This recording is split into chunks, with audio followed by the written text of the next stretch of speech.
making history. Absolutely phenomenal.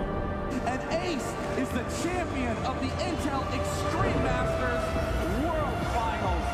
Storm's still not quite done. MC is going to take this fight, though. 3 seconds left. Last 2 rounds of matches got to start it well for ESC. And this is a massive move for Zez, but he's not content with just a Nexus kill. He wants to win. And it's all done. A flawless win. Unbelievable Rogue with a 4-0 victory over Classic. And they did it again in the grand finals. It's Gold! Give it up for your Intel Extreme Masters World Champion!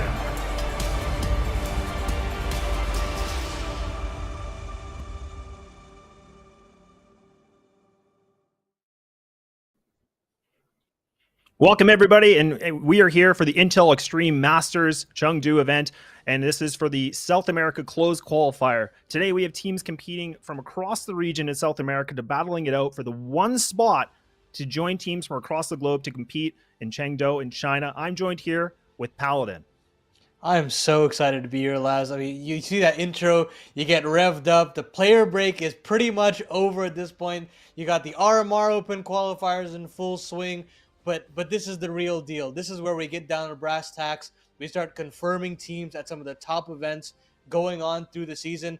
And I mean, we've got some great teams, 4 great teams that we have with us in this South American closed qualifier. And we might as well take a look at that bracket because we got to see how we can actually figure out which team is going to be at Chengdu when all is said and done. We will be taking on Red Canids versus 9Z, where David will be taking on his former team. We'll be seeing Martinez's debut on 9Z, but meanwhile on the A stream, MIBR taking Sharks. I'm sure it's all very obvious to people that MIBR is the favorite here to see whether they can make that full run because they've been turning heads internationally as well.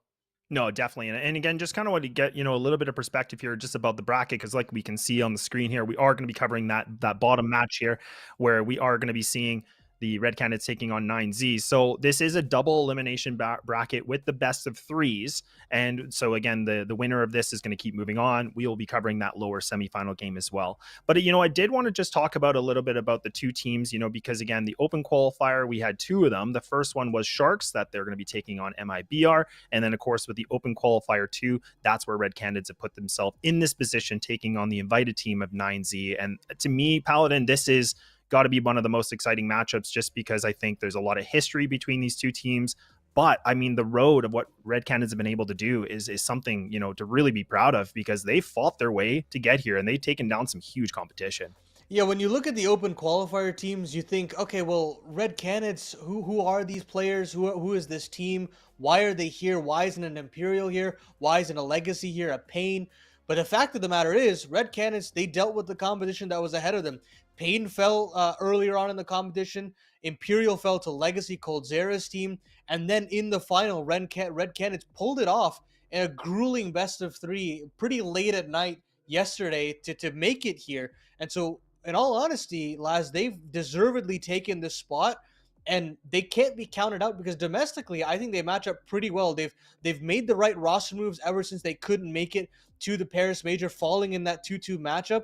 And now, you've got Hard Zhao, a very reliable anchor from that fantastic Pain roster of old, as well as having David, who, in all honesty, I thought was a fantastic piece for 9Z. And we'll get to see whether or not Red Canids get the last laugh, whether David gets the last laugh, or whether 9Z's newly minted Huaso is going to actually turn some heads there either, because both players are Chilean and both have a lot to give for their respective rosters. No, absolutely. And the other thing is too, like I want to just touch, briefly a little bit about, for Red Canids and what they've been able to do. And we'll go in the roster a little bit more in depth in a few moments. But again, they've been able to take down some teams like, AJF, where they had a 13-8 victory. They took down Aladela, which we got a 13-1 on Ancient. And then I think the most like noticeable and like big game that I was really wondering where it was going to go was the best of 3 series where they had to go against Legacy. And for anybody that's not familiar about who this team is, I mean, that's even a dangerous roster in themselves. I mean, that's like Dumel, Coldzera, Barton, Lato, and of course Nikiz as well. So this was a huge matchup for me And that's what I was a little bit worried about, to see like how well can these guys compete with this. But I mean, they took it a 2-1. Yes, granted, there was some games that went pretty much the distance. I think Nuke, finished off with that 16-14, but it was pretty big to see that, the first map went into Legacy's way, and then Red Canids, they came back with the reverse sweep. They fought for it, but man, oh man, they were able to get that punch ticket here to be in this close qualifier.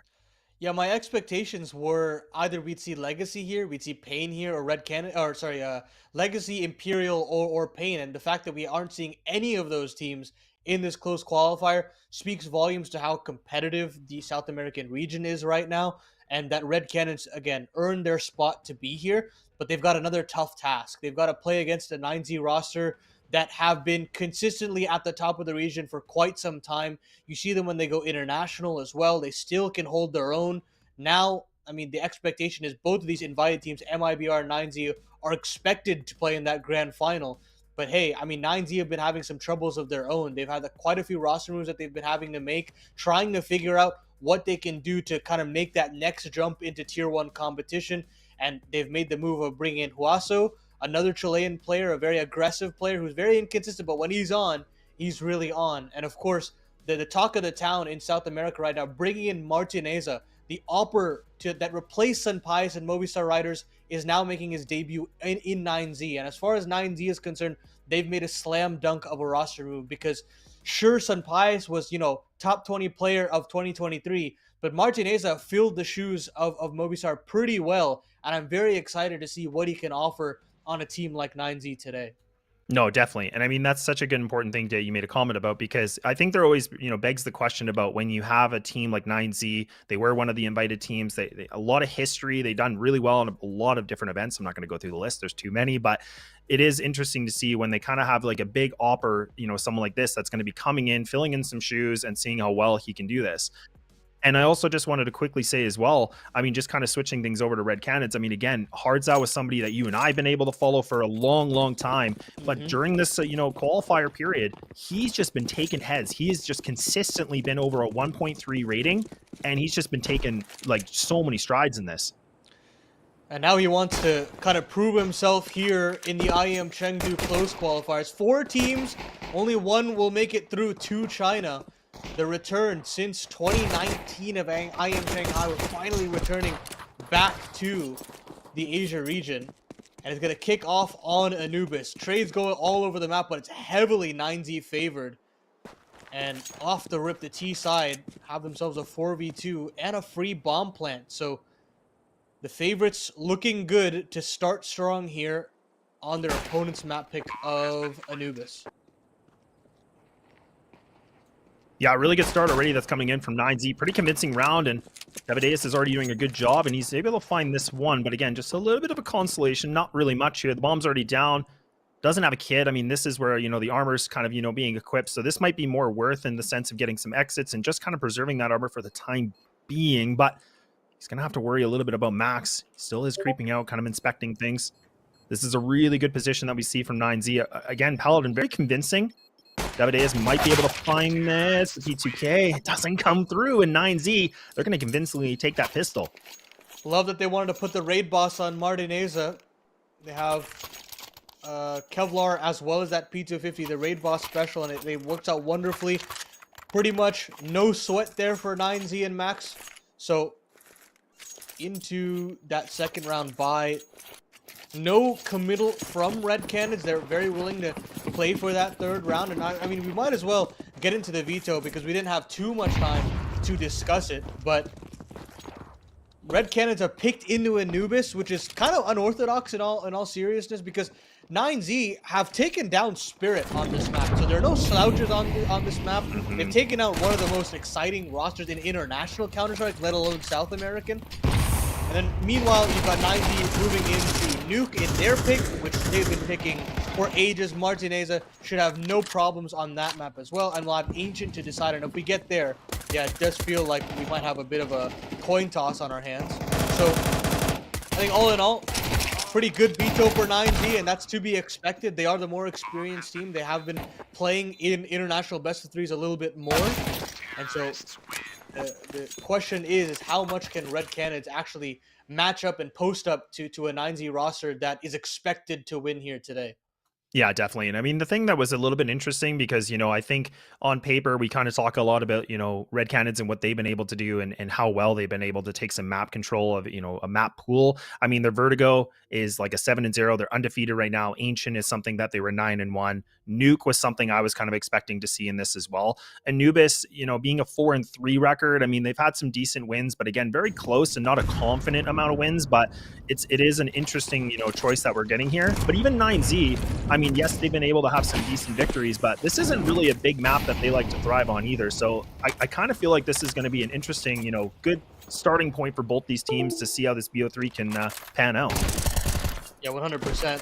Venom Zera, talk of the town on Red Canada, a young player that's been turning heads domestically for quite some time, but is still looking to make that jump up in domestic or international competition. And Venom Zera gets a third, so just completely shut down this A-leaning default from 9Z. And just like that, the first buy round is off to the races for the CTs. Wonderful stuff there from the young gun. Yeah, I love to see this because, again, like the only person that's taken damage is Venom Zera, like you said. So, I mean, this is convincing. That's one word to use for this. And right now, I mean, for 9Z, they're just kind of scraping what they can do. They still have that good utility. AK is going to be picked up here for DGT, which is good. But again, they have the molly and double smoke. So they're going to be able to do something with this if they want. It's just going to be the question if Red Canids are going to be aggressive, which in this position they shouldn't be, right? I mean, this is where they should just kind of be posting up. They have the number advantage. They have so much control of this. There's no reason for them to. And there's only 30 seconds left here, Paladin. They're going to try to contest here in this A main. And you can already see it's a double sack. Like, I mean, this is a great read coming in from Red Canids. And now they've already spotted one of the players. Venom Zera still wants to keep dueling. He wants to push for an ace. But as you said, bit off a bit more they could chew there. They'll have to rescind one kill over, but 10 seconds left on the clock. It was always going to be a save. And sadly, Red Canids cannot give up enough to 9Z to warrant a bomb plan or an attempt at this round. They'll save heading into the following, and there should still be a buy available for players like Buddha, for players like Martinez. And Red Canids, I mean, not necessarily the flashiest of rounds there. It's really just a shutdown from Venom Zera, and you want to have players like him activated early, especially against a roster that's chock full of talent on the likes of 9Z. No, absolutely. I mean, like you said, I mean, this is going to be interesting to see in terms of momentum and, what 9Z been able to do in the past. I mean, they did have that win over Spirit, so, and that was a pretty decent win. That was like a 13-4 in this map too. So, I mean, that's something to really take away from this. Whereas you kind of move things over on the other side. I mean, again, the last time we saw Red Canids play on this map was in this qualifier. That was against Legacy, and that went to a pretty much right to the end wire. I mean, 13-11. But we are on the full gun round. 9Z do have the AK's lighter utility, but they're going to get really aggressive. Oh. And that's a great spam taking down Davideus already. So this is a good start for 9Z to getting that first opening duel. Love the 1v1 between the Chilean players. Huaso taking down the player he replaced in David. And now 5v4 for 9Z to sit on. They're going to have a bit of mid-round aggression here on that B side, Red Canids, and they won't find anything. Max will be there to greet them should they push further. But at the end of it all, 50 seconds left on the clock. 9Z have A main control, and they can just execute on to the site itself. Two players here to greet them. And how are they going to counteract? Flash right in the face of Buddha, but full blind. He still gets the kill. And now a lot on the shoulders of the IGL here. Ninthon, caught between a rock and a hard place, realizes he's got to play a retake if anything. Bomb goes down, and surely 9Z have themselves a third round. Yeah, this is going to be the save. There's no doubt. I mean, you got 5 players that are still alive here for 9Z. They're able to get into the side, and Destiny's fighting for his life right now and does get away with it, but it's costly, down to 18, and a really good execute that came in from 9Z. And again, I think the one, linchpin point here is the fact that, we saw that player down long A that was kind of, on the CT side that got aggressive and unfortunately just could not find that duel, right? I mean, that was kind of the tipping point for me, and that's where 9Z were able to kind of like, bombard this 8 site pretty quick. And right now, we can see they're on the hunt. So right now, Nithon, oh man, he's peeking too much and he's gone. So now Destiny needs to stay alive to keep one rifle at least. But it ain't gonna happen at all. And 9Z, they clean it up beautifully. Yeah, and the fact that they took a little bit of casualties in round number 3 as well means that the buy here isn't the prettiest. I'd call a half buy if I was Nithon, and that'll be what comes through. A Mag 7 on Hardzao, some light pistols across the board, and 9Z are looking poised to take a 4-1 lead. And so far, so good. The defaults are just outclassing that of Red Canids. And that is just the fact of the matter is Max is just a more experienced caller at this level of the game and is expected to call circles around Nithon. And when you look at the win conditions for Red Canids, it's got to be those individuals to step up and counteract this 9Z roster. You look at Venom Zera, you look at Davideus, who have put in a lot of work, and as you said, Hardzao has been absolutely farming on this roster ever since he's left that old Pain roster. And the icing on the cake, well, it would be Nithon's AWP. This guy has been able to put in so much work in Go.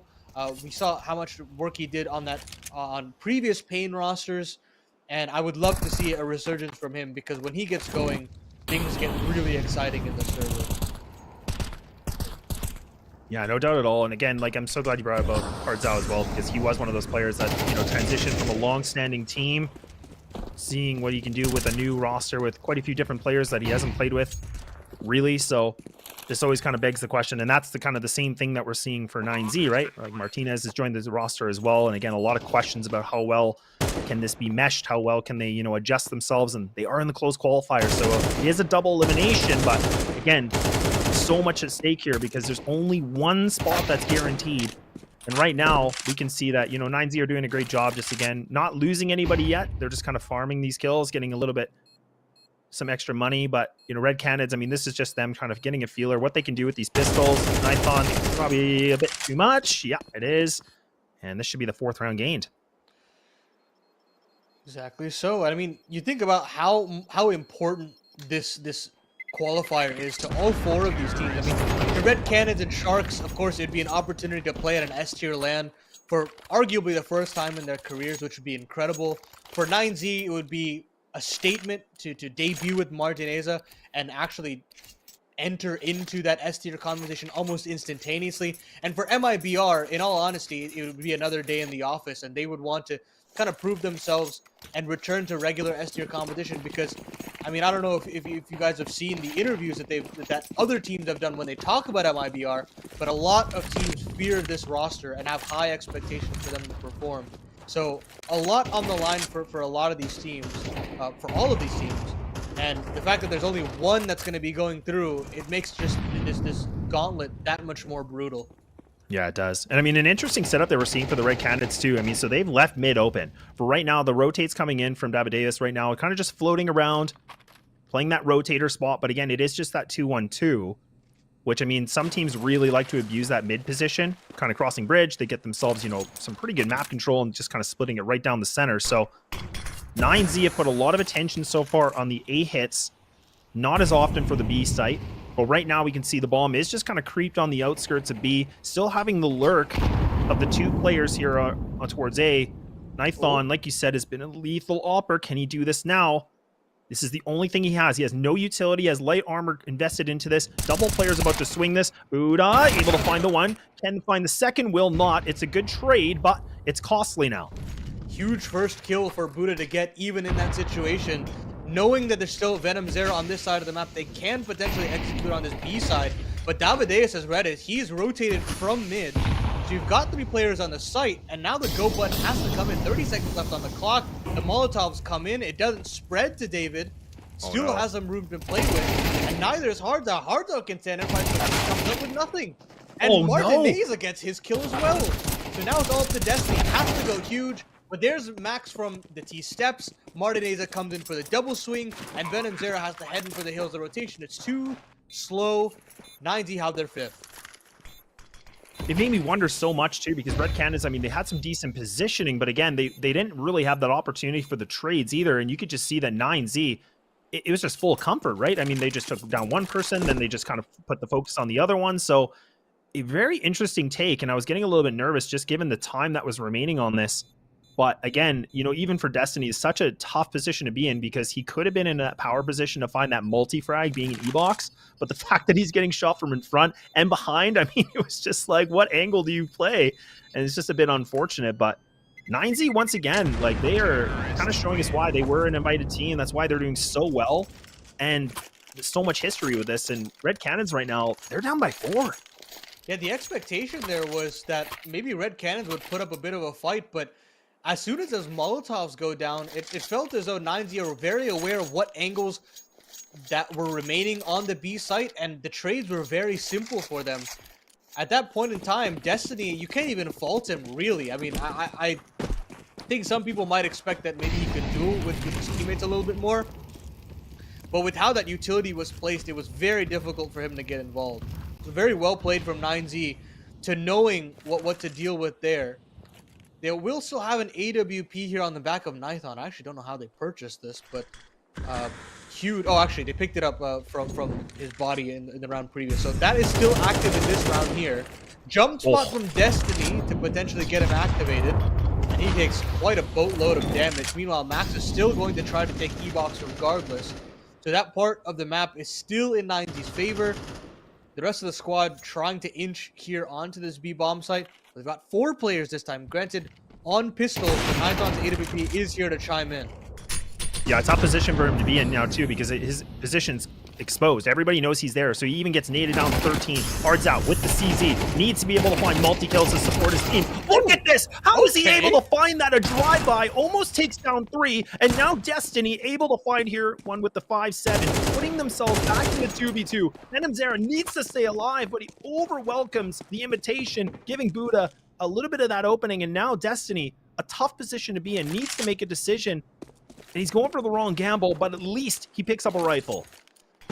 Tough situation there for Venom Zera. You would have liked for him to rejoin his team on the B site, but I think Max and Co have overthought the situation. They wanted to move back to the A site, but they're going to be walking into Destiny's waiting arms. 11 HP on him, but Martinez is not going to be able to get the bomb down, trying to get some more that he bargained for Destiny. There's 10 seconds. Yeah, you're exactly right, Laz.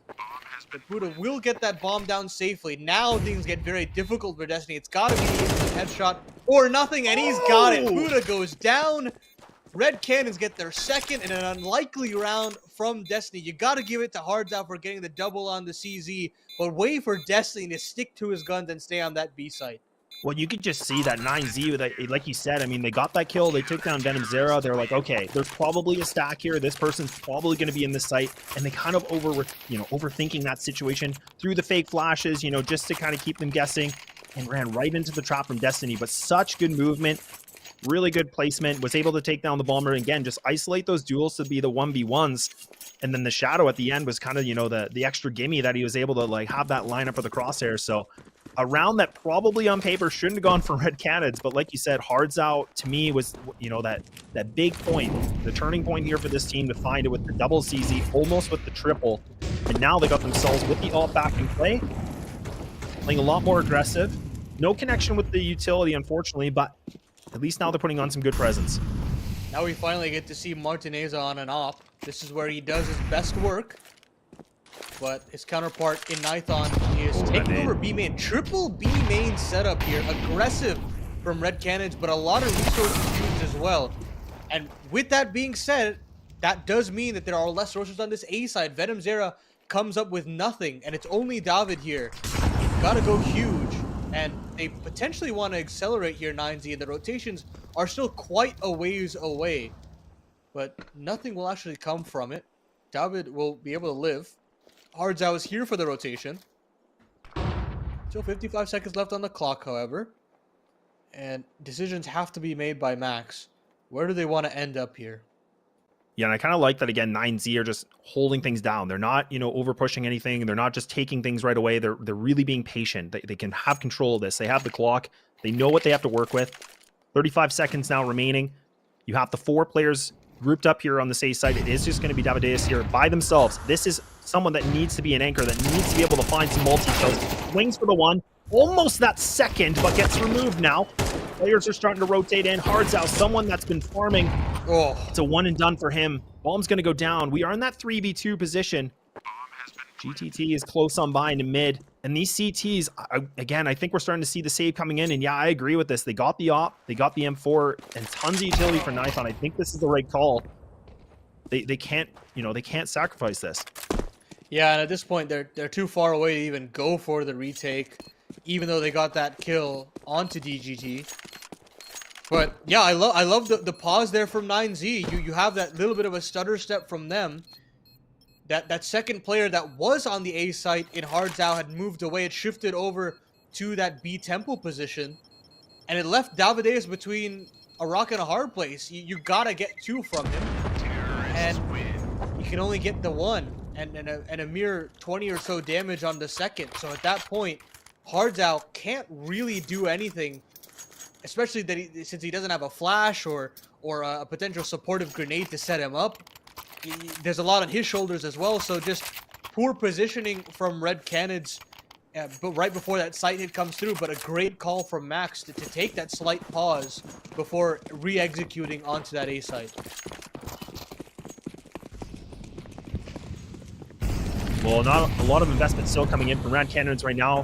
Hardzao with the shoddy, man. You just love to see it.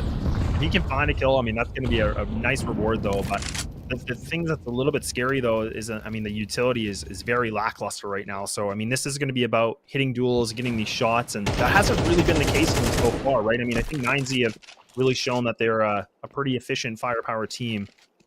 But 9Z have just played this game so slow so far, like a lot of patience, waiting things out, kind of making more pressure for Red Canids to make the play. But, you know, the one thing Paladin to note as well is, I mean, for Red Canids, this isn't their strongest side. I mean, this is about a 42% win rate for them, so this isn't something that they're really probably sweating too much about because they know this is their weak point. But look at this mid control. Yeah, what the heck is this? Players in the right place at the right time. Nython gets his 1, but again, I mean, the trades are fantastic here from 9Z. Every player picking up their position in spades. They're gonna try to reflash into mid. Destiny tries to fight, but who also is there? Martineza goes down, actually misses a shot because of the Molotov, and there's Venom Zera. There we go. In. So finally some individual prowess stepping up, but some positional advantage here for 9Z. Could still potentially wrap onto this B site. Destiny's got to be up to bat, but 25 seconds left on the clock. Time is rotting here for 9Z, and I think the chances in this round have also quickly dwindled. Yeah, they definitely have them pretty much locked in right now. It's a good crunch in this situation. And I mean, Venom Zera just needs to stay alive. A good position to be in. 13 seconds remaining. 9Z still have to get this bomb down. And there's the flank from Destiny. So now making worse aware. And a convincing round here coming in from Red Canids. And I was talking about, you know, their firepower has been a little bit weaker so far. But I think that round just proved me wrong a little bit, Paladin. But you love to see it. And like you said, Nython is slowly starting to get this off into work. Hopefully we can see a little bit more, but there hasn't been a lot of opportunity for him to kind of put it, you know, to full effect. Now we're going to start seeing the first timeout coming in from 9Z, given that we're at a 6-3 scoreline. So, I mean, the worst case scenario is this thing could go to 6-6, but I think 9Z calling this right now makes a lot of sense. Yeah, very important round here for 9Z. You don't want to give away 6 rounds, especially with the kind of momentum that you built up to kickstart this T half.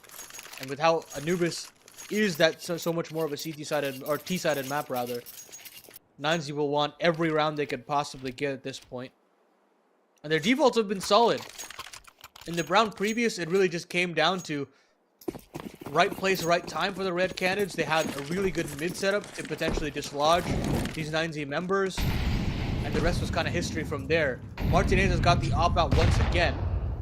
Hasn't had to use it too often, but when called upon, has hit the necessary shots. But again, A leading default here. They want to continue to attack Venom Zera. The young gun has really had his work cut out for him in this first half.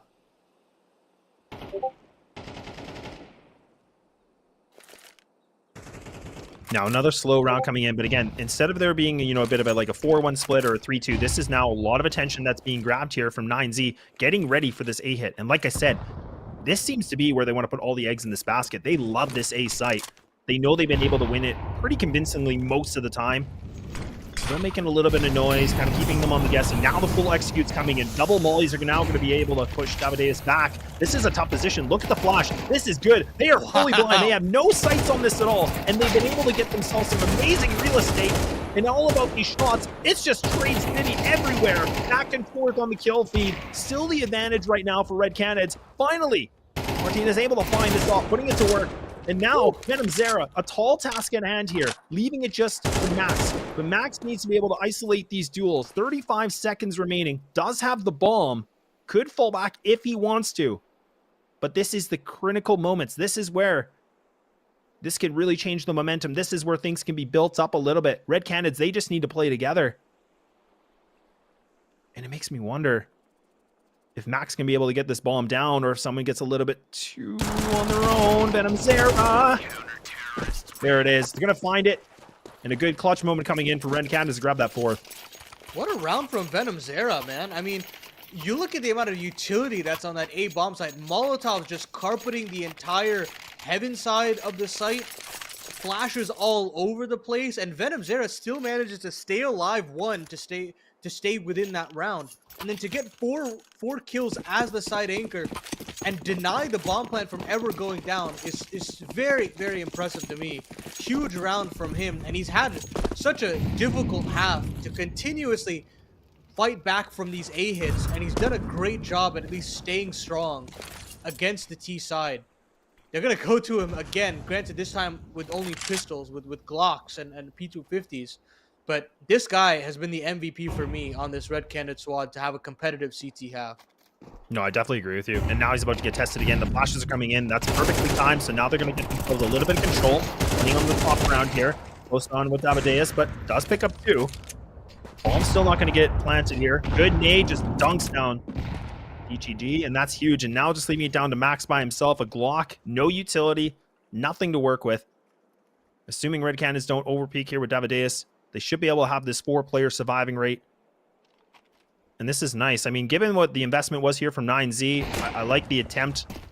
There's something about, you know, maybe reading this. Okay, Davideus does die. All right, so that's either way. They're going to get that one kill. That's fine. Or 2 kills at least. So that's going to grab money. And we're going to that last round. Red Canids have completely stormed back into this half. And as you said, worst case scenario for 9Z would be that 6-6. And honestly, Laz, I think that 5 rounds is still fantastic for Red Canids, considering the scoreline where we started off. And it's not the prettiest buy here for 9Z in this final round of the half. No AWP for Martineza and Galil on Huaso.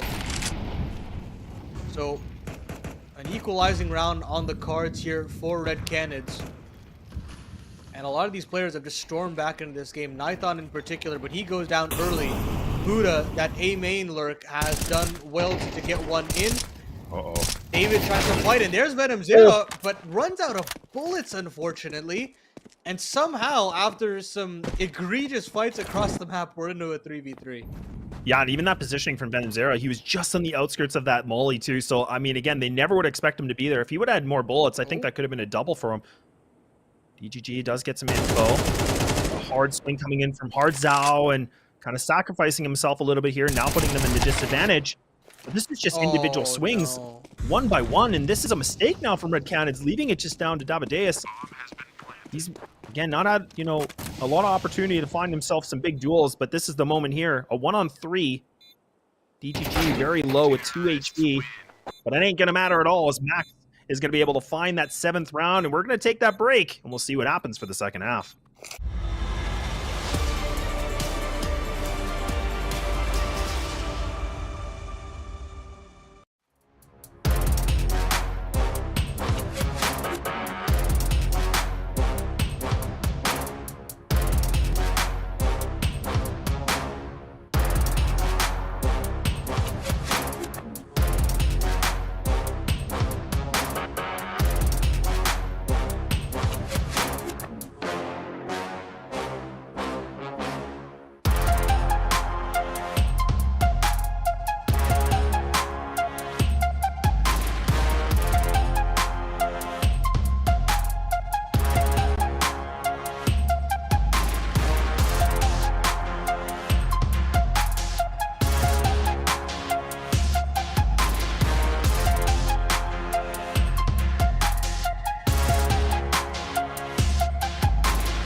All right, we're back here for the second half. The South America closed qualifier. Map number 1 and 9Z have showed us a strong first half, but can they maintain this? Well, we're about to find out. Flipping halves, and Red Canids want to now burst into that A-bomb site as much as possible. It's their turn to set the offensive tempo. Quick execute here as much as they can with pistol. They're going to try to dislodge Martineza, and they do. The spam works out beautifully for Venom Zera. Max and Wasso are both here, and they get nothing. They get nothing, Laz. Yeah, this Just is a mere 20 damage, and the bomb goes down for free. Yeah, I don't know what's going on because, again, what I was kind of talking about before is the fact that, you know, I thought 9Z were looking pretty good in terms of the firing department here and just kind of, you know, doing so much damage. But this round is really flipped on its head. And like you said, I mean, they finally, you know, get a kill done, but this is a convincing take here at that A site. And we talked a lot about that in the first half, that 9Z on their T side, they were putting so much pressure towards this site. Red Canids kind of do the exact same thing. And now we're going to see Red Canids play on this T side where, again, they're pushing that 59.8% win rate on their T side on Anubis, where it's such a big increase from that CT side. So this does excite me. And this is where, again, anything can happen.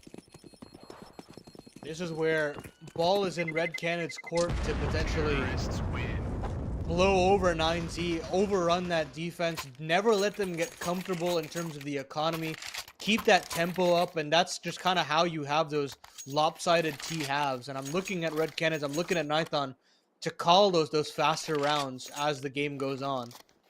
Now, whether or not 9Z can adapt, that remains to be seen. This round will not be the round where we see that adaptation, considering there is no force buy on hand for the CT. So we'll have to wait and see what they have as their game plan in round number 15.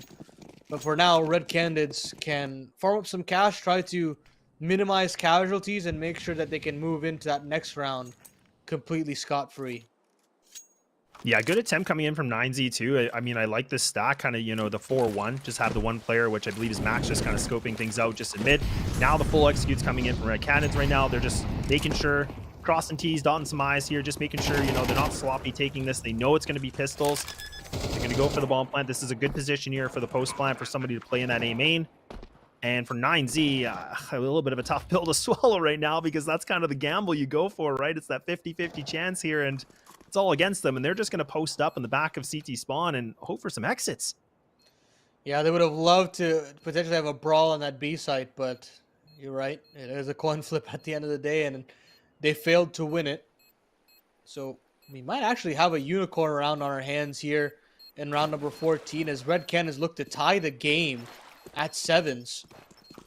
Things look good for the underdogs here, and especially on their map pick, it's sort of a requirement. We move over to Nuke, and sure, the win percentage is good there for Red Canids, but they're going against domestic competition where I don't think they're necessarily tested. You can see, just based off of their win percentage on that T side alone on Nuke, that I'd favor 9Z and then some. And so that makes this map that much more important. So to keep it even here, to potentially have the ball in your court, the momentum on your side of the server is huge. But here's where things start to get a little bit more difficult, Laz. The guns are out for 9Z. Yeah, and even the last time that, again, that Red Canids played on this, it was against Legacy, and they, you know, they came back winning it 10-2 on their T side. Like, they came back hard, and they lost their first half 9-3 on the CT side. So this is a big improvement in terms of what they've been able to do in the open qualifier all the way up to this point now. So that's where I was saying, like, you know, now they switch things over to the T side. It really does kind of make a big conversation of how much of a more of a monster they can be. But a lot of more patience in this one. Again, a full gun round coming in from 9Z. This is going to be the big test to kind of see where that lead can go. And once again, Paladin, that bomb, it's lurking towards that A site. They're going to try to feign very similar utility to potentially goad out, I'd like to think, of a rotation. But instead, they're going to just rinse and repeat the same strategy again. Put Venom Zera out into the duel. Look at that damage. And he gets his. I actually Destiny to chime in, and there's Venom Zera. They take a slight pause to potentially suggest that they weren't committing off the back of that utility. And that just slight hesitation costs 9Z. They disassemble that A main fight, and they get punished. Great call there from Nithon. And 9Z have to have their head in their hands, have to leave the site, and have to save. What a round. Yeah, that's a really interesting round. I mean, again, you said rinse and repeat, and yeah, that's what they want to do. If it ain't broke, don't fix it, right? And that was a nice execute. And I think even the one thing, who also that he took a lot of damage. Like, I think it was over 50 damage with that molly, and he was just I'm kind of surprised. I think the flashes caught him at the wrong time, so just really unfortunate for him to be in that position, but allows Red Canids to, again, survive with 4, get the bomb down, get their lead. But there is going to be 3 rifles that have been saved here from 9Z, so we should see the other 2 players kind of, forcing up to kind of complement those rifles as much as possible, I would imagine. But, I mean, both these teams have really just kept their eyes on the prize of A site. We'll just have to see if that's going to be the name of the game still, I guess. I mean, when is that call going to be made to have a third player floating to that side of the map, right? And it's always a huge risk to run, because if they do go over to that B bomb site, you cannot hold this side of the map with 2 players. It's just a fact of the matter. So instead, it's going to be mid. Max actually gets the opening 5v4 through the smoke, and that makes things a lot easier for 9Z. And they actually are going to float towards that A side. Max has moved over to that side of the map, and instead of pushing A main, look at Red this. Canids are going to move mid. But look at this mid-round aggression. You're exactly right, Laz. It's into A main, but Destiny hears all of this.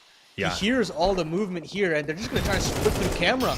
Oh, this could be dangerous, and it's already looking nice. Hardzao taking every bit of fire damage. Bit of a firefighter. He's going to run through it. He doesn't care at all. Martinez was able to find that first pistol, so now still leaving Buddha just in the water here. A bit shallow, plant. another molly to block him out, but how are they winning this? 9Z have turned this thing around. It looks so good for Red Canids, and all of a sudden, it's just fallen flat for them, leaving it just the ninth on by himself on a 1-on-3, bomb in hand with 35 HP. Might be able to get this kill. Oh my goodness, he whiffs it. And 9Z bring it back. I mean, the AAA setup finally works for 9Z. It got real dicey there after the camera split came in, but Martineza held up his end of the bargain on A main, and then Colosso Peak stepped up big. So that rotation late into the B side doesn't work, and 9Z right the ship, and hopefully that shuts down these potential A takes, and 9Z can kind of rest moving into these following rounds. But as far as I'm concerned, I still think Red Canids had the right idea to split onto that A side. No, I completely agree. I mean, again, I think that was the right idea. I think it was just the positioning from some of these 9Z players, and they were able to find these duels and somehow got away with it. And now Hardzao might get a little bit overwhelmed here. 2 players about to push this B main, getting aggressive. He just made that step 2, but gets away with Buddha. Davideus able to help him out there too. So now they've been able to put themselves in a big advantage here. And now 9Z have lost 2 players, and this is tough. I mean, the op is out, but I mean, the positioning is just lonesome at B. This is not an easy thing to go with, and Nithon, they might have this first op and op duel. You can see he's posted up. He's waiting for this too. There's so much utility to flush him out of this spot too. Look at this read, Paladin. They've rotated. They've gone for this whole move now. Yeah, very poor situation from Red Canids where you get those 2 kills to punish the B main aggression. Why not accelerate to that side of the map? And instead, this pause has, as you said, allowed for these 3 rotations to come in. Hopefully, Destiny's movement into that A bomb site will call this hit off. They still have the bomb in Canal, so they can very easily rotate. And there it is. Round-winning play there from Destiny to move into the A site, because potential disaster was written all over that B hit. Oh, man. Martineza will get the swing in to get the one of the man advantages back, but it's a little too late. And somehow, some way, Red Canids have righted the ship at the last possible moment. I just can't believe that call. I mean, they were just about to go for that B hit. They looked like they had their eyes set for it, and then they just change it. And again, good call for having that lurk just to inspect it. Look at Davideus. Might be able to find something. No, not able to, but does get some info. They're crunching. This is a good crunch, though, and this is just trying to get rid of these guns, right? I mean, this is a bit of a sketchy, hunt, but I mean, they're trying to get rid of that op, I think, as much as possible. They'd love to get rid of that AWP. Martinez has been putting in work. He's a very safe pair of hands on that 9Z roster so far. He'd love to dislodge that, but Destiny is not going to be moving forward. And the Spaniard will hold on to his gun. But finally, a lead for the T side. After a grueling defensive half, they finally found their footing here on the offense. And 9Z so far don't really have any sustainable answers here, Laz. It does necessarily feel like they're kind of just grasping at straws, hoping some individual fights go their way, and it's just not working out for them in the long term.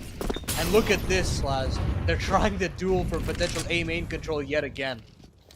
Yeah, a little bit more pressure on this one too, taking things a little bit faster, and a good opener coming in from Nithon, finally putting this off to work. We were wondering about that, so now some A main aggression from both ends, but Martineza now able to get that trade back with the AWP. So now Red Canids have that information of where that opper is going to be placed. But you can already see on the minimap, he's hightailing it out of there. He's going to reposition, keep them on the guessing game, expecting this to maybe be a potential B hit, leaving it to the 2-1 from the CT side now. And Red Canids, I mean, I like that they're doing this, Paladin. They're kind of holding the brakes. They're not, you know, overexerting this. They have so much time, and they know that they can just wait things out just a bit more. Yeah, they've got a minute on the clock, and they've got probably the most powerful position they could ask for, one of the most powerful positions on the map in their favor. They can move over to E-Box if they so please. They can test A main, and if they don't like what they see, they can always double back. So a lot of time for them to play with, and Davideus will scope out the situation. They have chosen the right bomb site. Good timing. But a fantastic smoke timing, as you said, by Max there. And a chance for them to just execute here immediately. They're going to go straight through that. They're going to call the bluff, and they've called the bluff correctly. David rips the head off of Max, and Red Canids have been playing on another level here on this T side, and they've been making all of the right calls as well that you can't even fault 9Z at this point. I think the T's have just been playing quite a great half here. Yeah, I couldn't agree more. I mean, I think Nithon's doing a great job just, you know, calling this right now for Red Canids. They're about to push this double digit, now giving themselves that buffer of the lead here by 2. And 9Z, I mean, we saw they were the first team in this first map to call the timeout. I'd be curious if they want to call it again, because I mean, things are starting to slip away a little bit here, right? I mean, 2 rounds is a pretty decent lead, and there's only going to be so many opportunities for the gun rounds, with all things considered. We're going to see that money. It is going to allow them to, you know, have the M4, potentially another. Oh, Buddha going down is not what you need right now, 9Z. They do have max loss bonus, so at the very least, they could reinvest if they so pleased. Martineza has 5 grand. But, I mean, at this point, it's not even the loss bonus and the saving. It's the rounds, Laz. Like, double digits at this point for Red Canids. They're just slowly starting to run away with the momentum as well. There is no real solution to this A main problem.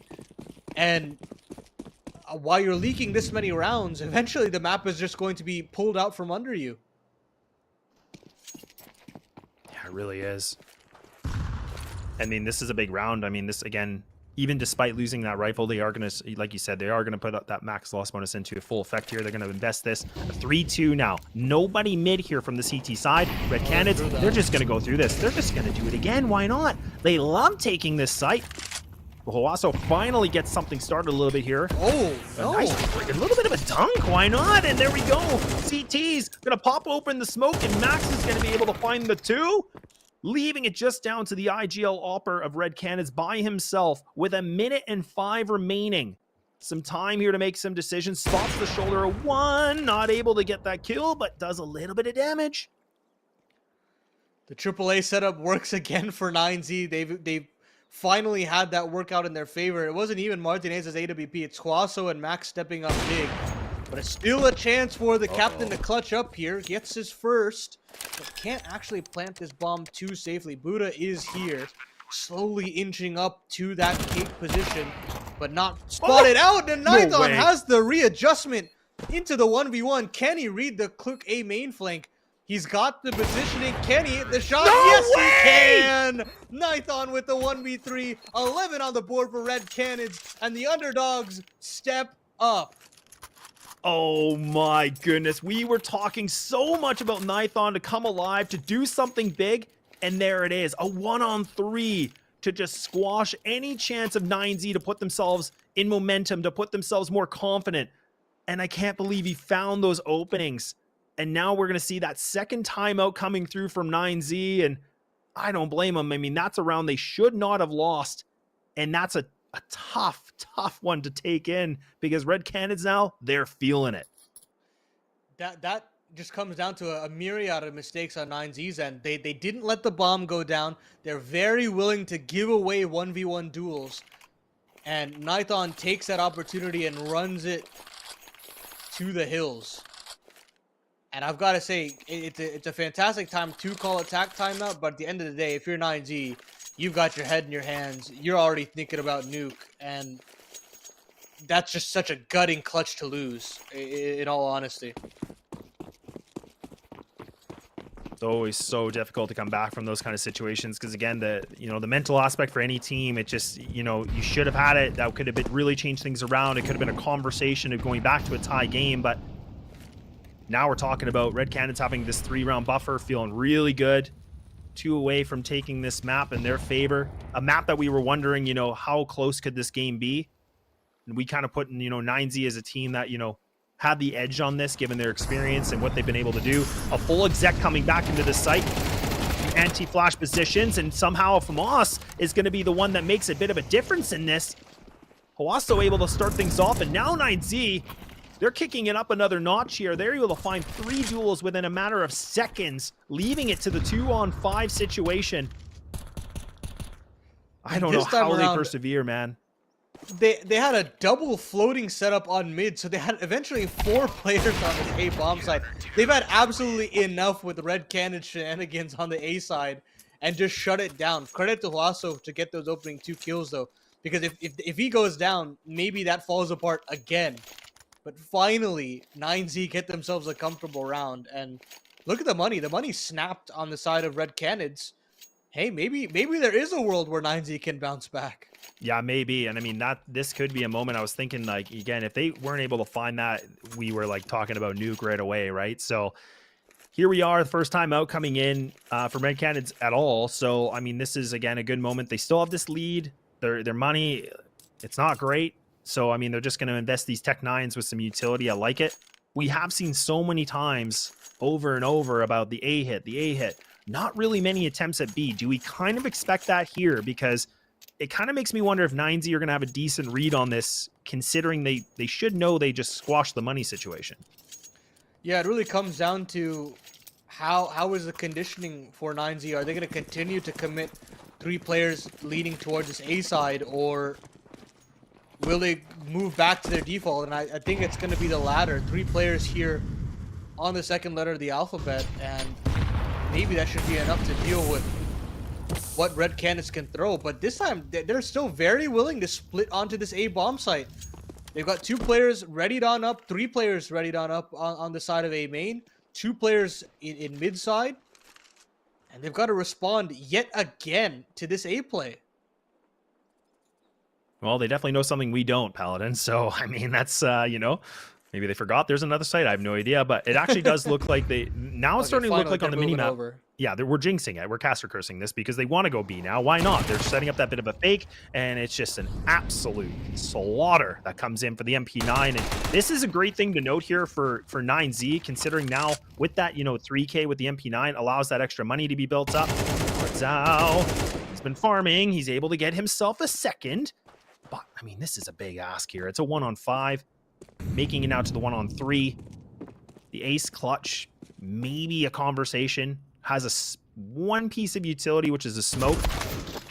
And he's going to get just annihilated here. And 9Z, a very, confident round they take. They read the B hit, and they got themselves a 1-round differential.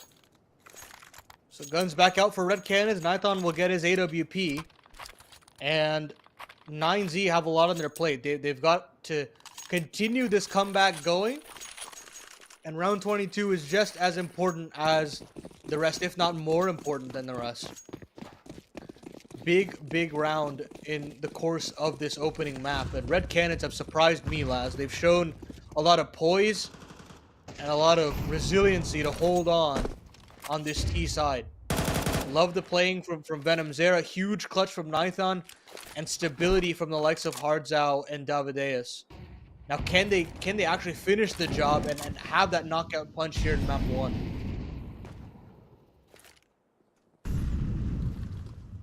Yeah, things are getting so tense now. That 1 round differential, again, they spent all the dollars here for Red Canids. I mean, you can see the Galeals are out. Look at that utility. It's lackluster. I mean, we're talking 3 pieces of smokes with the double molly. So this is not going to be the prettiest thing, but why not? They want to go back for that A potentially. The bomb's starting to make its way. Some good counter utility back and forth from the CT side. And actually, some good aggression.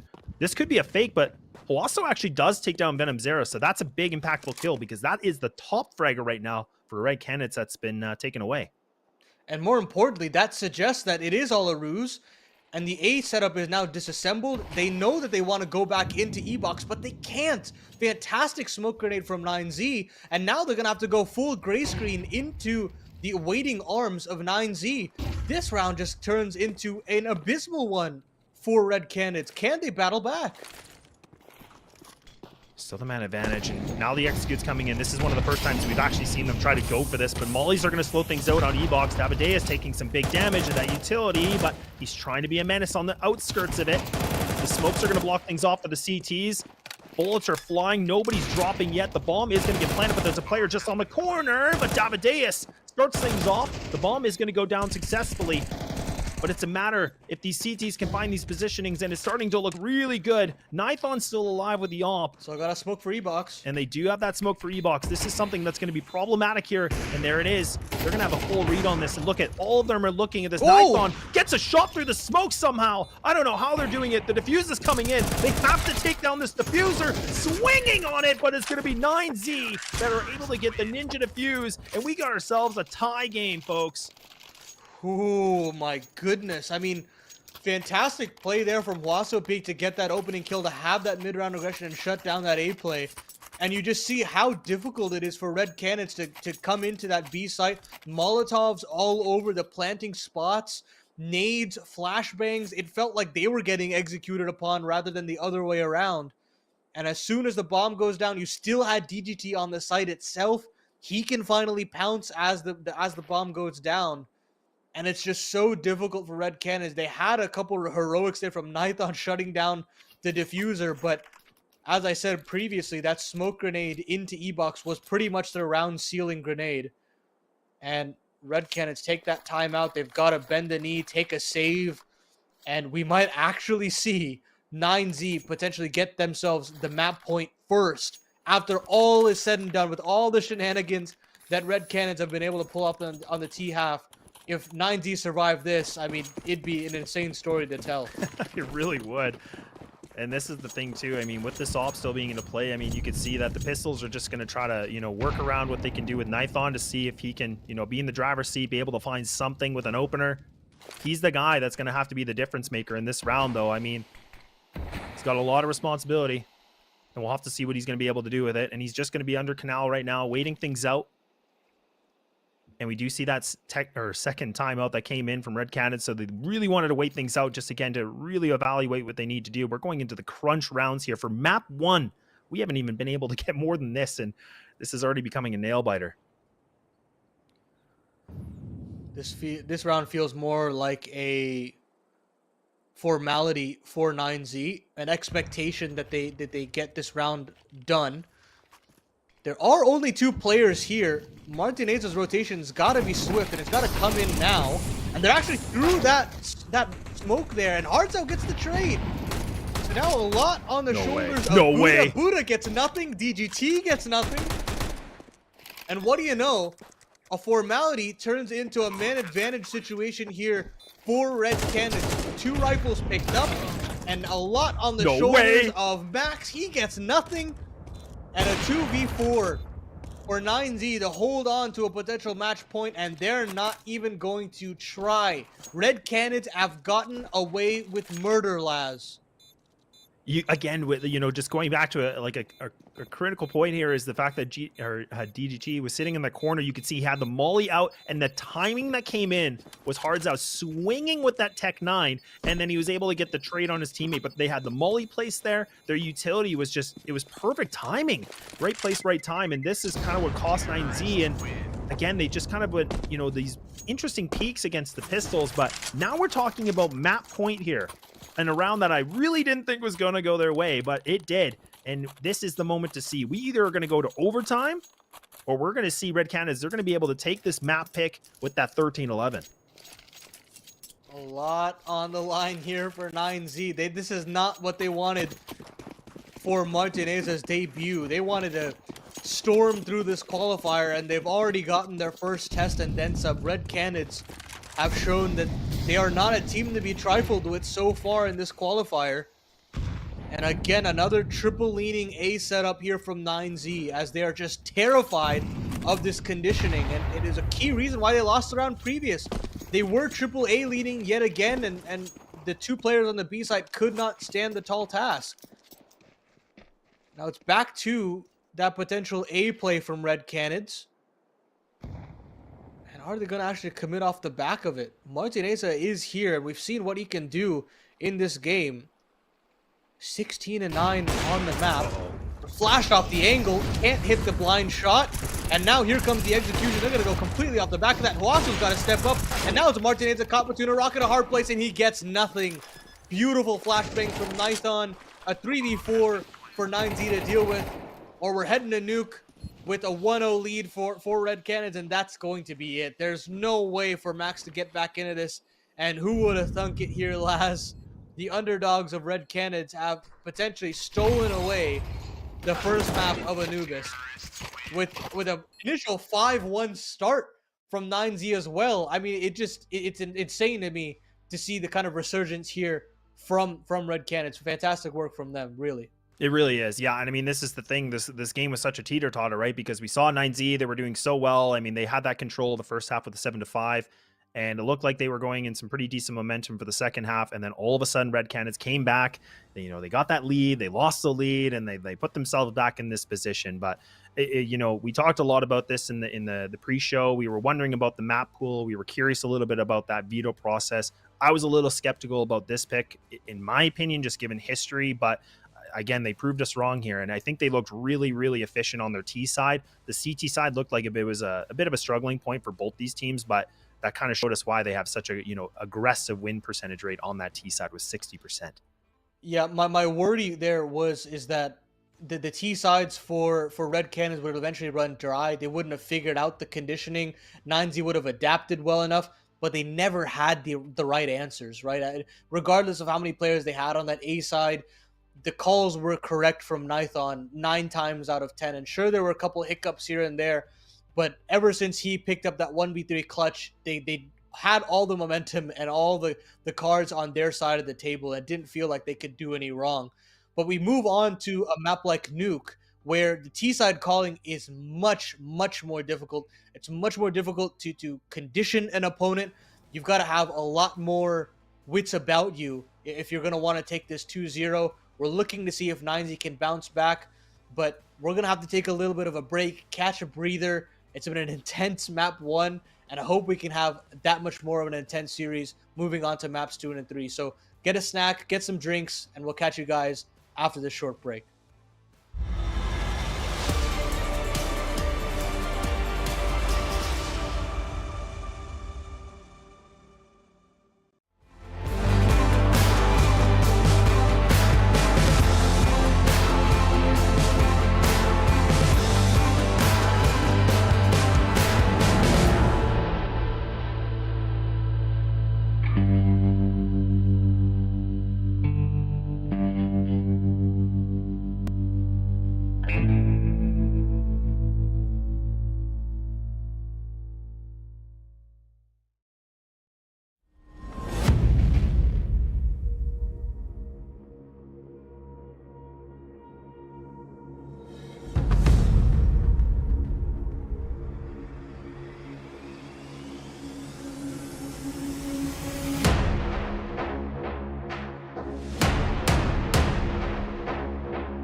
can't explain.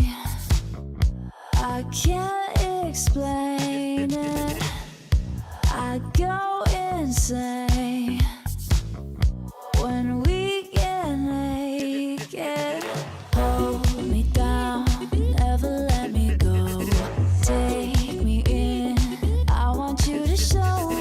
Hold me down, never let me go. Take me in, I want you to show me love.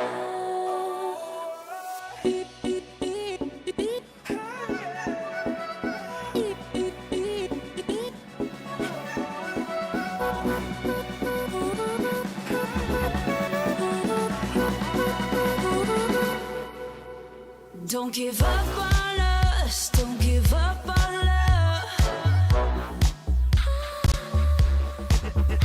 Don't give up on us, don't give up on love.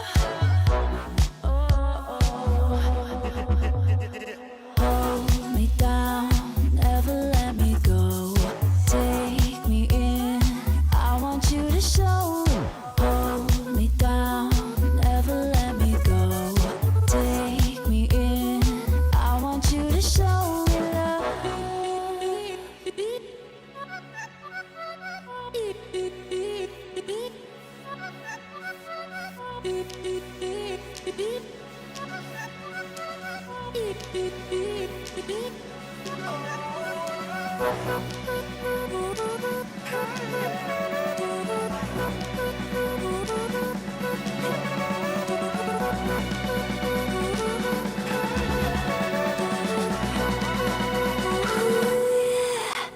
Don't give up on us, don't give up on us, don't give up on love. Don't give up on us, don't give up on us, don't give up on love. Hold me down, never let me go. Take me in, I want you to show. Hold me down, never let me go. Take me in, I want you to show me love.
All right, welcome back. We're here for map number 2 right now for the South America Close Qualifier for IEM Chengdu. And Laz and Paladin here to see what's going to happen as Red Canids, they took their first map pick away on Anubis, and now this is going to be the test of time as both teams, they love Nuke. They love Nuke for sure. Yeah, Nighton does as well. Double kill to start things off here. And they get that CT-sided start. Venom Zera, he's magical on Anubis. And looking magical here on Nuke to start things off as well. 1v5 for Martinez. It'd be a hell of a debut clutch on this roster. Has that raid boss Q250 as well, but they're going to come charging at him. Destiny finishes off a fantastic, flawless pistol round for Red Canids, and they're continuing on that momentum that they found on that first map. Yeah, and again, for anybody that may have missed this, I mean, this was the first map was Anubis, so that was that 13-11 that went right down to the distance, and it went for Red Canids, and now we're on Nuke. And again, we talk a lot about Nuke because both these teams, they thrive on Nuke. I mean, we're talking about, you know, 78% win percentage rate versus 80. So both these teams, they don't joke around when it comes to Nuke. So this is going to be a bar burner in my opinion, because this is going to be the heavy hitting map, and 9Z, they need it desperately to push things over to get things to the distance if needed, which will be Ancient. And even then, Ancient is a map that they have been struggling on quite a bit, 9Z. They don't really like that they're in this position in the first place, but they've got to find a way to fight back, especially with the Red Canids team that has been warming up and then some. Fantastic CT side, and maybe they can just steamroll off of the defense alone, and having that start after Anubis is such a blessing for them that they can continue that momentum. And they've gotten that early 2-0 start. They'll bonus into the following as well, but the guns are out for 9Z, and we can start to see Max go to work and see what the offensive conditioning looks like here for the T's.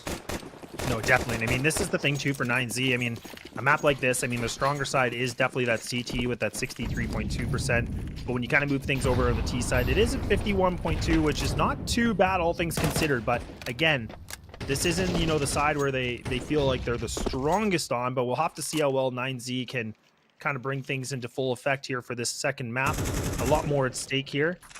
And like we talked about, this is that double elimination bracket. So whoever loses this best of 3 still fights in a lower bracket as well for one more chance to survive themselves in the close qualifier. But of course, you wouldn't want to drop to that lower bracket just because of how competitive this 4-team bracket is. So it'd be fantastic if they could stay alive. But I love that little nade peak combo there from Nighton and Hartzau. What a way to get themselves to 5v4. Yeah, and this is the thing. Like, I love that we're still seeing that creativity from teams. You know, like, again, popping the smokes like that. Just, again, finding, you know, some time, you know, to see that opening where the smoke's going to dissipate away and then come back. So, nicely done. And, again, not like a crazy flashy kill, but Nighton does get that first. Finally, we see a little bit of that reply coming back here from 9Z, just kind of waiting things out a bit more. So, we're at that 4-4.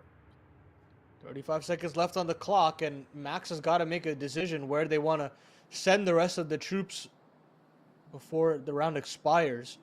And they still haven't really made a move here on that mini side. This is going to be disjointed, and they've got to go now. And they've really rotted the clock far too much here. Venom Zera's got to do a lot, but finally the call comes through. The kills come in as well. And surely a bomb plant can go down. Destiny, the last man. What? To have some heroics here. I don't know how he gets one, but the trade is immediately there from Huaso. And now just David left up in it. And DGT shuts things down. I mean, there was actually a world, if DGT goes down, the actual heaven rotate was going to be quite a long ways away. But 9Z find a way through. They get their first. And honestly, they should be very happy that they got away with that round there. Yeah, despite, you know, the fact that Red Canids were able to find that first opening duel, I think that was a good reply back and get themselves back in this game.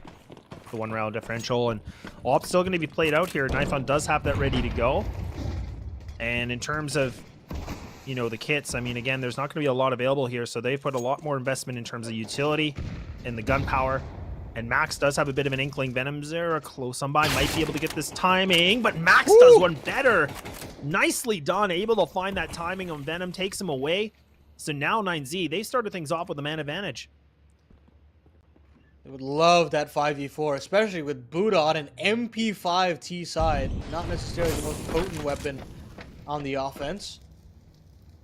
So, how do Red Canids respond? They want to have this AWP from Nighthon get straight away activated, and he gets his opening. But there's DGG to chime in. It's only Nighthon, but it only has to be Nighthon. Triple from him, 2 HP left to his name. But the damage is already done. Man advantage for Red Canids.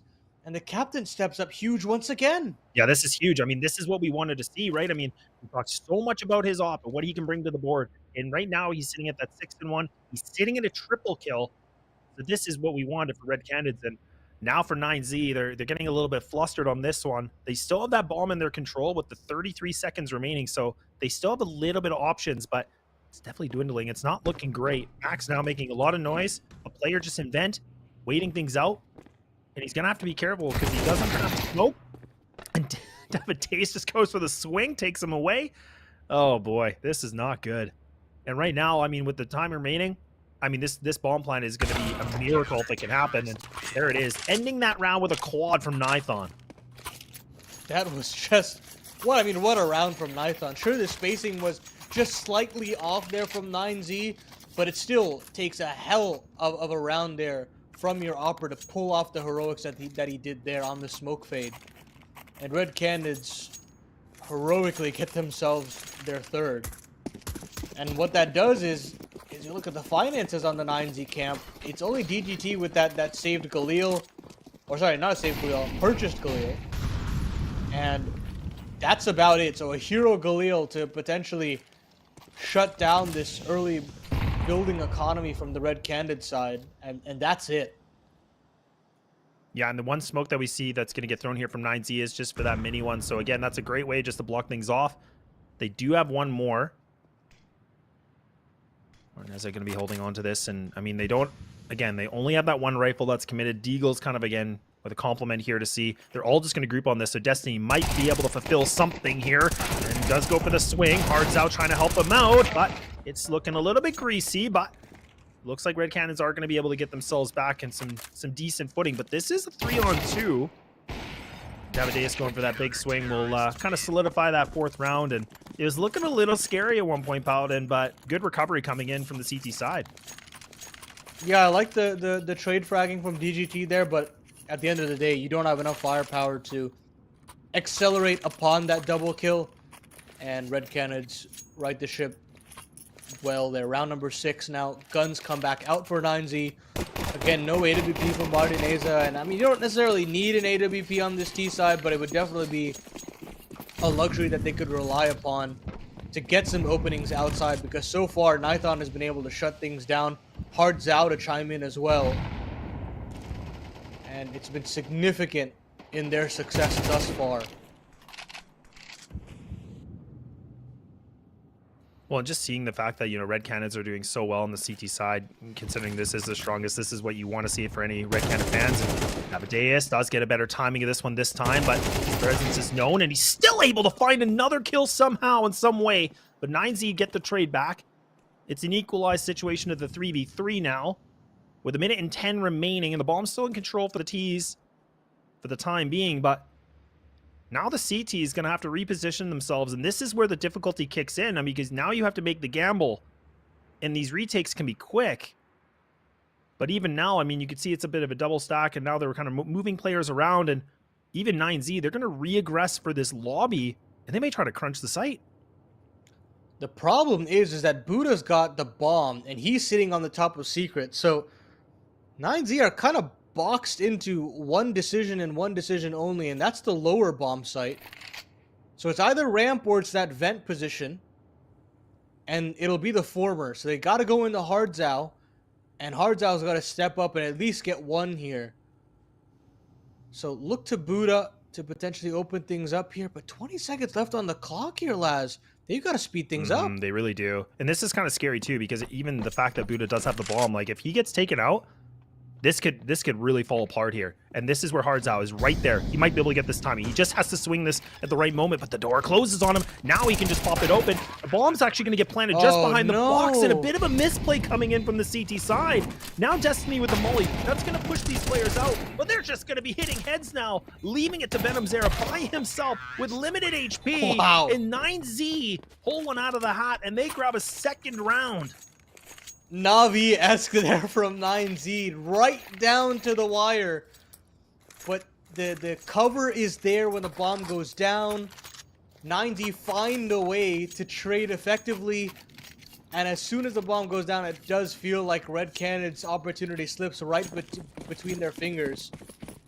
And wow, 9Z get away with murder there. Or perhaps it was by design. Well, either way, a second for them. Wonderful. It is, and I mean that's the thing too. Is Hardzao was in such a difficult, decision-making process because he didn't want to swing it too early. Because if he gets taken out, it could have been he swung too fast.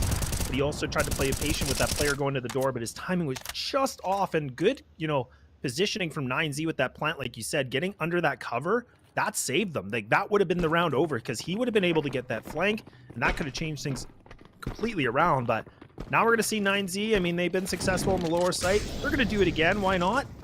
And they should be able to have this pretty much for free for the most part. It looks like the CTs have kind of gone for a bigger stack with their double rifle.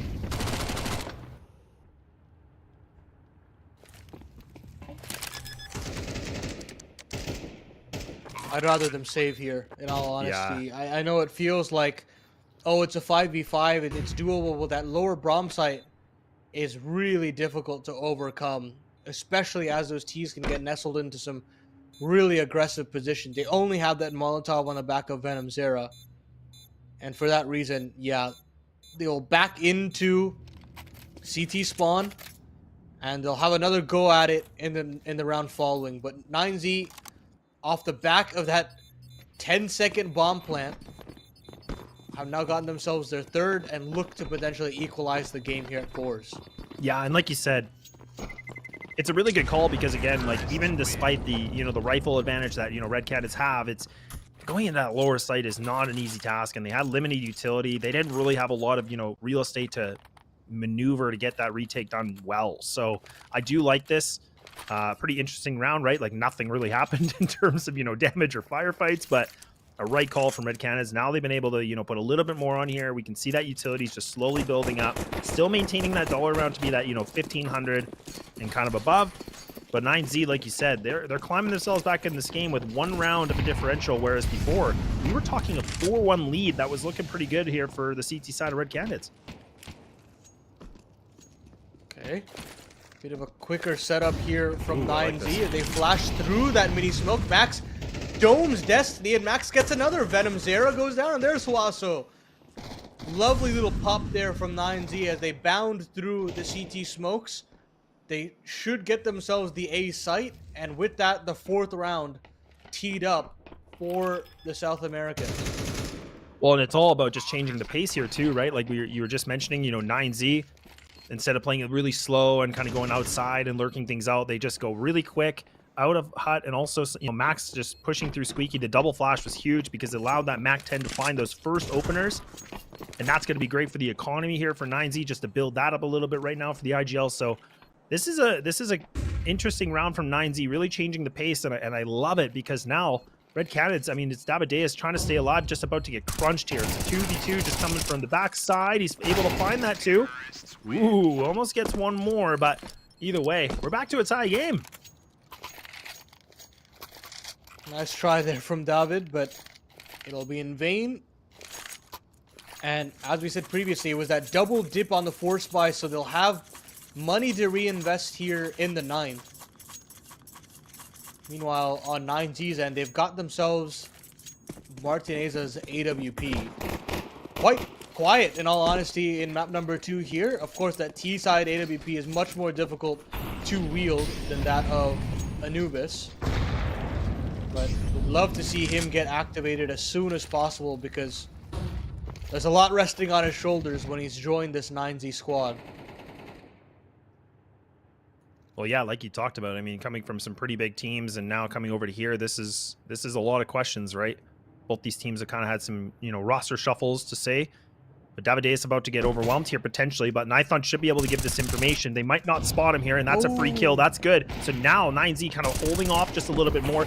Great crossfire despite Nithon doing that little bit of a jump at the end, but he's still able to get it. Takes down the Opper too. So the IGL has just been able to crux this, leaving it down to Max by himself on a 1-on-5. 23 HP with a minute, and he doesn't even have the bomb.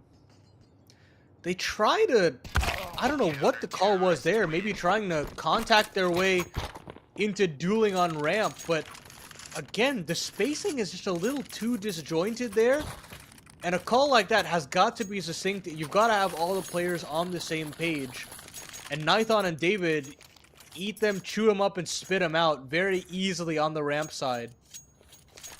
And 9Z have got to go back to the drawing board. They'll reinvest. Martineza will have his AWP up yet again.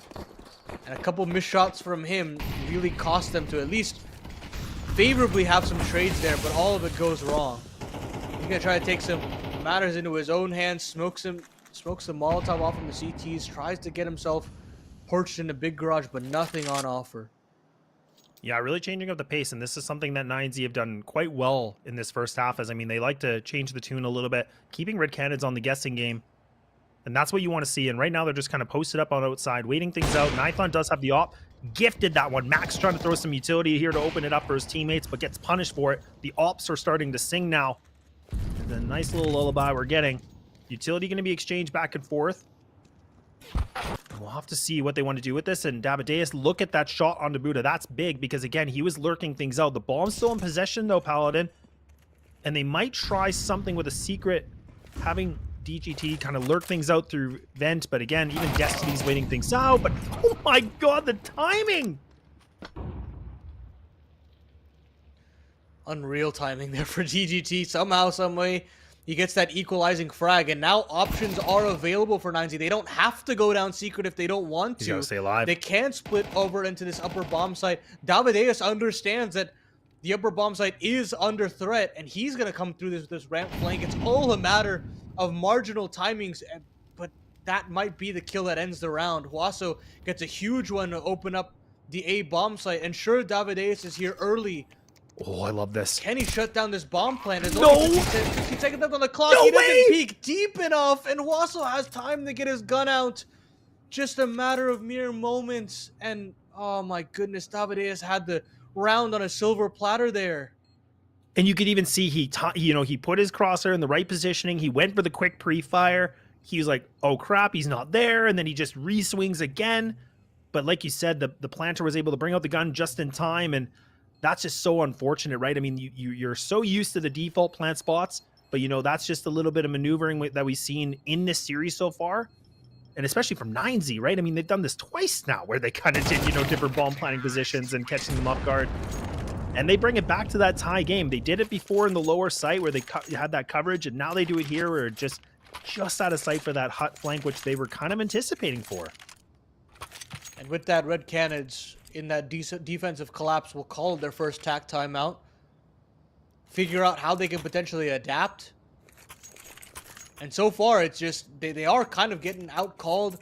And in those final 30, 40 seconds, they're trying to make these decisions. And so far, the calls have been incorrect. I mean, granted, the round previous, Davideus made the right call. They understood that they only had a player on that upper site. And as soon as the hut player went down, they're going to probably end up A, and they made the right read there. But in rounds previous, the rotations haven't been swift enough, and 9Z have made just that last second call being the right ones. And 5 rounds is nothing to scoff at on this offense. We've spoken about the offensive woes Red Canids have had on their T sides, and having to climb past 5 rounds will be difficult. And if that's 6, potentially 7, who knows, Laz? I think 9Z could be poised to take their map pick as well. Yeah, definitely. And I mean, this is, I think for Red Canids, with what you were mentioning, the stronger sides and everything like that, I think they're really hoping for this 7-5 so that they can feel a little bit more of that comfort transitioning over to their weaker side on the tee. But I mean, it's hard too, because on paper we see one thing, but it definitely can be totally different with how this game and the series has been going too. But I mean, you got to give the resilience that we're seeing from 9Z. They were in such a deficit, bringing things back to this kind of a situation. And that's where we talked a lot about this experience. Like, despite the roster shuffle, we're starting to see why they're such a scary team to go against. And this has been the identity of 9Z for quite a bit of time. It's never give up, never surrender, always staying competitive in these matches, just enough to potentially punish a mistake. And there's a slight mistake there from Nython. On the edge of the smoke, Max punishes an outside control firmly in the grasp of 9Z. They try to kick up the smoke to get another from DGT. And I say outside control, they've lost Max, and quickly that outside control is ripped back, and it's back in this B site, back in a ramp, and another crossfire for 9Z to potentially disassemble. Yeah, and even right now, Davideus is, again, just pushing back, just playing on the ramp, waiting things out, really doing this well, not making a peep, being very silent. This could be the silent assassin. And now they only have 15 seconds, so they're doing an old Navi execute once again. They want to try it again, why not? But Davideus doing some damage, waiting things out. He's able to find one, makes it that second, and now things are falling apart. And this is it. Davideus has single-handedly locked this thing down, and 9Z, they get punished for the slow execute. And it finally comes back to bite them. And Davideus, man, what a round from this guy, punishing his old team for waiting so much on that execute. And I mean, you can realize at that 25-second mark, they realize they've lost all options. They can't go upper anymore. They have to go to the lower site. They have to go to ramp. They have to try to go through that ramp crossfire, and it doesn't work out. Abysmal situation for 9Z, and again, 136 ADR on the back of Davideus, 14-4 to kickstart the CT campaign. And what a way to start off these Chengdu close qualifiers against your old team as well. Yeah, more insult to injury of that too. And I mean, you know, the funny thing is, like, you and I have talked about this so many times, like in, you know, the Challenger League and things like that too. And like we feel like when there's teams that are doing, you know, the strats and the executes, like running down the clock like that, you just need that extra time for the variable, right? I mean, there's going to be blips. There's going to be a problem. Like, someone is going to cause disruption to this execute. And it's so risky. I mean, they got away with it one time, but man, oh man, trying it 2 times in a row like that in the same half, I don't know. That's risky business to me. That is the issue. You're exactly right. When you run down the clock, and I mean, so far the meta is tilting to a little bit more of a faster playstyle, but 9Z have been pretty keen on holding strong with the slower, draining defaults. And that is the risk you run. You've got to really have all your ideas and your pre-fires all down to a T. And if you mess up even just slightly, you fluff your lines just a little bit, it all kind of unravels. And with that, a very ugly round 12 bye for 9Z to potentially equalize things. Red Canids, they would love the 7-5 half, and they're poised to do so. Yeah, definitely when we look at, you know, kind of the weapons and what the positioning and the utility and everything, they're looking good. Like, this looks like it should be. But again, we've seen rounds where, you know, Tech 9s have been able to prevail and just, you know, be able to win rounds single-handedly. So right now we see 9Z just hit the NOS and they just run down Secret with that one player. So now it's going to be that itch, right? They know that this one player is here lurking around, but the rest of the players now are going to swarm outside. They're going to be able to take down Hards out. Nython, oh my goodness, he catches a kneecap, but it's not getting the job done. And he's able to just now find himself a little bit of redemption, but okay, Martinet is just sitting on top of this, can wait things out on Heaven. This is a strong position right now for 9Z. How the hell is Nython still alive? Still has a potential to do some more damage in this round, and Martinez has got quite a number of decisions to make here. He wants to drop down into lockers, and they try to pinch onto Nython, but Nython lives again! He's still here, still living, bounds his way through the Molotov, and still lives to tell the tale. 45 seconds left on the clock, and now 9Z continue to run out of options. Perhaps it's Martinez in Heaven to deal with this. Are Red Canids aware of this potential opening? Yeah, and Destiny's, you can see just on the other side here, like just looking up, you can see on the X-ray, just right below this, behind the silo. Not an easy angle to play. Flash going to come in, not really going to catch him, but it's all about getting these shots, and it is going to be the one and done. The MP9, though, will solidify one more. It's just going back and forth here. Back to a 2v2. This is Davideus once more in that same position. but he's not able to get the bomber. It's going to go down here. The shot being missed by Nithon. I don't know how he's in these spots. He's out of bullets. So now he's got to waste time for the reload, and he has to go for this. Smoke, more of an insult to injury. And now, the tip of the spear, he has to do something crazy and drastic, but it ain't going to happen. We're going to see that 6-6 for the first half, and we're going to take that short break to see how it goes for the second.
And welcome back. We're here for map number 2 and half number 2 right now for the SA closed qualifier here for IEM Chengdu in 2024. Laz and Paladin here are still in a bit of disbelief of Nuke being the second map, with both these teams fighting for their lives to keep themselves in this qualifier.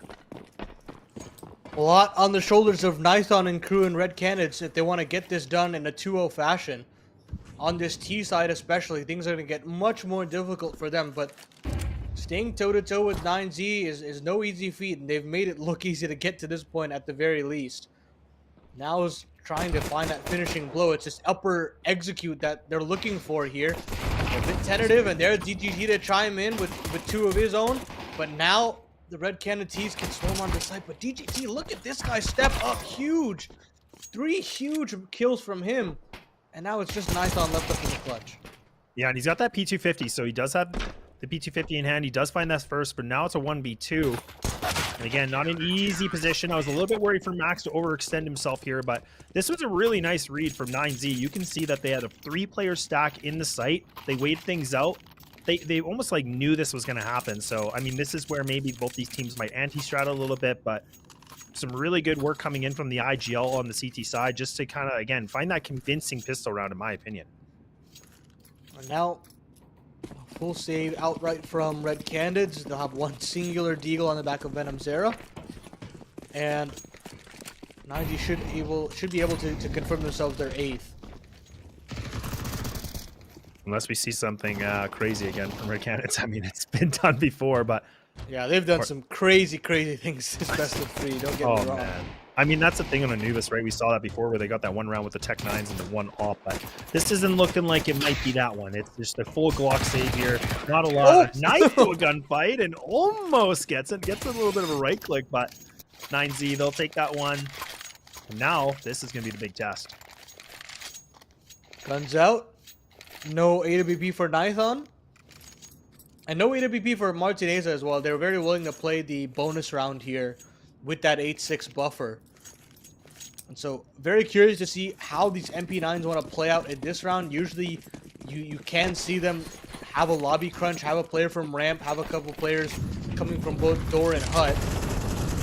And we haven't seen it just yet, but there's Swasso taking a little bit more of an aggressive stance on ramp. Might play behind the smoke here and play the fade, essentially. But Martinez has actually made his way into secret entrance as well. So I like these aggressive positions from the SMGs to potentially pounce and upgrade for free. Yeah, definitely agree. And Martinez playing in this position is really strong because, again, you can expect it, but it's kind of one of those things you don't always think they're going to be there, right? It's always on the stairs, not kind of like tucked away on the side. Now the nades are coming out. Smoke wall is going to be placed. Max hasn't been able to spot anybody. He's just spamming away, hoping for something. Almost looks like it. Oh my goodness. That's perfect timing. Taking down Destiny, and Venom Zera gets himself on the edge of the other smoke, and that was a good timing as it was just about to dissipate there. Martineza, though, might need to find something here with the close quarters of the MP9, but everybody's pushed on back. I don't think they're going to expect this progression. Yeah, there's a... Oh, no, he gave it away. He gave his timing away, so now they can react to this. The nade should get the job done. But now he can escape. I can't believe he's alive. Oh my god. Nobody chases Martineza.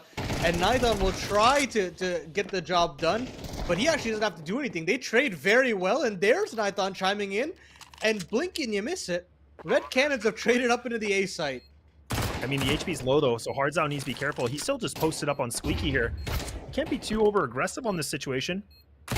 Also combing through the MP9. So now, this is very dangerous waters. The Molly goes into hut, and now Hardzow has to land this, but the MP9 prevails again. He's so excited. He can't find the bomb, but he's got plenty of time to get the defuse, and 9Z, they sweep that one just barely. And now the new boy on the block steps up as well. You got Davideus ripping heads on his CT side. Now it's Swasso Peak's turn. 9 on the board for 9Z, and they managed to pull through that bonus round with the 1v2. That's huge for them. Max loss bonus allows for another purchase here from the T's, but 9Z will be grinning ear to ear that they got away with that. AWP for Martineza, and things get a whole lot more difficult for Red Canids on this potential 2-0 closeout. And again, like Hardzow, I mean, you know, any other player I'd probably be questioning a little bit more, but he's just been absolutely a menace this entire qualifier, entire run, right? So I think he was really feeling it. He's like, I'm going to hit my shot. I'm going to do this. But yeah, unfortunately, just didn't have the HP to keep him survived here. And now Red Canids are sitting in Squeaky. That nade is thick. Man, that just takes down Venom Zera. Nicely done. Martineza waiting things out with the off. This is somebody that is so lethal with it. Gets it. Now he can fall back with plenty of time. And Red Canids have lost so many players with no chance of a trade, and now they're scratching their heads wondering what they should do here with the remaining time. And now no real map control either. It's going to be this A play that's they're essentially corralled into. And with the bomb being spotted and dropped, things get very difficult here for Red Canids. That makes their life a little easier. Nython getting some map control, but 50 seconds left on the clock, still a 2v3 to overcome. And Nython just searching for something to punish here off of 9Z, but nothing's being offered up to him. It's got to be Hardzow on this top site to potentially dislodge Buddha. Or maybe even Martineza. mean, there's so little time remaining. 30 seconds. Martineza does get that, so takes down Hardzel. That's good. Now That should be Nython it. low HP. Yeah, this is tough. I mean, there's nothing really to work with. Look at the positioning. That's what we wanted to see, right? I feel like one of the storylines we were really going with here is like we wanted to see Nython, you know, what he could bring to this. Then we also wanted to see what Martineza could do as well, being that new player on this team. And I'm getting impressed. Like, I mean, now I think we're starting to see this op warming up. It was a bit slow on map number 1, but now it's starting to cook. Yeah, that first half from Martineza was a bit less to be desired. He had a couple missed shots on that T-op, but he definitely knows his CT pathway is a lot better, and you can start to see that impact from him showing, the Spaniard showing up when they needed him. And now pistols for Red Canids. They weren't able to get anything done. No bomb plant means no buy.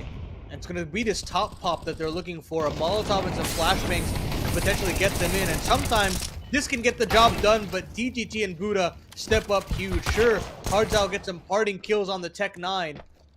But just settles, it's Nython in an impossible 1v3. And on 11 rounds on the board for 9Z, they're looking towards Ancient and they want to storm through it and then some. Yeah, and this is what we were talking about for anybody that may have missed this. I mean, both these teams on Nuke, they're both unreal. Let's just call it that, right? I mean, this is a map where they're both very, very strong on. Their CT side is their strongest point. Now we're starting to see it. The muscles are getting flexed a little bit here from 9Z. That was a pretty good round considering what was invested from Red Canids. Like, they did take down 3 players, so the money system is kind of getting a little bit more depleted here. But now this is it. This is the gun round that needs to keep Red Canids alive. The ops are going to be placed on both teams here. Nython might get this timing. He does actually get the swing and max. He knew he had an inkling. The Spidey senses were, you know, sensing somebody in garage, but he goes for the flick of the wrist with a nice opener. Fantastic work there from Nython. Continues his fantastic series thus far. But a great trade on the flip side from DGT to pull it back into the 4v4. He makes that lower rotation down, wants to get activated outside. And with how late this swing would come in, it could potentially rustle some feathers. Instead, Red Canids are keen on potentially going at Huaso. But that's all a ruse. They want to go back to that top site. They want to dislodge Buddha. But look at DGT, man. I spoke about that awkward secret timing, and it catches off another player. Yeah, and even now the reposition just giving out outside, and now just putting the double player in the stack here. Nice nade that's going to land right under Destiny, actually doing just about 40 damage. So that's really good utility work coming in from 9Z. Oh, So does make that peak. He does make the noise. So now they know. Where does he want to go with this, though? 30 seconds remaining, so a little bit more time here for Red Canids to do something, but they gotta get moving now. Also trying everything he can. He's doing some damage. They're a little bit wounded, but not able to get these kills. Nython spots the player here indoor. He's gonna have to see what he can find. Flash is getting thrown. 13 seconds. Buddha might be a problem, and yes, he's going to be. He finds the 2, and this is just falling apart. Red Canids have to save this AK, and we are going to a map point right now for 9Z. I was gonna say Huaso had to do his best David impression, couldn't stand the test of time, but Buddha is there to pick up the pieces. The lineup on Nython and the bomb planter behind him, and I guess Ancient is really where we're gonna be headed. No answers here from the T side, and I spoke about the woes that they've been having even in the open qualifiers, and it's coming back to rear its ugly head here in the closed. 9Z have found another gear. Martineza's found his form. And moreover, DGT has been such a menace outside that Red Canids have no answers. And we're looking at a potential map 2 beatdown. Yeah, and I mean, we're talking about the beatdown too, and Venom Zera is already down to 20, and that was within, what, like 10 seconds of the round, so not what you want here. Also does already get the information. Instead of dropping, he's going to commit to this fight. My goodness, that's nice. It is just 1 kill, but again, he's able to find that duel, takes down Destiny, and now they're going to be in the deficit once more here, Paladin, and I mean, they're running out of options quick, and that utility, it's a lackluster.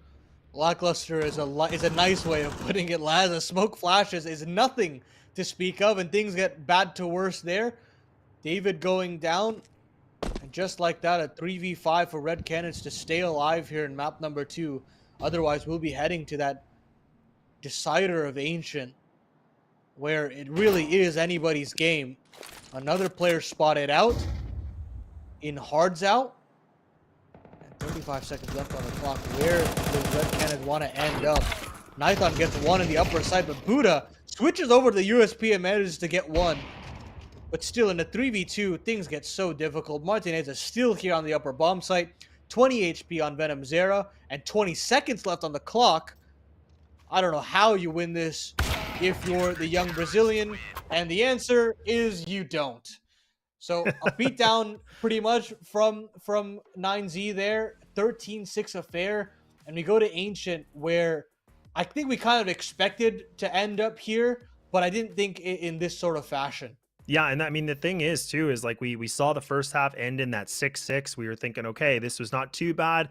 I think, you know, for Red Canids, they wanted to get that more of a buffer on their CT side. But 9Z, I talked about this in the beginning. I was like, their CT side is something to take notes here, folks, because they won that flawlessly. Like, they didn't lose a single round. Most rounds were in their control and possession. So for Red Canids, that's a tough one, because, again, when you don't get a single round in the second half, that can be a little demoralizing. But like you said, now we're going to Ancient. This is even a map where this is still pretty strong for both these teams. And it's just, again, the big question mark of what could happen here. The problem with 9Z is they've been really struggling on this map as of late. Even though on paper I would give them as the favorites, you look at the actual losing streak that they're on. They've played this map 6 times in the last 3 months. They have lost the last 5 of 6. And this is against the likes of a Red Canids. They've lost to Movistar twice. They've lost to Kase. They've lost to Bestia. These are opposition that I would honestly put above, below 9Z on a normal day. So with that, we're going to take a break. Red Canids have a chance to extend their winning streak on this map, while 9Z will be looking to snap the losing streak. We'll see who advances in this upper bracket. But again, take a break, get some snacks, get some drinks, and we'll see you back for map number 3 on Ancient.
I like to play some games. I can see right through your face. Focused on you like X-rays. I've never seen you in this place. I like to play some games. I can see right through your face. Focused on you like X-rays.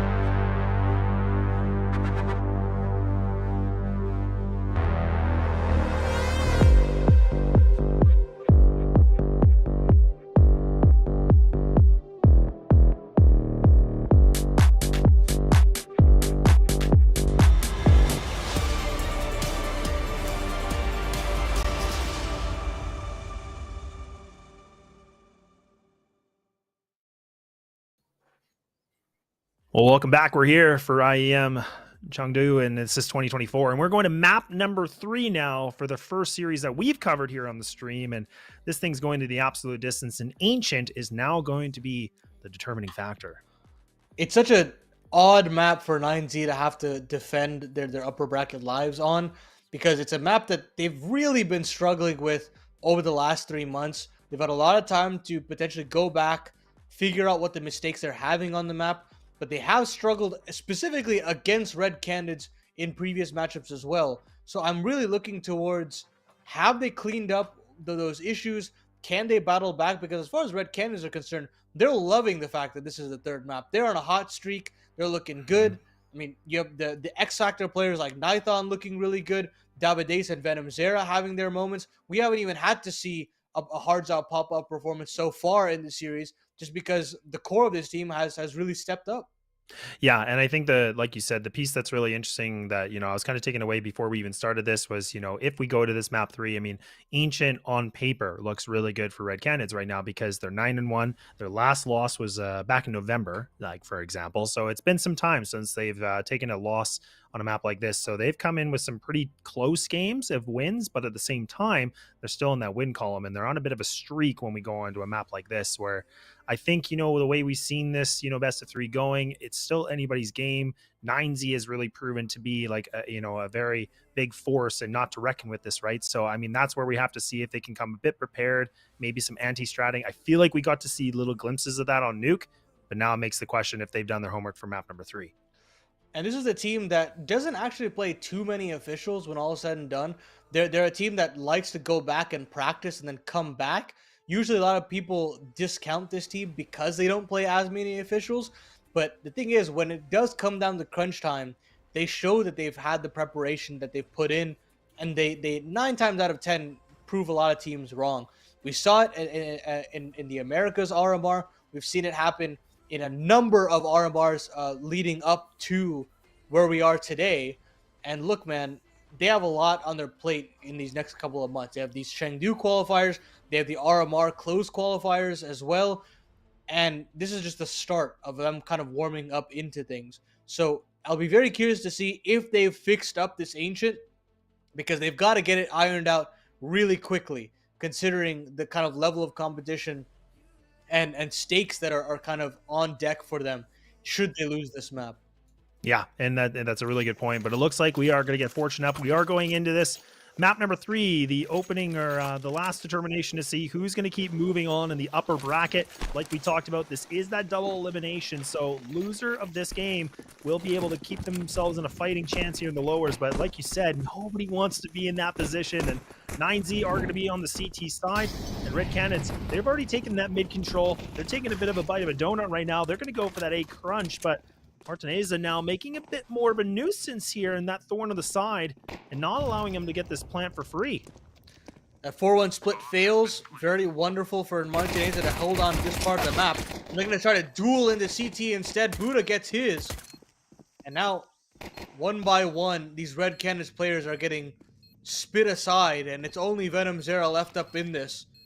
team ace on deck here for 9Z. And they're going to continue to try to defuse this bomb, but instead, it's sorry? kind of chased down. I'm sorry? Venomzera gets 3, and now Martinez is still on this He's sticking bomb. it. He stuck it all the way through, and I don't think Oh, no! information. He gets all 4 kills, but he cannot get the clutch at the end of the day. Very, very awesome attempt there from Venomzera, but just can't get it over the line. Yeah, and that was a 10-second defuse too. And I mean, that's the thing. Like, the donut position can be so powerful, but everybody knows that most time in the post line you're going to play there. But when you push like that, you better be prepared for the gunfight. And Venomzera came up with the 4K and just within just a second of a difference, lost that one. But 9Z, they'll clinch that one just barely. And now we're going to see Red Canids once again. Instead of doing that 4-1 split into the A, they are just going to do a 4-1 instead of mid-control. They're just going to go through A main. But look at 9Z. They've gotten so much information, so they should have a good inkling on this. Wasso does have that molly. That's going to be problematic here. It does get the noise cue. These guys are going to run through this. Not take too much damage, thankfully. But now it's going to be a retake scenario here for 9Z. A lot of good initial damage there from 9Z. And 5v5 retakes on the A side are a little bit more doable. 5v4 retakes are even better. DTT shuts down Destiny, the late lurk. And the bomb planter also goes down. Sure, Venomzera can trade out, but into the 4v3, things look a lot better for 9Z to potentially confirm. They've got a flashbang to potentially prime these CTs and Donut in. And it'll just be a swarm of this A site.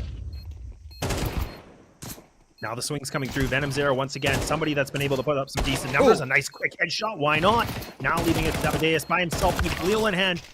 Almost able to find that second, but the defuse should have enough time. They have the kid on it. 9Z will take this second round, but it's costly, Paladin. I mean, they're down to the 2 players. They are able to retrieve that AK as well, so a decent upgrade, but the bomb plant's going to be good for Red Canids, all things considered. Now Red Canids have an opportunity to double dip if they want. Bringing it down to the 2vx, 9Z's economy isn't in the best shape as you said, Laz, and that's what they're going to do. They're going to reinvest after securing that bomb plant, and they're not out of this half just yet. There's a real world where they can turn this around quite instantaneously. It's not the prettiest buy, but then again, neither is 9Z's. I think it's a good call. I mean, they got the bomb plant. They're able to take down a lot of players. So I think if, Red Canids can find this round, this really can actually make a bit of a, big impact in terms of the money situation here for the CTs. And this is a great start. There we go. Look at that. 2 openers simultaneously happening right away. And no trade has happened here from the CT side. Martineza, oh my, I thought he was a dead man walking. But now he's treading on some dangerous waters. And he gets caught with the knife out. And there it is. Davideus now able to find that one. So now they've single-handedly taken these duels, finally losing one. Some replies are coming back in. The pulse is starting to get a little bit more. And the FP9 to death? I don't know what is going on. What? 9Z have dug deep, and they have brought this back in a round where they were down. And it's all down to a clutch scenario right now. Lackadaisical there in the clearing from Red Canids, and it comes down to just fantastic 1v1s being caused, and there's no way Venomzera cleared this side. The dink comes through, Huaso finishes the job, and 9Z have gotten away with murder. No bomb plant, and that should be enough for 9Z to pull away in these Force Buy wars. What a hoodwink of a round. It's just, you'd love to see the Red Canids were able to start things off again, getting those opening duels. They had the man advantage. That was the right thing. And then it just kind of crumbled. And again, you have to, give some big kudos here for the player that was in cave, was able to find that double. And I think that was Buddha. And he gets, those 2 1v1 fights, brings it back. And then it just, again, just falls apart quickly. So now we're going to have to see what they want to do a little bit differently. They put a lot of attention towards A. Now this round is looking like that bomb is making its way towards B. And yeah. All right, there it is. Why not? A deagle headshot, a little more spice for this one. Venomzera, man, he's had a hell of a series as well. 8-2 to start off Ancient. And you want this guy to be awake and then some if you want to take over this upset in the upper bracket. Going to reaggress 9Z to potentially take part of this map over again. Great first kill into put things over, but a little overzealous there from Buddha and bit off more than he can chew. And Destiny punishes him and DGT. Now Martineza is caught between a rock and a hard place, and he has to get out as well. So a 2vx again. And how about it? Red Canids, in probably the most unlikely round of the 4 that we've played so far, they get away there first. Yeah, and this is what they did on Anubis too, right? I mean, we talked about they were, Tech 9s, and they were able to, take the site. They were able to get the extra guns for the big upgrade, and this is what they're doing right here. So now with this, they're able to find the two M4s and putting this in a situation where 9Z losing a round where on paper they probably shouldn't have, but it came down to Red Canids just finding these good shots, kind of baiting these players into fights, and that was a very nice little bit of a baiting switch and stuff like that. I think this is really good, and now we're going to see that 3-1 exits coming in from Martineza, and that's not bad, all things considered. Wow. The eradication from Red Canids on just pistols. And it comes down to just overzealousness from 9Z, realizing that, hey, they're on pistols, we have ecos, we can go for it. But in reality, it is just much more difficult to take that lane control one by one. It's got to be a team effort. And that disjointedness is punished by Destiny especially. So very critical 2 kills on the Deagle. And Red Canids have immediately snapped 9Z's economy. That was the round for the stabilization to come through, and they don't find it. And that's why you have 3 MP9s on this squad and some pistols to round it out. Red Canids have really found a lifeline now. And they have to really make do with this opportunity that they've been given, because mistakes like that aren't going to come too often. Well, and even this position coming in, actually, that's good smoke timing. I was worried a little bit. Molly will just go in the back of Donut, so BGT is going to be fine. So we should be able to get out of this position without making that noise cue, but a nice split coming in from Red Canids right now. You can see the one player just close to mid-house, waiting things out. Buddha now just kind of inspecting with the Deeg. Might get timing here by Venom Zera, but that's a good trade coming back and forth, though. I would have loved to have a rifle there in that fight, Guaso, and the long-range duels with these MP9s are just so brutal. Somehow, someway, it's still a 2v3. David is potentially offering up a kill, and it doesn't come through, but I think he spotted out a player there. And with that, the call is moving back into this A site. David can get even more space into the back of CT spawn. And I think that one little glimpse of a shoulder David spotted is round winning.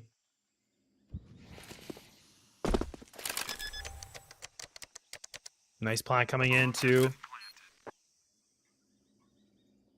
What do these two players want to do here? With the P250, the MP9. Not the most fun position. Destiny does have a really good lineup potentially. He needs to make sure he hits this shot though, but they're playing a little bit of cat and mouse. The nade's out, needs his gun, but he's gonna be okay with it. Now the rap's gonna come through here. Martineza is just gonna go all the way through T-spawn, going into a fight that's not very favorable for an MP9, but Hardsound might not even clear this. He's expecting him to come through this lane. He might be gifted an M4 here. Yeah, it's done. That's easy. That's a nice upgrade here. And Red Canids, they're able to pull themselves back into this. And like we said, this has kind of been the theme. Both these teams, whenever they're down a deficit, they seem to just, thrive when their backs are on the board. And this should be the easier round for Red Canids to confirm and tie this at 3s. But we've seen how many unlikely rounds have gone the way into the underdog's hands across this series. We had some crazy semantics on Anubis with some clutches on mere pistols and clutches from Nithon. On Nuke, it felt a little bit more one-sided, but we still had some crazy pistol plays there as well. So don't count Martineza and Co out. I love this aggression from him to take some lane control, but none of these Red Canids members are giving away anything. Instead, they're actually dishing out nades as Buddha goes down to 11. Yeah, now he's just, I'm going to get out of this. I don't like this spot. I mean, he doesn't have really much to, use. I mean, it's just the USP, right? I mean, this is, again, not really a lot invested or anything invested, really. So Red Canids, again, in a position where they could find themselves back to the equalizer here for the 3-3, but Can't be reckless, can't be careless in this situation. Grouped up, still at B door, waiting things out. Really hesitating, expecting some kind of aggression, some kind of stack. Now the CTs, they're actually going to over-rotate on this too. So now we can see on the minimap, instead of it being the stack at B, they go all the way to A, and this timing couldn't have been worse, because now Red Canids, they're going to take this site. They're just going to barrel on in, and they should be able to get this plant for free. No problems there for Red Canids. They've gotten another round where they don't have to take too many casualties, if anything. And 9Z are very keen on just holding on to this A1S, defend Martinez's life, and Red Canids do in fact tie it. No shenanigans this time around. And we'll get the guns back out in the 7th. What a storm back here from Red Canids, huh? Man, it really is. And that's the thing. I feel like what we've seen so far in this best of 3 is, again, you can never really bank on the team with the lead, because we've seen it from both sides. Like they just somehow persevere. They climb themselves back into these games. And I was getting a little bit worried because 9Z looked pretty strong on their CT side. And now we're talking a tie game, and we're going to have that moment to see, the rifles are going to come on out.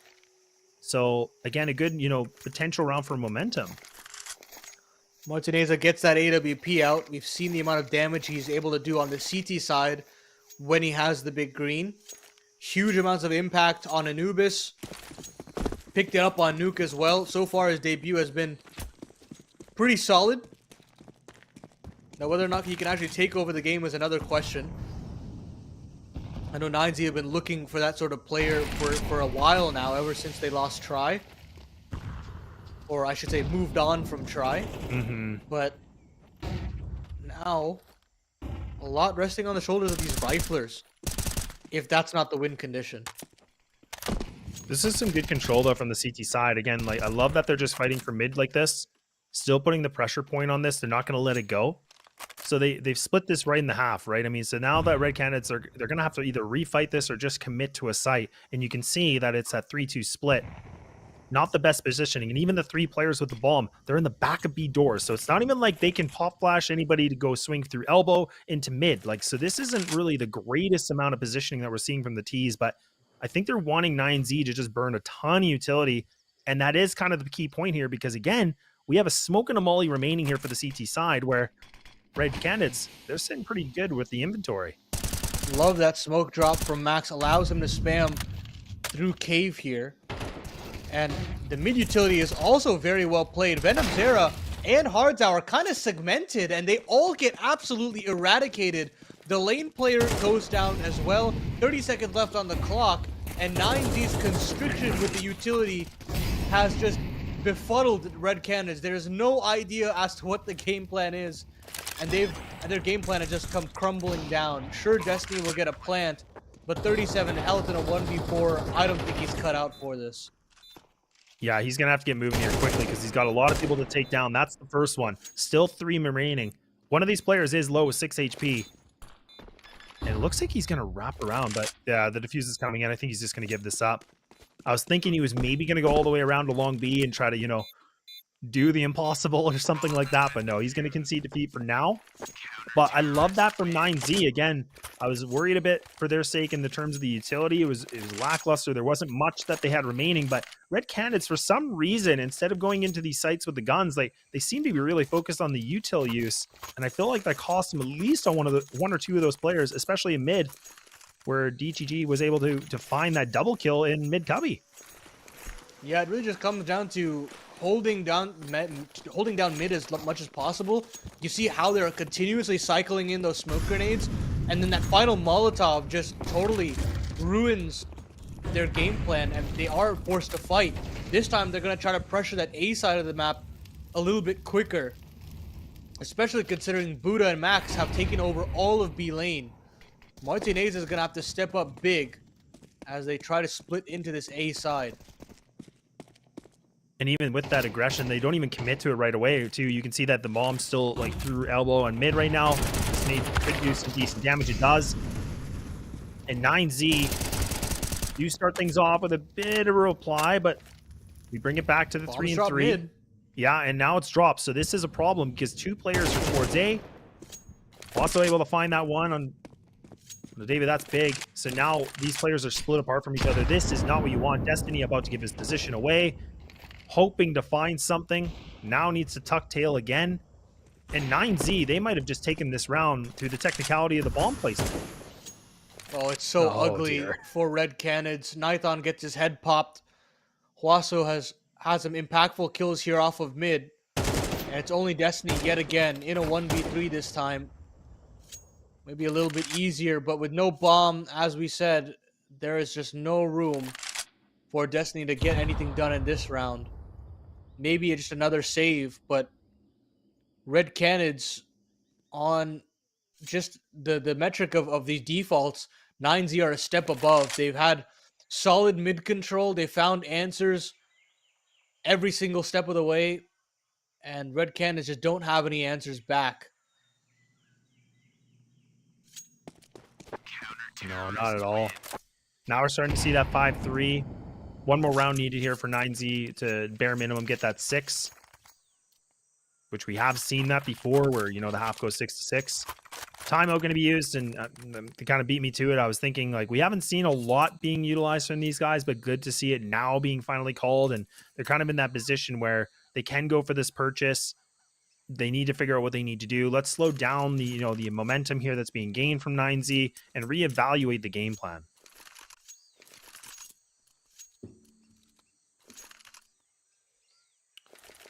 Very important tack timeout here.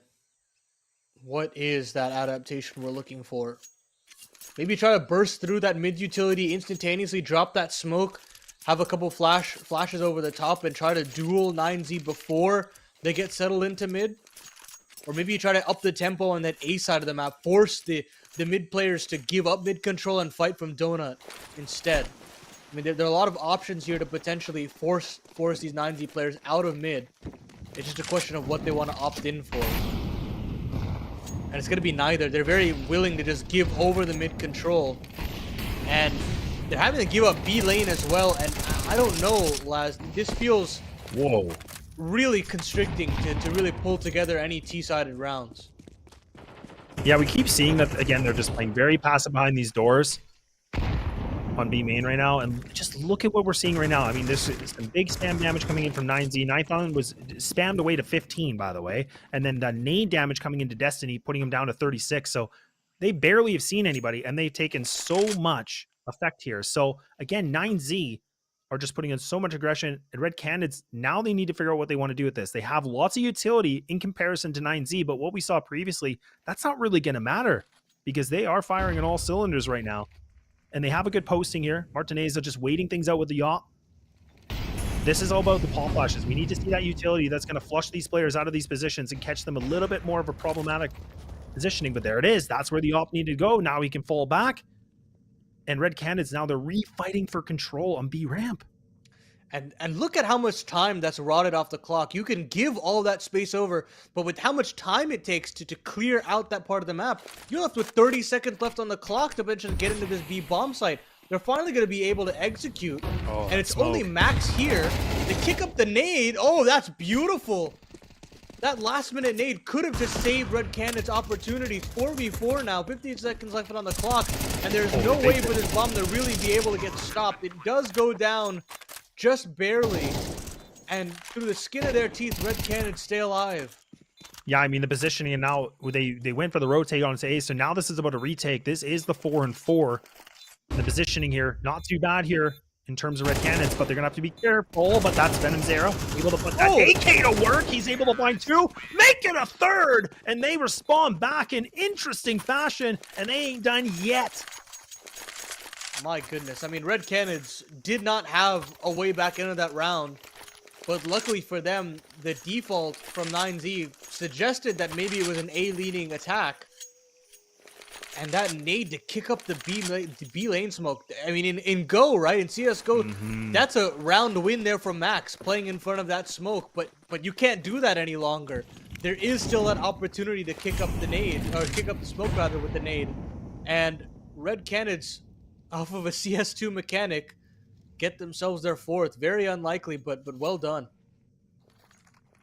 And that's the one of the benefits we talked about with Red Canids, got, you know, again, being in the back of B main like that, still having that utility.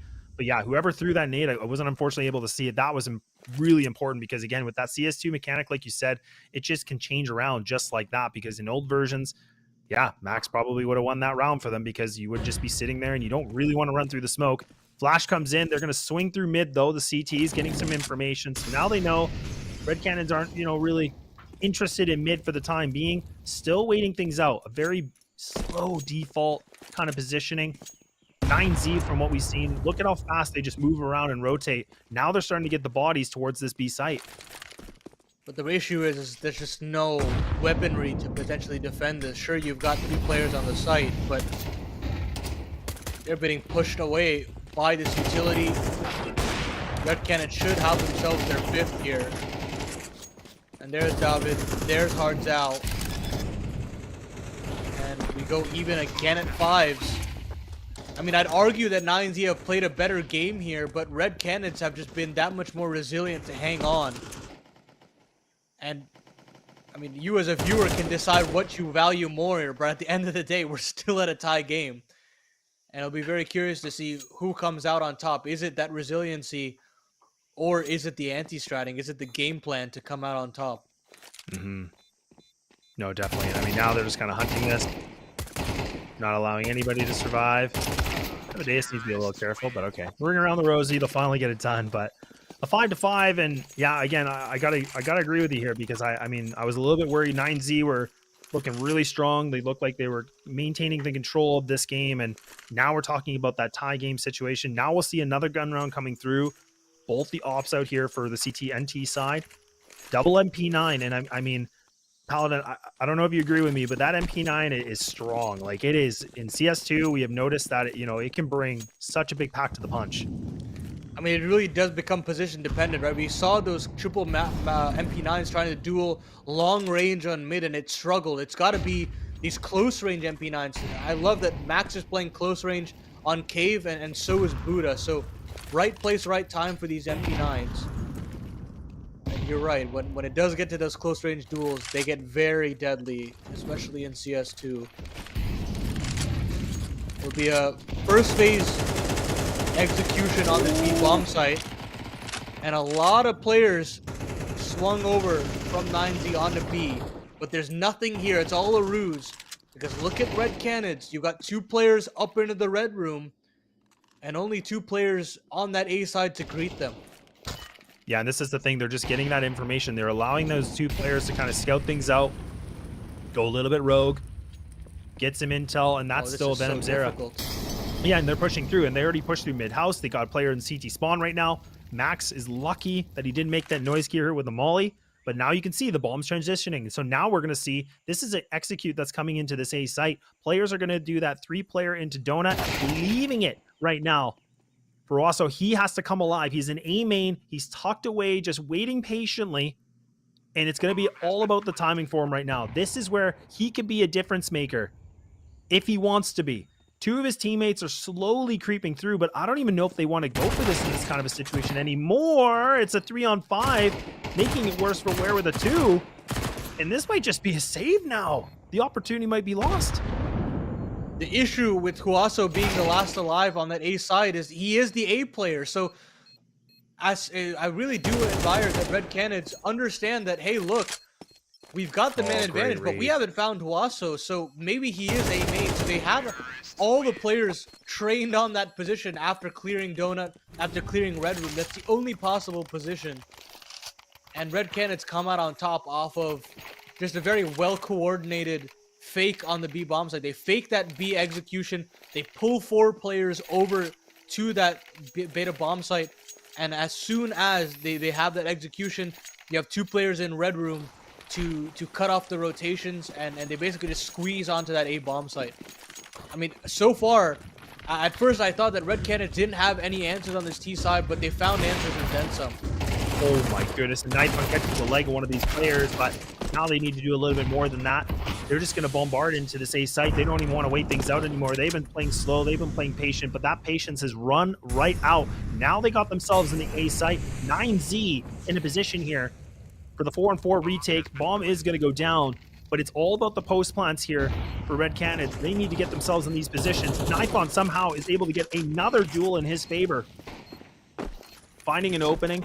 9Z running out of options. The double MP9 with the scout. It's looking like it might not be able to pack that punch. Red Canids have been able to find themselves that 7-5 in the first half. We're going to take that break, and we're going to get ready to see what could be a victory for one of these teams in the second half.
All right, we're back in the third final map, the second half now for making the determination of who is going to keep moving on in this upper bracket. Now we're going to see what Red Canids can bring here on the CT side, as well as 9Z on their weakest side on the T. Quite a mountain to climb here for 9Z. And an update on the A stream. MIBR have advanced to that next round in the upper bracket, handedly defeating Sharks. So Loser of this game here will meet Sharks in the lower bracket. Winner will face MIBR, the favorites in this qualifier. And only one half to separate us between the opponents yet. And it's going to be this just instant play here from Red Canids. They want a duel with the dualies, and they get nothing. It's Buddha to rip some heads. And there's DGG to chime in as well. Not done just yet as 9Z as they get themselves their 6th round. Even with that information that was spotted from the CT side through Cave, again, that was really important. I mean, but it didn't matter at all. Like, again, the shots that came in from Buddha, just too fast and too furious. And now they're going to be able to get themselves that 6th round. Just 1 round differential here for the tie game. But I like that 9Z didn't go for anything overcomplicated. Again, they just went for the, the B hit. They did a nice split. They had the one player just kind of throwing the pop flash utility. And I think that was just what they needed to do, right? Don't overcomplicate something here. We saw Red Canids playing pretty slow, and now 9Z, they kick it up a little bit in terms of the notches. It works out for them. They get that 6th round. And 9Z look to potentially equalize here. I don't think Red Canids are very willing to force buy into this one. And with that, again, we stay just razor tight for this final map, and I wouldn't want it any other way here, Laz, especially considering the kind of drama we got after map 1. No kidding. Yeah, no kidding. Man, and this, like I said, I think we both talked about this a little bit just before this started, and this map is, again, still pretty strong for both these teams, so this is still anybody's game. I don't think there's a bigger favorite in my opinion. I think the one thing that we did notice, though, is Red Canids are on that hot streak in terms of playing this map with 6 in a row, whereas 9Z have been in the kind of the other end of that with the bit of the losses, consecutive losses being there. So a little bit more to prove here, and Red Canids are going to have to make sure they don't look light of this situation. Good intel. Ooh.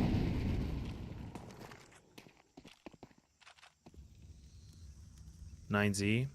Nice control coming in. Again, just, really creeping up slowly on the map. Not being too much aggression on this. I like it.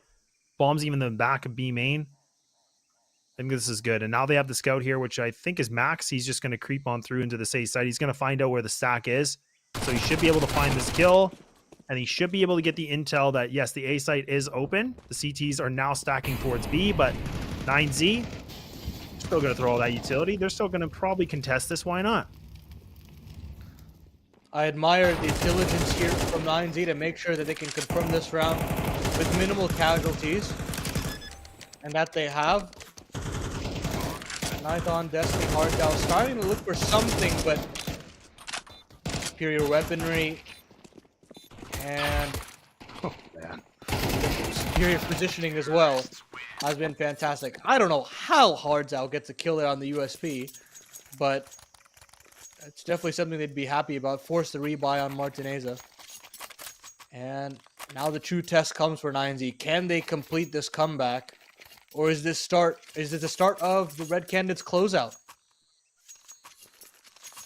Well, I mean, that's the thing. Like, we can see that, Anubis, it went to 13-11. Nuke was, way more of a dominant fashion that came in from 9Z. But that was only because, again, of what happened in the second half. And I mean, they were able to take that half flawless, right? They didn't lose a single one. So we'll have to see what Red Canids can do a little bit differently. 9Z, they are going to put the pedal to the metal, though. They are just going to run into this site. They now have the B control. Buddha's going to get burned alive here. Surviving with 4. And that bomb is going to make its way in here. It's getting a little bit dicey, though. CTs are now grouped up behind Pyramid. They're trying to see what they can do. The swing coming in, but Khalil almost able to get the 2. And now this is just back and forth, leaving it just down to Hardzow. He's someone that's been farming this qualifier, a moment where he can shine. And we'll have to see it now, a 1-on-2 with 1 minute and 12 remaining. And he's got a tall task ahead of him right now. These T's, they can just burn the clock. They can make him on the guessing game. It's all about what Hardzow wants to do with this. He's in such a tough position. With another smoke, though, Paladin, this is good because now he's going to reblock this, isolating the pathway here. But he needs to find one of these kills right away. This is so important. Oh my goodness, they're going to double swing. They might even swing this individually. Another smoke. He's just picking up utility left, right, and center. And look at him. Now he's going to wrap around. No way does he get away with this. They don't even pick up the bomb. The bomb is still down. Another And smoke. another smoke. How the hell is Hearts Out still alive in this clutch? 25 seconds left on the clock.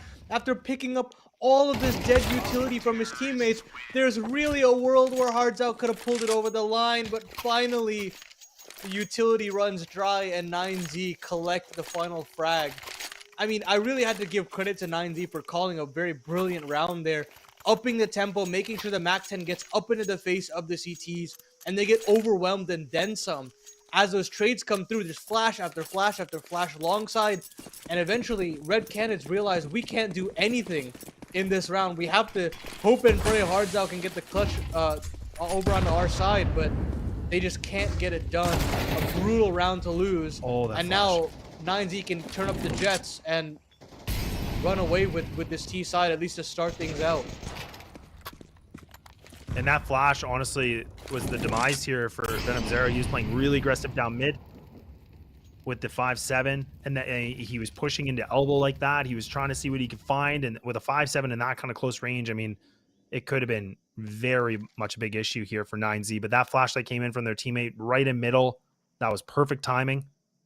And now Red Canids do have an AK in their hands with Destiny and does have the armor, so doesn't have to worry about the aim punch. But now 9Z going to creep their way back through T-spawn, grouped in the back of the main, and look at that there. They find that timing, they take that rifle away, and the threat has now been removed. Everything should be peachy keen now for 9Z. They do have to be worried about this timer of Davides and the flank. But even then, it's going to be tough for him to have a significant impact on the round. All eyes on him, on the Chilean, to see what he can find here. Might have a back turned onto DGT, but didn't completely check his corners. David has one, but that's all she wrote. Ninth under the USP. Can't do anything. And crisis averted for 9Z. 9 rounds for 9Z. Still pretty scrappy with how this is going, but either way, now we're going to see the guns back out. Nithon will have the AWP equipped here too, so the op duel is going to be back for both these teams. Nithon was somebody, you know, in map 1, didn't really get to see a lot of the op action, like fully, except for obviously the clutch and things like that, but Nuke, we started to get to see a little bit more of that impact. Now this is the big moment. This is, again, to keep themselves alive here for the upper bracket. Now we're going to see 3 players on the CT side going towards B. Back to the 3-2 setup. Martineza does get boosted on the corner of the wall, takes down Venom Zero on the spot. Now he's just going to keep running through. That aggressive op will get removed now. That part of the equation's done. And now the AKs, they need to now find themselves that 10th round. Magical stuff to open things up for Martineza, but Nithon is still fighting, kicking and screaming into this one. And with that, 9Z decided to pull the plug. They want to rock back to this A site. That's where Hardzow's waiting for the rest of these 9Z members to come into their arms. And unfortunately, 9Z cannot trade effectively in. So it's up to Max, it's up to DGT. And they've got 55 seconds left on the clock or so. With this man disadvantage comes that aggression from Max. He needs to find a way to shave off a player.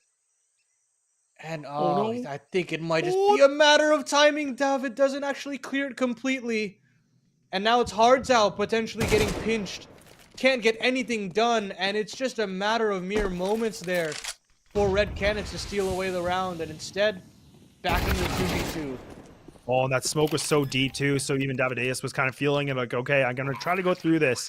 Maybe I'll get the timing. And right down to mechanical like pieces right there, right? I mean, like you said, Max, the fact that he was able to find himself in that kind of position and take down Hardzow, that I feel like that was the key moment, because that was just taking down the anchor. The only other threat they had was the player in CT. He tried to do it by himself, and 9Z have now guaranteed themselves that 10th round. And it's, you know, I feel like for Red Canids, this is such a tough one too, because again, Nithon had such a great round in terms of just putting that op to work, removing the threat here of Martineza. But this is a little bit hard, but at least if they can keep that op alive, that's going to be a decent transition into this next round.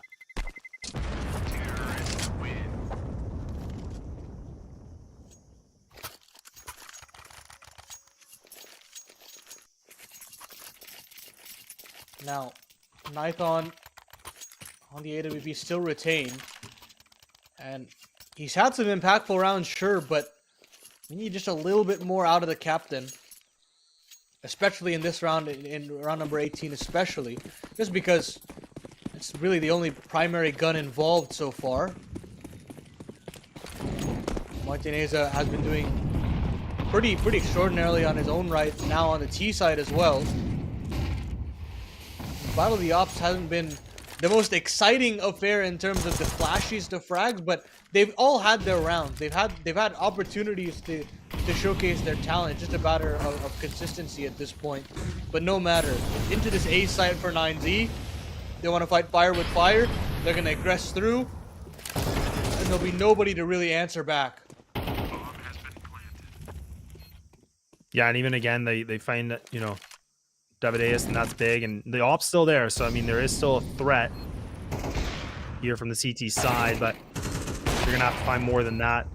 He does find himself too, but now he's wounded. He's down to 15, and again, I think this is where you're gonna have to wave the white flag and just let this one go. Keep it alive as long as you can, and that's exactly what they're gonna do. Destiny, unfortunately, can't find any sort of a weapon at all, so he's just gonna have to, again, just keep that 5-7 in armor. So this is not a bad save, but again, it's starting to slip away from them again, Paladin. That's what we kind of talked about here on Nuke. Yeah, it's the fact that the runway is continuing to dry up here for Red Canids. And only a couple of opportunities left for the Brazilians. One last investment to try to get them over the line, or at least keep them in competition here in the upper bracket. Otherwise, it's down to the lower bracket to face the domestic competition of the Sharks.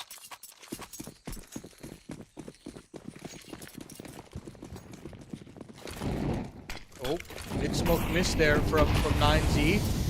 So free mid control potentially on deck here for Red Canids. Things looking up already. I mean, they're going to get this mid... Oh my god. Oh my goodness, you're kidding. All right, sure, why not? That's what we talk. Now the Shadow Q. Look at this. There it is. Knife on again. Lethal.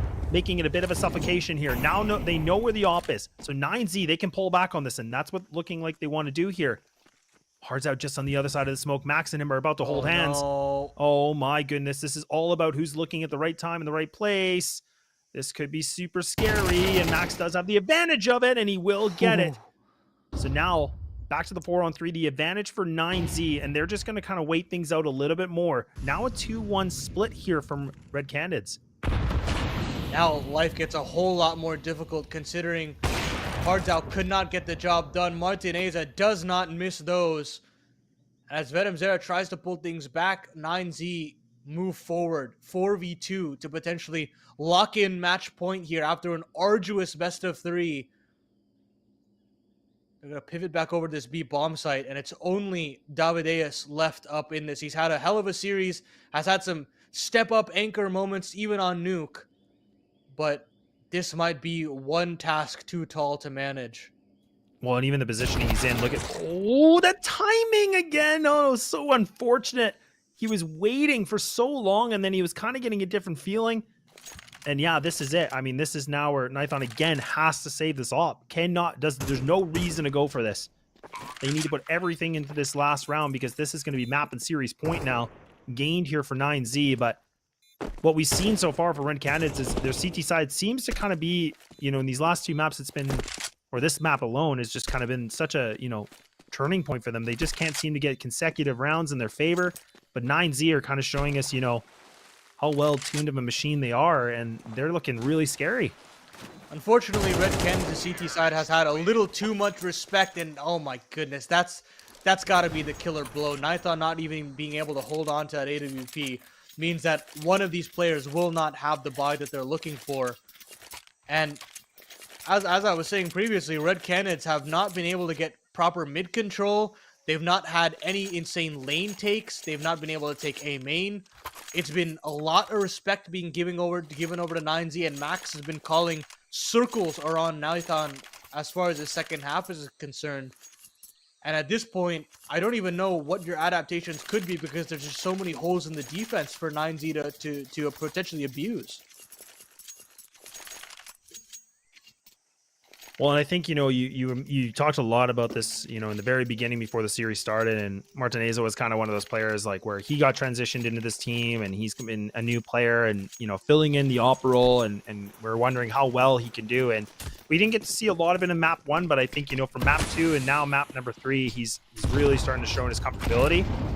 So a big difference in what we've been able to see. Now some re-aggression coming in from the CT side. There it is. That's what we need. Red Canids are able to find the double kill. Davideus starting himself to get that 1-2 punch. Now life gets a lot more difficult for 9Z, trying to find something to pull back, and there's the AWP of Nithon going down. Unfortunate circumstance, but now 9Z have another potential opportunity to rock this match point back. But in the 4v3, still a lot of ground to cover. They still don't really have too much map control. They can get B lane here, but I do feel as though Red Canids might have a bit of mid-round aggression here to potentially take that map control back. They actually opt against it. They move back to the B bomb site after hearing those smoke grenades pulled. And there's a third player in Hardzow moving now as well. Even Buddha, look at Buddha right now, just kind of again inspecting, and that bomb is still in the back of T-Spawn. So with that kill, you can see the bomb is looking like it wanted to go that way, but they're still going to press forward into this B site. Martinez has now creeped through. Venom Zera has not been able to see this. Destiny finding Buddha now, so that's a good lurk kill. But look at this positioning. This is so dangerous. He might be able to catch Hardzow right off guard. He's not going to expect something this close, surely not. And he still wins the fight! And now, this is low HP. The op's out. All they got to do is swing together. Venom Zera will get it done. They're going to survive, man. What kind of intuition there from Hardzow? I mean, if Hardzow goes down there, there is a very real world where 9Z runs away with it. Sure, they always had that trump card and the get out of jail free card with Venom Zera tucked in the cave there, but still, a real dicey situation there. Credit to Venom Zera, credit to Hardzow for holding on. But they've got to save 4 more match points if we want to have extra rounds here. And 9Z still have quite a couple of buys here to potentially hold on. Still another buy round here for 9Z. A bit more of a different composition here. So the 3-1-1. Lots of utility being burned here from the CT side, but now they've already pushed through the B ramp. You can see this. They actually do it from both ends here, from cave and from B ramp. So now they've actually cleared this. So now David Davis is going to hear all the noise cue of the util coming in, but he has to be able to find at least a duel. He has to stop this aggression. He does find that first, looking for that second. Oh, no. Not going to happen, but Nightbon, he's close on by with the AWP. And that's a beautiful shot from Max. 9Z. They've made things a little bit more interesting. It was looking a little bit problematic, but it's not looking like that's the case. The bomb still hasn't been dropped yet, but utility just flying from the sky right now. Hardzow goes for a swing in desperation. Venom Zera by himself to see what he can do. A 1-on-3 to keep them alive in this game. This could be all over right here and right now. 9Z just need to hold on for the bomb timer, and they have guaranteed themselves this upper bracket run. But Venom Zera needs to be able to find something deep in the pocket, but it ain't gonna happen, and it's a 13-8 that goes in victory for 9Z. I gotta give my heart out to David there. I think he pressed the reload button when he still had like 10 or 12 bullets left in the chamber, and that cost him. He goes down instantaneously. Nithon behind him, and it's just a surgical take of the A bomb site. And honestly, as far as that second half is concerned, Red Cannons were beat down hard. It didn't feel like 9Z had to even break a sweat.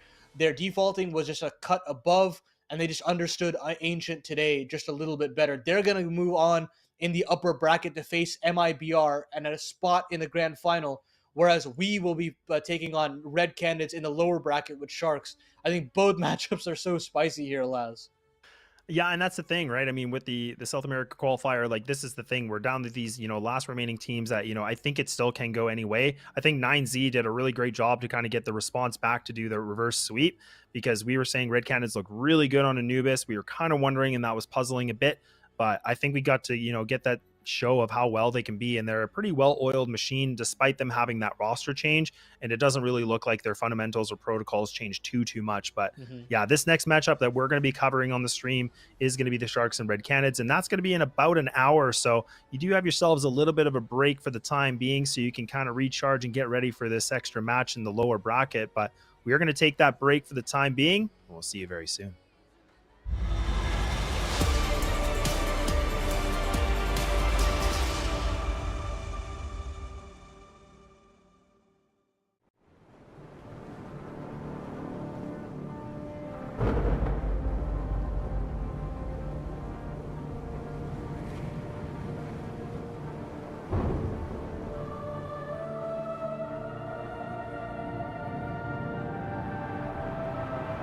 Rafa really making history. Absolutely phenomenal. And Ace is the champion of the Intel Extreme Masters World Finals. Storm's still not quite done. MC is going to take this fight, though. 3 seconds left. Last 2 rounds of matches got to start it well for ESC. And this is a massive move for Zest, but he's not content with just a Nexus kill. He wants to win. And it's all done. And Charlotte's winning.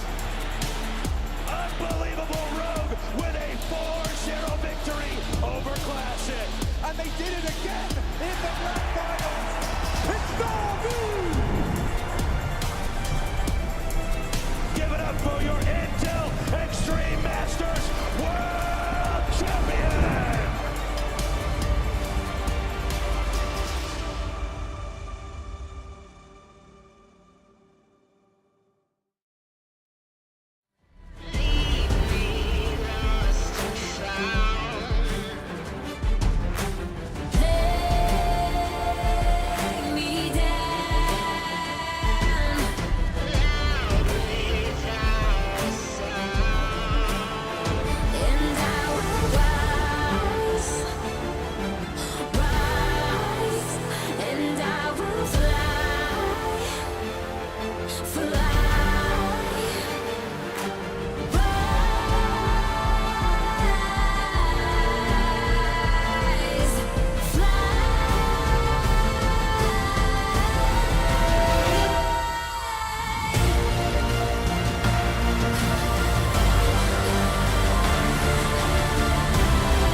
Focused on you like X-rays.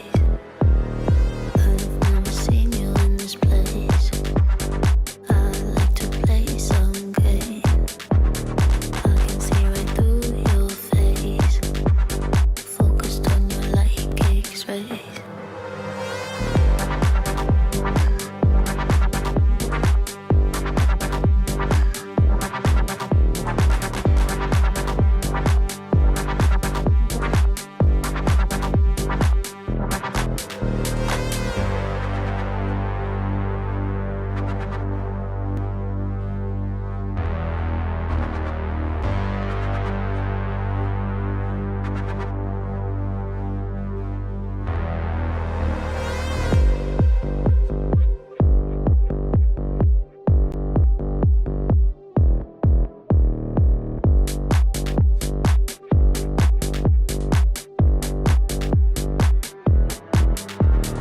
I've never seen you in this place.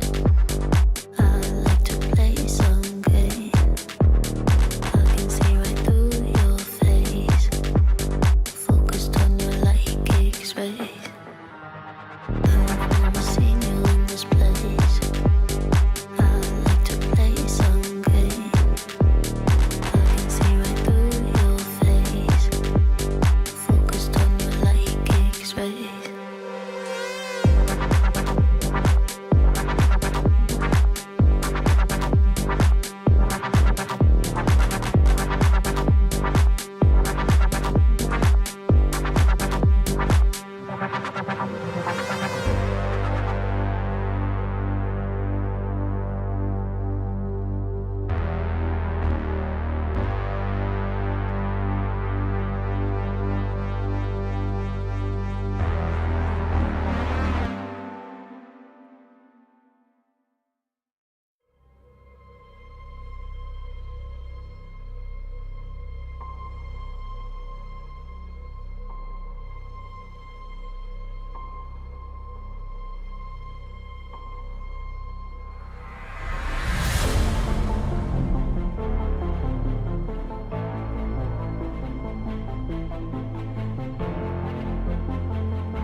I stare and stumble into place. I've tried to build a home. I feel this world coming over me. The pressure makes me fall.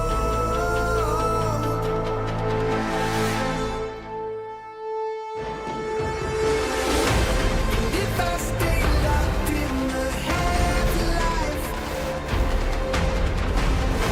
but choose to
making history.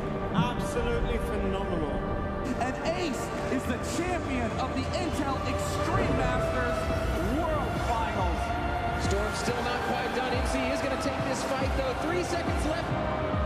Last 2 rounds of passion's got to start it well for ESC. And this is a massive move for Zez, but he's not content with just a Nexus kill. He wants to win. And it's all done. A Strollin's winning. Unbelievable Rogue with a 4-0 victory over Classic. And they did it again in the grand finals. It's Anubis! Give it up for your Intel Extreme Masters World Champion!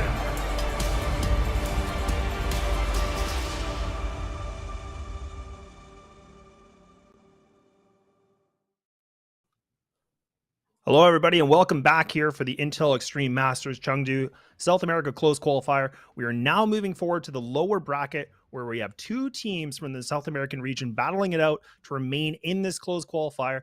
And this is that one chance opportunity for them to compete with teams across the globe. And this is now we're going to see that opportunity. My name is Laz, and I'm pleased to be joined here today with Paladin one more time. I'm so excited for this elimination best of 3. I mean, it means so much for both of these teams to at least have a shot at fighting international competition. And there's this expectation for both of these squads that they want to hang around here for just a little bit longer.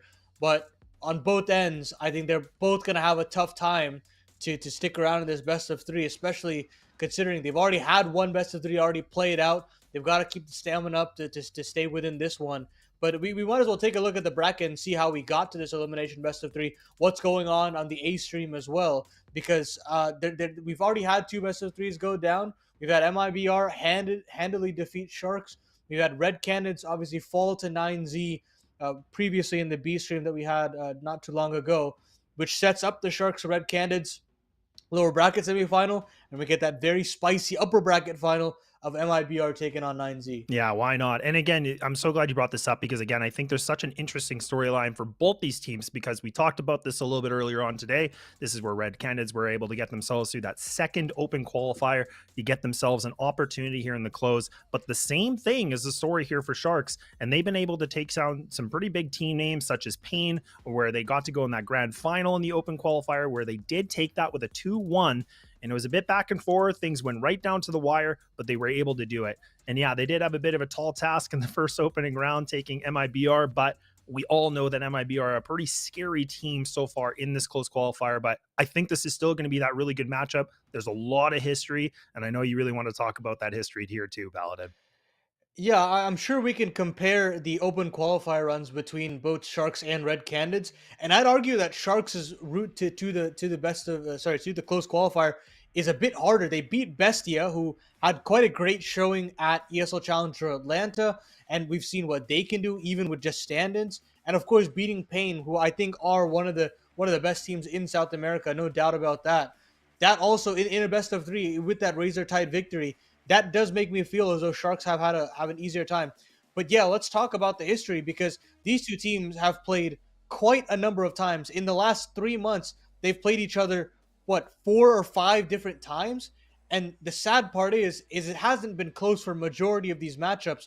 In the last 3 matchups, only one of those maps have gone to double digits, and all of those maps have gone in Red Canids' favor. They've played the same veto 3 different occasions in the best of 3s. And finally, we have Young Sharks saying, let's change up the veto. They'll be picking into Anubis rather than Nuke as of usual. We'll still have Mirage, and then we'll have Ancient to decide. But as far as the veto is concerned, Red Canids are smiling all the way to the bank because we already saw their Anubis and we saw what potency they have on their T sides. Yeah, and that's such a good point because I think, in the very beginning when we were here, I was talking about Anubis and I wasn't really too sure just because in terms of their history, it's not like it's a map where, it's the Vertigo or the Nukes where they have such stellar performances and the only odd loss. But they came up big. They took down 9Z. They showed us a lot of composure in that. They came back with resilience as well when things were going not their way. So I think this is a big veto win here for Red Canids. I do agree with you. I think Sharks have a lot of work cut out for them.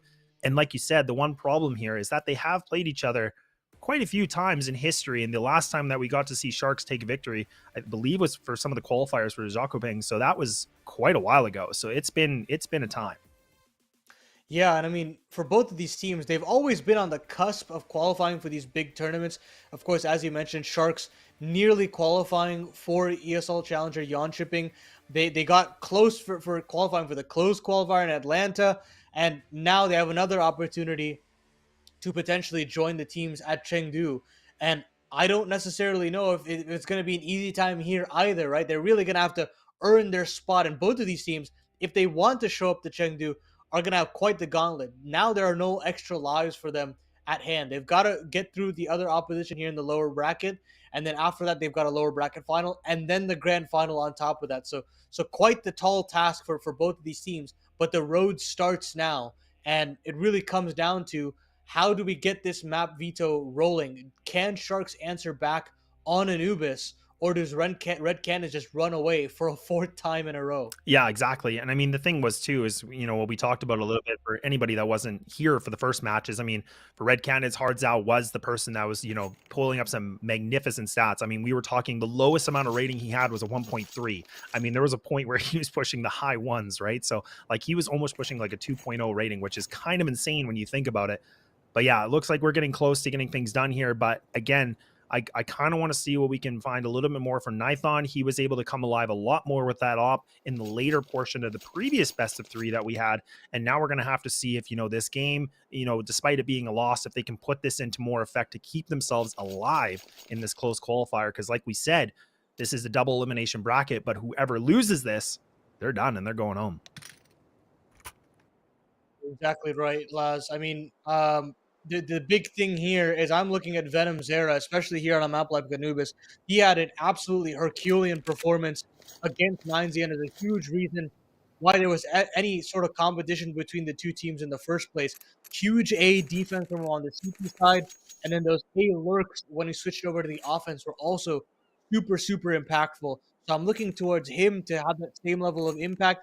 And as you said, Nithon was critical in the clutch for them on that T side. He had a huge 1v3 that was really the only reason why they were able to eventually win the game off that T side. Is he kept them alive. I mean, he was insane. And the thing is sure, he's got the AWP, sure there's a lot of impact on the back of him, but he is the IGL at the end of the day. So I'm more looking towards him to have those kinds of impactful rounds here and there, and let your rifle core do the rest, because I'm looking to them, those younger players, to kind of step up when it counts. Yeah, definitely. And I think, the other player that kind of stuck out for me a bit more, especially when we were getting into map 3, was Venom Zera. I mean, I think he was starting things off. He was like 8-2 at one point. So you were kind of wondering what was going on, and a couple of little blips that cost him some rounds, but it wasn't really, I would say, his fault or anything. It was just, kind of the roll of the dice, unfortunately. But I do agree with you. I think we want to see a little bit more of the roster. I think we got to see that in the later portion of that previous best of 3, but now people are warmed up. They both have been able to play best of 3s. They played some pretty hard opponents. So we're going to have to see how well they can put that into effect against each other. Because, I mean, the history books are there that Sharks have a lot of work cut out for them here, but it's been some time. That's a roster that's been together for, I think, about a year for the most part. Whereas I know right now for this other team, they've, had that replacement with Hardzao, and he, was a long-standing member of Pain. So that was kind of the other big thing. We were wondering to see like how well he can mesh into this team. And to be honest, I've been impressed. I don't think there was really much that, showed me he was still struggling to find his path and, his impact that he can bring to the server.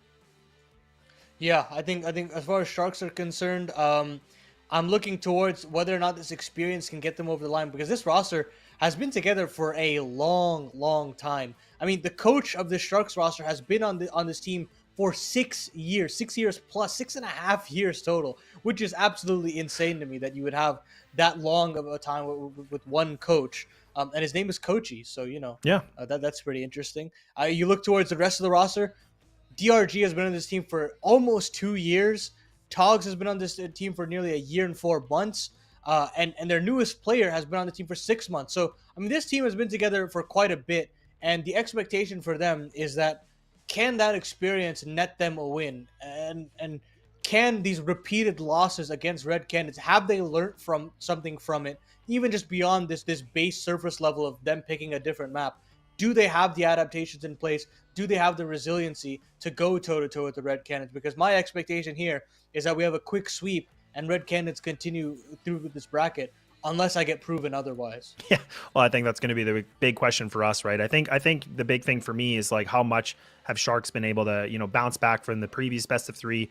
They only had about an hour to kind of get themselves, you know, refreshed, a bit more composed here, because Red Canids, they, you know, in the second qualifier to get their spot here in the closed, they were able to have a pretty dominant performance. I mean, they were taking down teams like 13-1.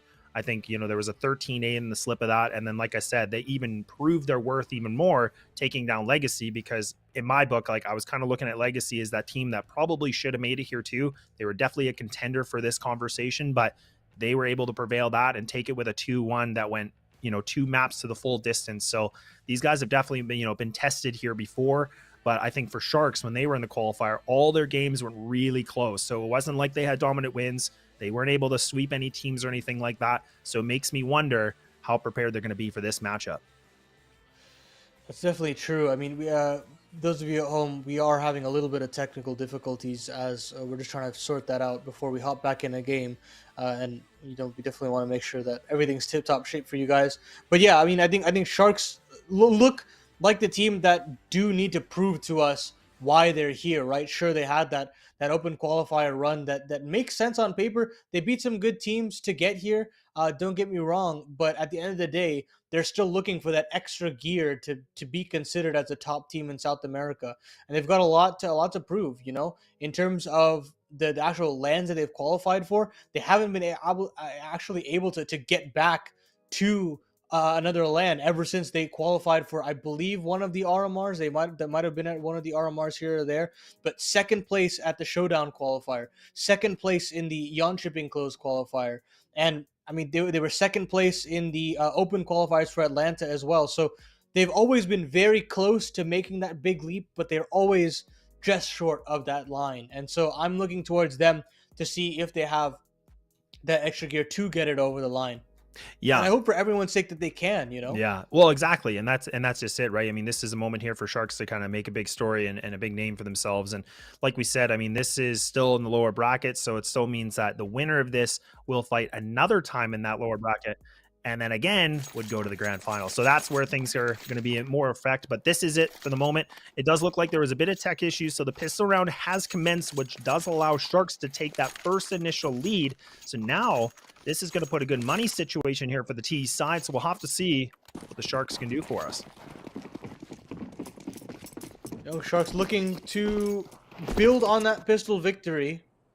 As Red Canids do take that full save.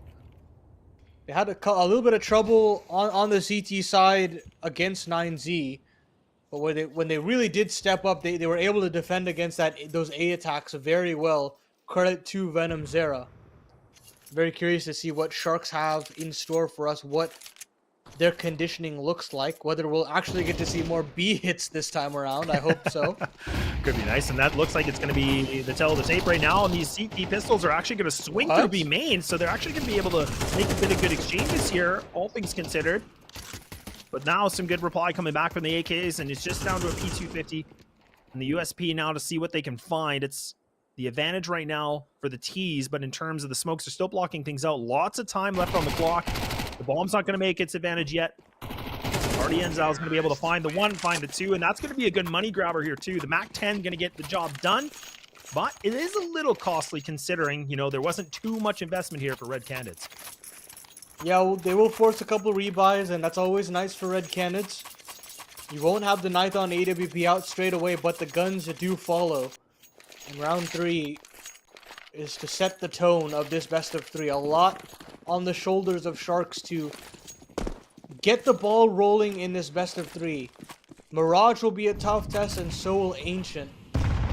We've always had that mountain to climb when it comes to the vetoes, but maybe they have an edge here picking into Anubis, and maybe that swings this best of 3 advantage into a completely different scenario altogether.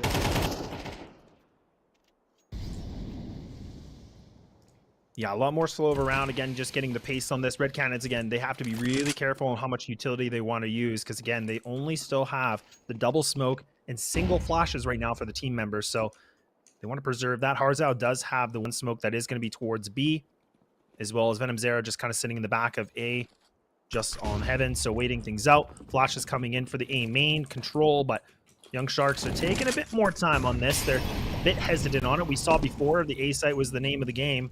We'll see if that's going to be still in effect, but Harzao comes up big to start things off, getting that first initial duel in favor for the CT side. And now Young Sharks, they might be swimming to a new destination. That might be the port of call here. They've gotten a lot of A main control, and RDN has made quite a ways out into Fountain to get one of his own. Oh, now no. David actually shaking hands with Gafolo inside that smoke, and Gafolo takes it, and with that the round as well. Togs gets another to add on to that, and Sharks are straight through. I mean, not many bullets used, not much utility used. It's just straight headshots for Sharks, and Red Canids roll over. Yeah, and I think that, again, the big thing that was the key situation for me was RDN. I think the fact that he was able to push through that smoke, get into that water like that, and just post up on the player on top. He was able to win that fight. And like you said, there was two players, you know, on the opposite side just below them, like holding hands in the smoke, and they didn't know they were there. But that's kind of what opened it up. And then it just was another 1-2 punch, and they got it done. So Young Sharks have done a great job now to put themselves at a 3-0. And this M4 is getting hunted. Not really fast, but I mean, it is treading on a couple scary waters, but he should be fine now. But I mean, the money's not going to be great to complement. I mean, they all are sitting around that, you know, high 2000s, low 3s. So they could force up some pistols here, Paladin, but they really want to try that. I think a half buy probably makes the most sense here, especially considering they've hit that max loss bonus. And Destiny will just opt in to hold on that A1S, maybe put him a little bit more aggressive here. And we've seen the amount of potency that Red Canids have had with the pistols on a map like Anubis, and I have that expectation that they could pull out some heroics here, but really look towards Destiny to potentially get involved early. Trying to fight into E-Box, will be pushing ahead of that E-Box smoke. So already a little bit of an opportunity for him to get involved, but he is spotted, he has to back out. And it's now down to those pistols to potentially open things up here for Red Canids. Yeah, and the Sharks, I mean, you know, we talked a little bit about this, but again, they have a 6-map streak on this, right? So they haven't, you know, really tasted a defeat on this map alone yet. Whereas, again, on the other side of things for Red Canids, I mean, they were the ones that, you know, they lost to Pain, but then now they've been able to have 2 matches in a row. This one earlier today is kind of adding to that belt. So, again, for Sharks, like on paper, this is a good map for them. So that's why they've been able to show us this decent lead with the 3-0. Bomb is going to go down, and CT's tuck and tail, because they're going to want to try to save these rifles as much as possible. But Young Sharks, they're going to know this, so they should be going for the hunt. And I don't think this would be careless. I think this is the right play to do, because if they can remove it, man, this could be more of an issue. Quite an economy built up for Sharks, so yeah, I definitely don't mind it. Doc is here to potentially take away one of the rifles. Destiny nearly had the spot. Now he definitely sees it, but the spray is awry. Doc gets him. And it'll only be Harzao trying to retain this rifle. He's pretty much surrounded here. And it just really depends on how much the chase wants to be given. It's only going to be Doc chasing. Nearly there, and he has it. That's brutal for Harzao. He would have loved to save that rifle. But again, no harm, no foul. At the end of the day, max loss bonus is still there. So they'll get all the bells and whistles that they were requiring and try to go at it in round number 5. But we really need for CTs to step up here. Nithon finally has his weapon of choice. Gafolo decides to opt in for his AWP as well.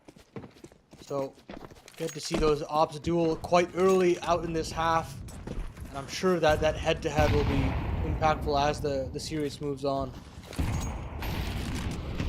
Still seeing a little bit of the opening up the smokes here. Some good information. Just getting some intel. Investigating a little bit. Harzao holding a nice angle, just trying to see what he can find. Try to find Togs. Not able to get it, but now he knows at least one person's close on by.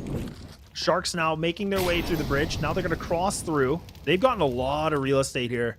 They've been able to get so much map control.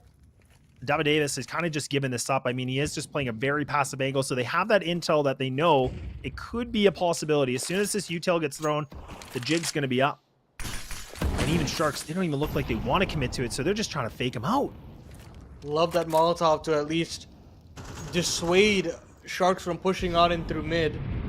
They've got a couple players perched out in this. Venom Zera gets a spot, lovely shoulder bait, but Gafolo misses the second shot, and that could be to a demise. Double swing to get the trade, and sure, Venom Zera goes down, so now the pressure comes in onto Nithon. Now that the A anchor is down for the count, a big miss from Nithon, and now he's got to go bigger, and yet again, Nithon cannot confirm anything. DRG is there to punish. Doc as well on the other side of the map. Sure, Hardzau's there for the trade, but it's only Davideus that could step up here in round number 5, and he gets nothing. Yeah, nothing at all. Sharks are they're just looking so fierce right now. Gonna make this a 5-0, and really, I mean, this round was just chaotic in the sense of the ops, right? I mean, both sides, they weren't able to make those connections. Gafolo was able to get that one before getting double swung, but missing, 2 initial shots. Same thing that we see here from Nithon, which is just really unfortunate. And I mean, that's the thing. Like, if that op misses, it just creates so much space that you can take advantage of it. And that's what we got to see from the Sharks right now. And still on the hunt, Hardzau does spot the barrel. Oh no, Hardzau. Okay, he gets it fine. That's all good. Nothing to sweat too much about. But now the Sharks making their way to this. RDN trying to see if he can maybe find him. This could be terrible for Hardzau if he gets taken out. He needs to stay alive. Okay, beautiful tap. Gun's going to be retrieved, and that's fine. But a 5-0, and I would expect to see a timeout sometime soon. I think at this point in time, it'd be fine to call attack here. Could wait for the following as well, but they're just gonna half here. Involve Hardzau, involve Davideus as much as possible, but we need a big individual play to potentially pull Red Canids out into this game, because right now it's all Sharks all day. They can't really do, and no individuals giving them any room to breathe. They're not able to save these weapons. They're not able to get any pieces of map control early. And Venom Zera, the player that I was touting in the series previous, has really struggled on this A side of the map.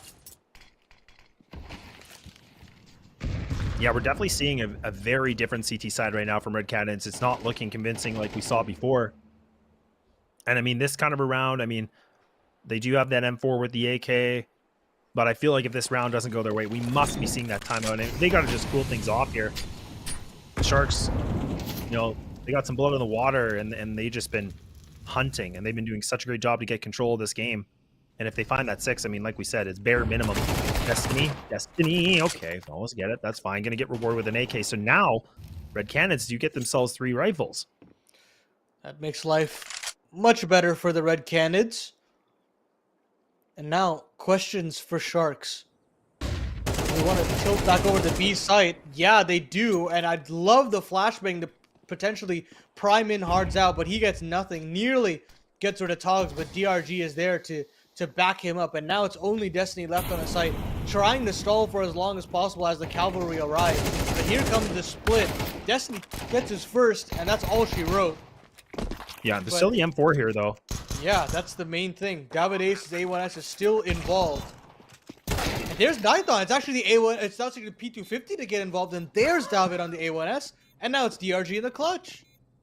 Yeah, and this is still a decent position despite the lack of utility. There's 1, make it 2, and making it out to the clutch.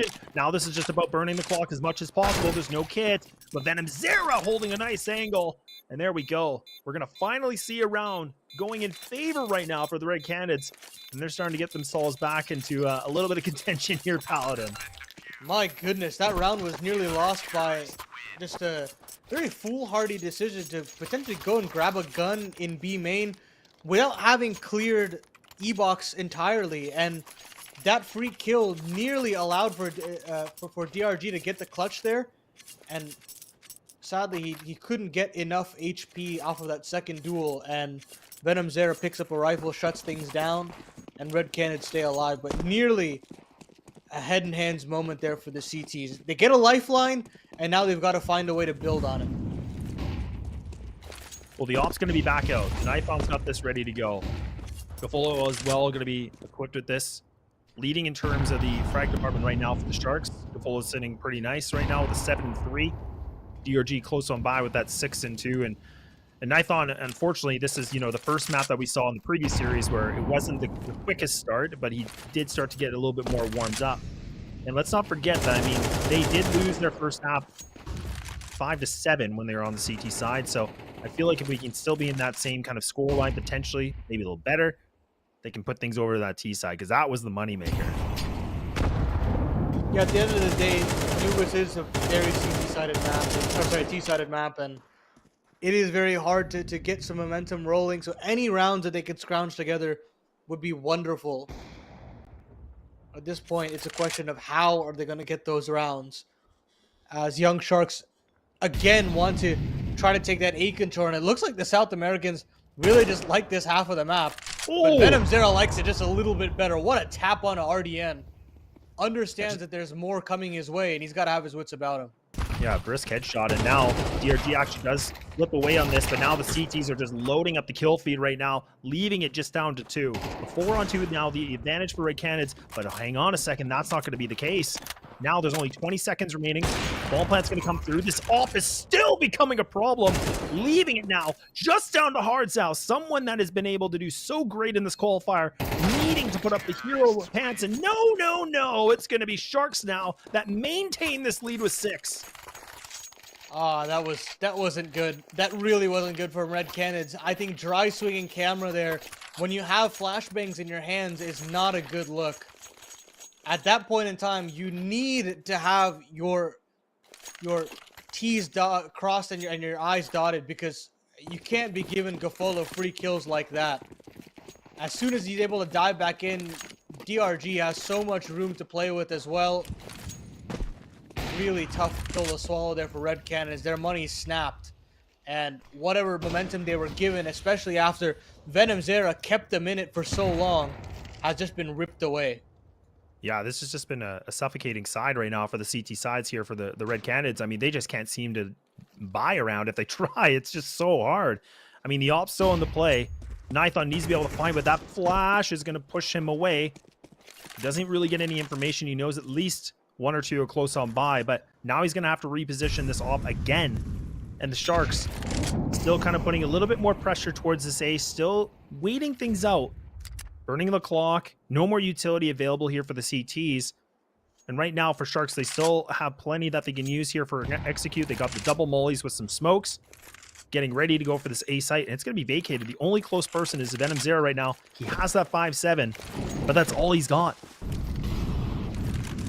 Not expecting Venom Zera to really do anything here. If he could, it'd be a minor miracle. He does get 1, and that's a stunning one in his own right, but that's about it. Long-range MP9 from David is not going to get the job done, and I'm assuming a save is going to be called here, or maybe just play for exits, because Young Sharks have really made themselves presentable with this T side so far. Yeah, they really have. This is putting them in right now in the conversation for 7. And like you said, the save makes a lot of sense. There's so much investment just in terms of Nithon. You want to make sure you can keep that op alive. And I mean, even the MP9 is still a good thing. There's a lot of armor here for these players, so this is not a bad thing. I mean, it makes a lot of sense. It'd be kind of careless for them to try to go for a retake when they don't have anything to flush the players out and get some better repositioning. But I mean, this is a very different kind of, path that I thought we were going to go. But Sharks have just been, dominating this first half, and they guaranteed it with a 7. But it begs the question of how much more can they, keep stacking this? I mean, there's just no answers, right? Right now, Red Canids barred Venom Zera. Nobody's really hitting their shots. I mean, Hardzow's been able to, but it's really on the tail ends of these rounds. I'm looking towards Nithon. I'm looking towards David. Maybe try to make some plays happen. So far, it's just been too much respect being given over to the T's. And those mid-round aggressions, it was a huge issue that Red Canids had on Ancient that cost them against 9Z. And now it's coming back to bite them here on the CT side of Anubis as well.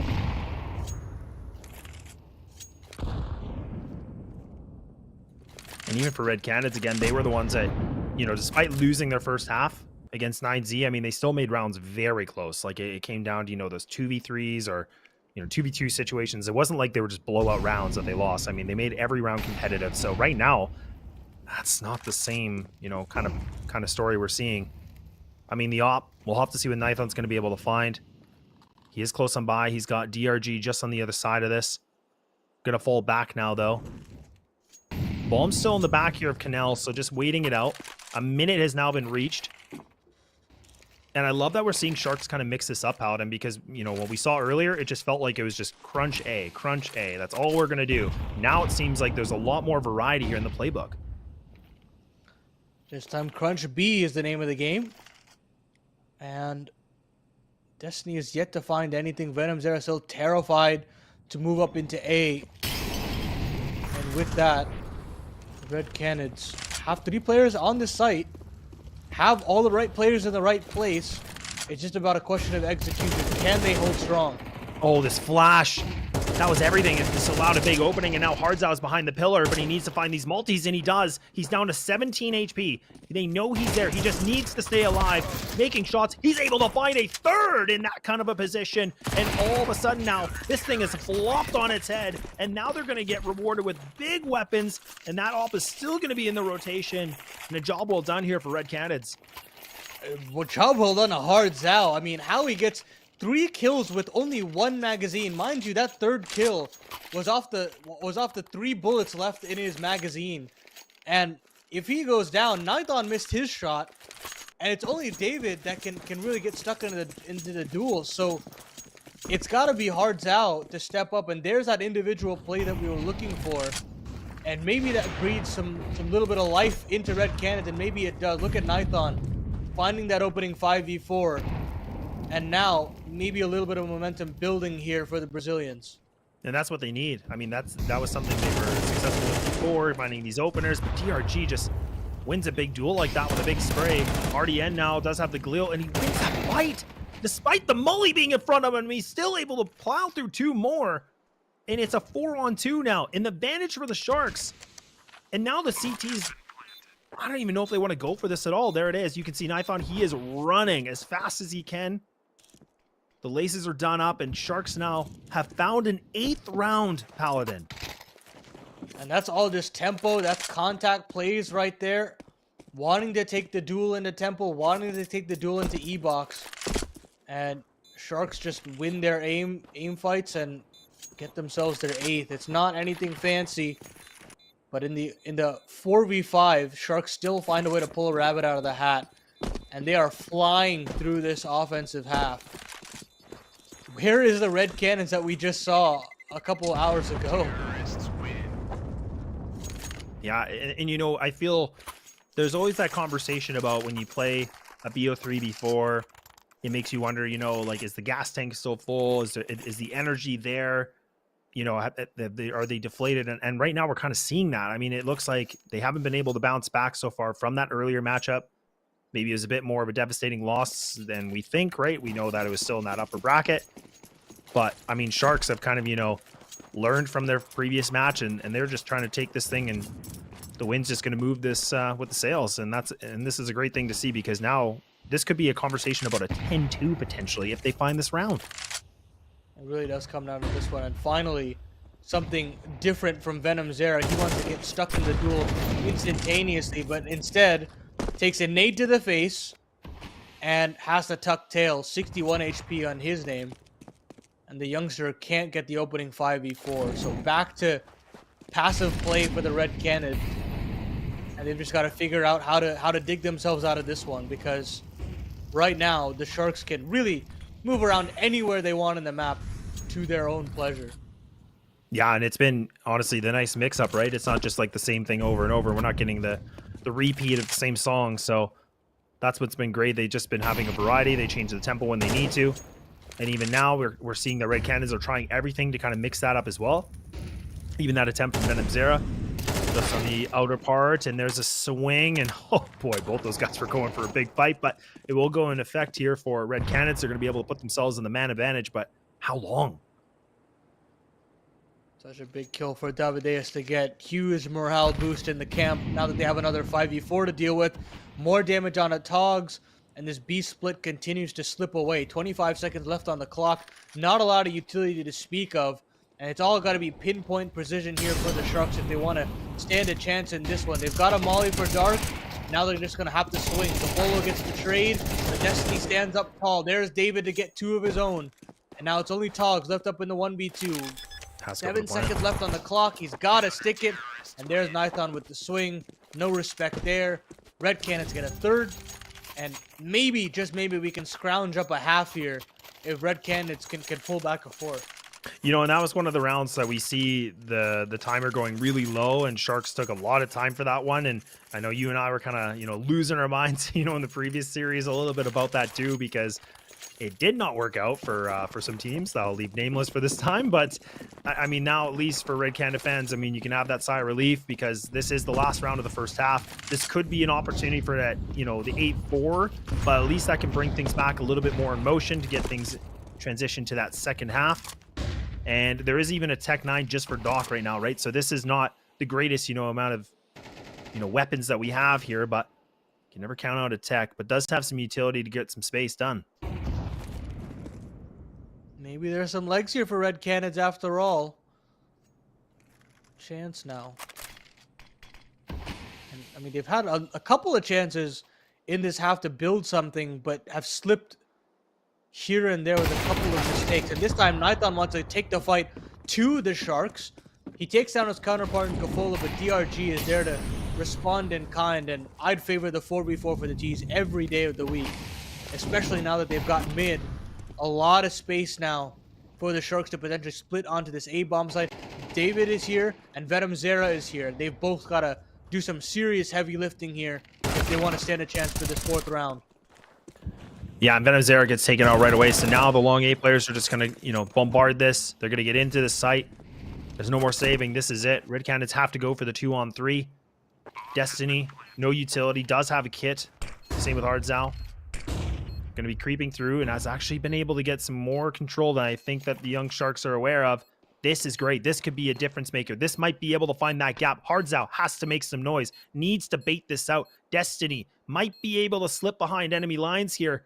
Is creeping on through. Hardzao still waiting it out. There's Destiny with one. Destiny with two. And things could be working out very well for the Red Canids. It is a nade that dunks onto RDN. He's going to fall. And now this defuse comes in.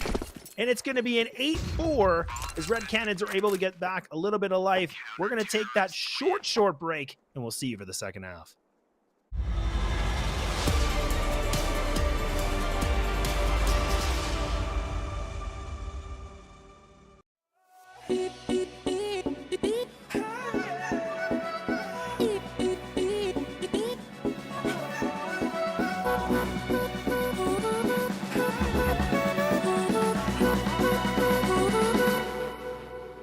Don't give up on us, don't give up on love.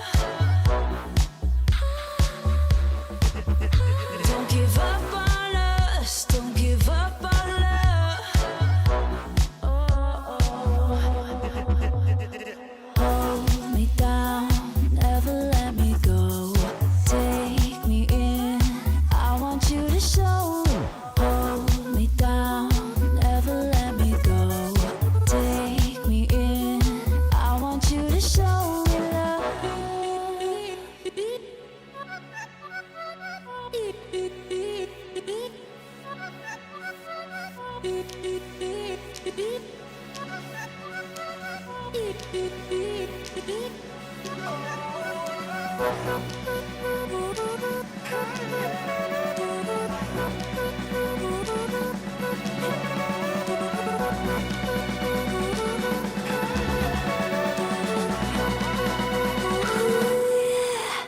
Don't give up on us, don't give up on us, don't give up on love.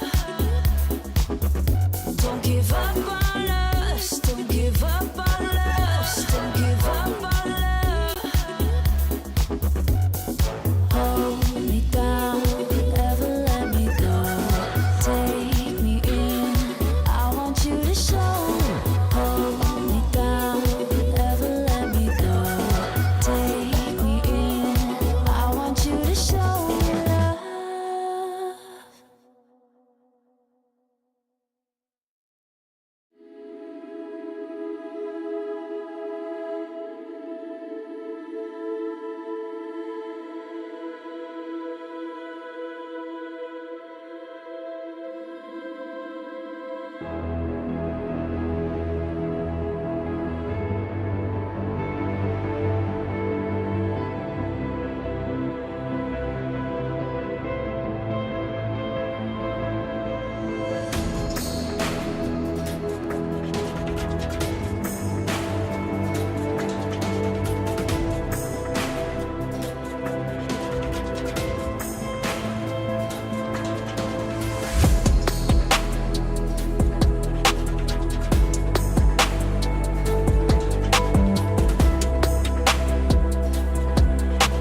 Well, there should have been some blood on the water because Sharks have been able to get that first half with an 8-4. Now we transition over to the second half of map number 1 in the lower bracket.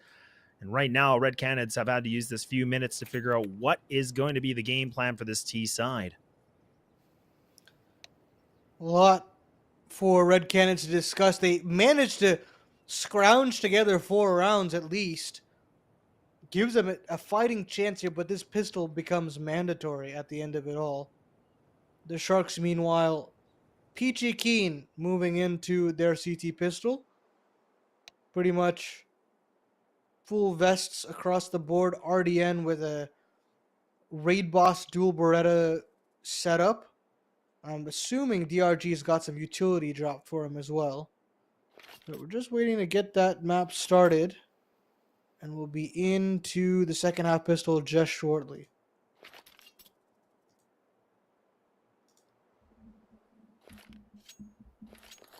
Yeah, just waiting to see what there might be just a bit of a tech issue or just kind of waiting things out for one of the players, not too sure. But, you know, again, Paladin, I feel, you know, when we talked about this too before, Red Canids, I mean, again, their T side on the first series, you know, was a 7-5, not in their favor, but, you know, we got to flip, you know, things over on the T side. I mean, it was a whole different team. I mean, it kind of felt like a phoenix, you know, coming out, and they just became a whole new monster because they were able to put up some big rounds, and they were able to get that win that we talked about that we weren't too sure about.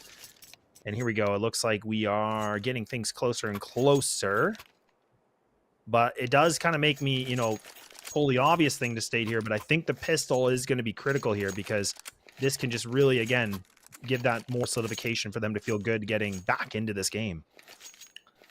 And moreover, just having that momentum to potentially rely on as well.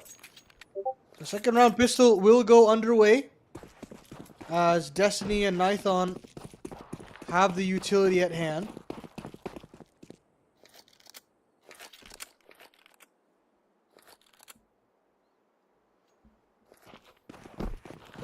So the mid control are going to come through. So they're going to do the 4-1 split. Smoke now going to be thrown. That's going to block off things here. Camera's still open. Doc does spot these players, so now has to run away for this. Going to reset his positioning. The Glocks are getting aggressive, and that's going to be a head removed. But it's just back and forth. It's not in favor, really, for anybody except for Young Sharks because they've been able to put it through a 3v1, and they get it done with a pistol. And they shut down any sort of aggression. The door is closed, and Red Canids are not invited.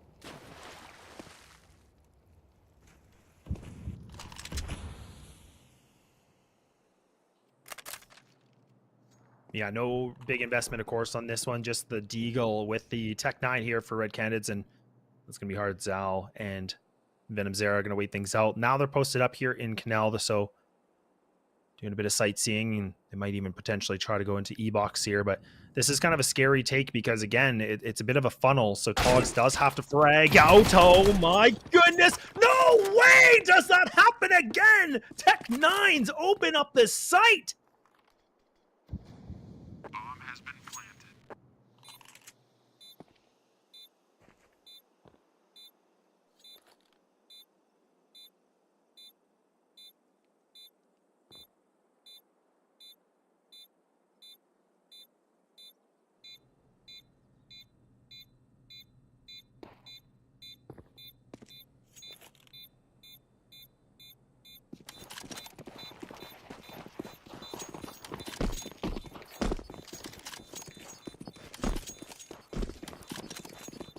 It's amazing to see because this is what we saw before where Red Canids did almost a similar take.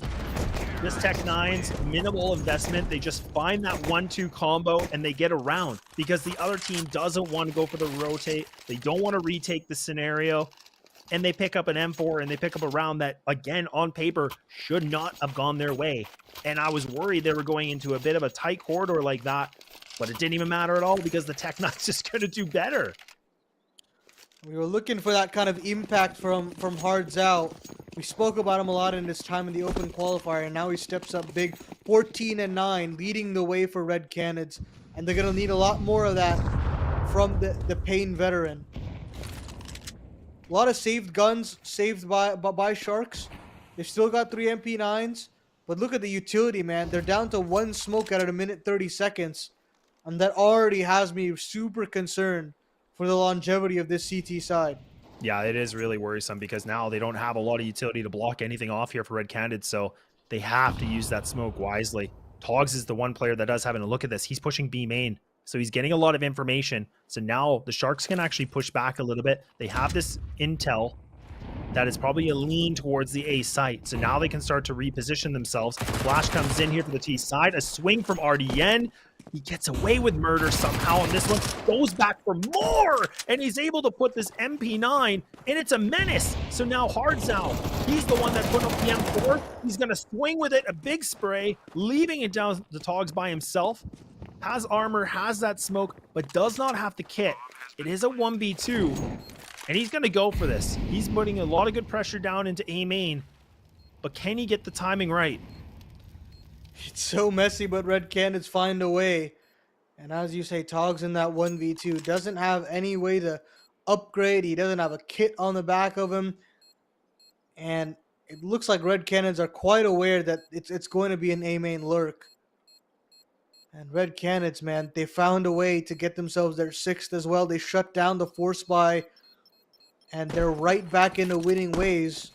And as you said, when they played 9Z, they looked like a completely different team when they switched over to that T side. And I'm starting to think it's the same situation here on Anubis. It just felt like on their CT side, they weren't able to, you know, pick up the same rounds like they were with the 9Z game. And obviously this game we got to see, but when they kind of go on this T side, I don't know what it is. They see red and they just frag out because right now they're making this closer and closer, 3-round differential. Sharks now in a tight money situation where they're going to have to just save this. I mean, Togs does have the MP9. They got a, you know, pair of dualies. That's the only investment that we've seen in this round. And I mean, this is asking a lot right now. Nithong finally gets that off to work a little bit. Now they're just going to put a bit more aggression on this, and they clean house, man. They might just do a speed run round here and get themselves at 7 quickly. Togs will get himself an upgrade. Gets themselves an A4. But they know where his position is. They're going to try to duel him, and he gets another parting gift, but Nithon's there for the trade. Double for him. Red Canids get themselves their 7th, and the guns come back out for the Sharks. Cafolo will get his AWP, and we need to start seeing the Sharks pull back together because what a blow it was to lose that second round of the half. How do they respond in kind immediately? Well, this is going to be the big moment here. This can be a telling round because if we do see that, you know, go into the favor for the T side, this can make it a little bit more shaking in the boots here for the Sharks. And we might be seeing one of those timeouts that we haven't been able to see for at all, actually, in this game. So the op's going to be missed here from Gafolo. So he's going to get pushed back right away. Look at this. So now Red Canids actually do have some good real estate early on. And we're talking 1 minute and 30 in this round. So Settles and Red Canids are very willing to give away a lot of this map control, sit on their laurels, maybe try to punish some mid-round aggression. But Young Sharks are not really involved in any sort of semantics in the early round. They've kind of parked Nithon with a deep line in middle, and the rest of these members pretty much outside of that B bomb site, waiting to pounce. And as they continue to stall, Gafolo is thinking about moving into the middle of the map. And with that, a potential punishment on the cards if Red Canids want to explode here. Yeah, this is a good split that we're seeing right now for Red Canids because they're going to have these players in E-box. That Molly actually does miss. The Doc's still in the corner. Now, or is he going to swing out? Those Togs, my apologies. And now Deus is going to be able to find that one, and some good trades coming back here from Red Canids. So now it is just going to get the bomb down. The op still in the play from Gafolo, but all of a sudden the bomb actually gets denied. So 15 seconds remain. Venom Zera has to frag out now. He doesn't have time for a bomb plant, but it's going to be a 10th round game. Sharks, they hold on. What a bite there in terms of the read from Sharks. 4 players to actually answer back to Red Canids' hit. I'm surprised they bit down that hard, that easily. I think Red Canids were expecting a little bit easier of a time. And as soon as Nithon goes down, it feels like the round unravels and the prediction is that much easier. Red Canids are going to have to do a little bit better if they want to feign some mid presence and if they want to execute onto that B bomb site. With that, the purchase is not very pretty as that bomb wasn't able to go down. They've got 2 smokes and a Molotov here, Laz, to potentially get themselves into round number 18. Yeah, and with this lack of utility, I was kind of thinking they might want to, you know, put a little bit more on the gas pedal, be a little bit more aggressive to see what they can get away with in terms of taking out some of these guys.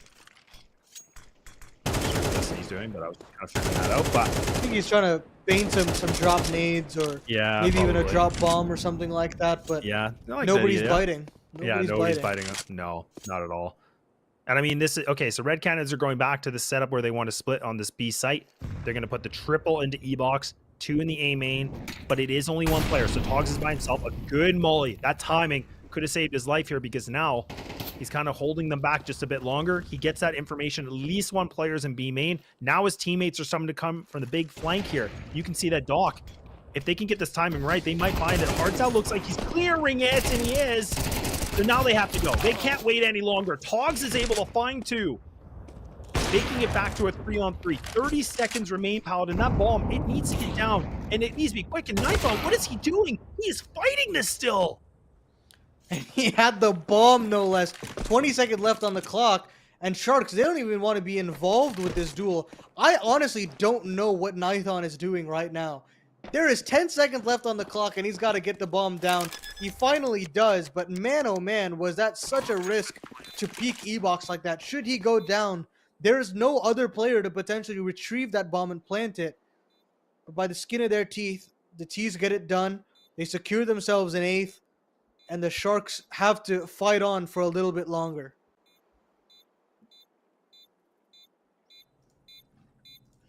Well, that's that confidence we wanted, right? We wanted Nithon to, you know, do some crazy things, but it's a little bit more for me. But at least this save from the Sharks can be good because it would be the op and an AK that is going to be saved as well as the kit and armor. So, but it's a matter if they can hold on to this. They should be fine. But Red Canids have now made this a very interesting game as they're making a climb back into this with a 2-round differential. And I mean, let's not forget, this was an 8-4 first half. That wasn't favor for Sharks, so, and we haven't seen a timeout yet. I still think Sharks are feeling okay with this, but if they lose this round, I mean, surely we're going to see it. I mean, it's crazy that we haven't seen any timeouts being used. Finally, some being called by Sharks. Because, look, even if you don't have anything to talk about, just taking a breather, relaxing, resetting the situation can do a number on the team's environment. And I think that both Red Canids probably needed it at some point on their CT side, and now Sharks definitely need one here on their defense. So, good timeout to be called. And we'll be right back into the action as Sharks really need to find an answer to this issue where they aren't able to really get involved when these site hits are coming in. That's just the difficulty of Anubis. When site hits come at you, it's just hard to multi-frag. And if you can't multi-frag, the round's just straight up over.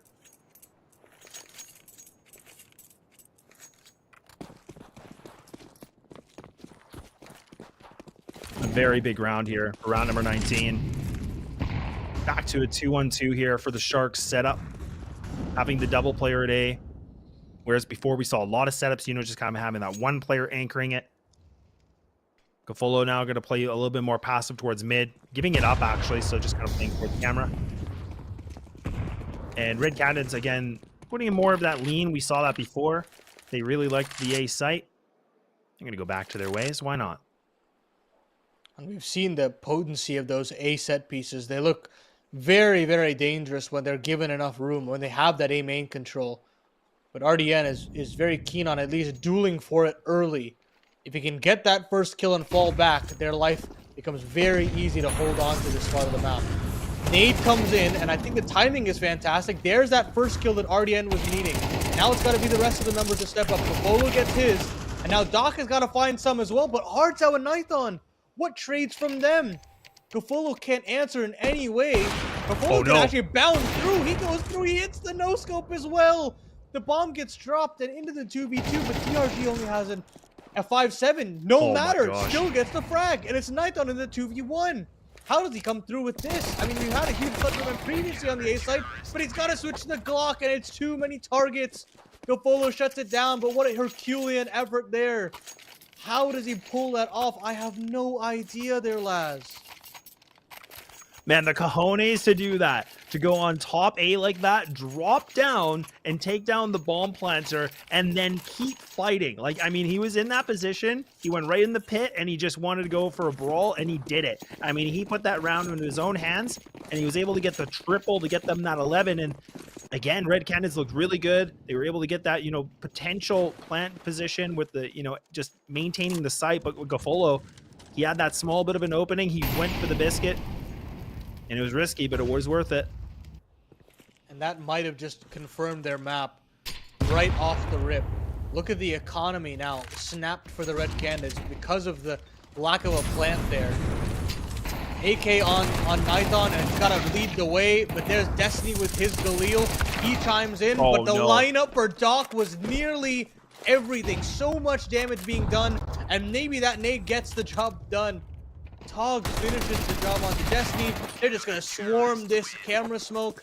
David can do nothing, and it's a map point for Sharks.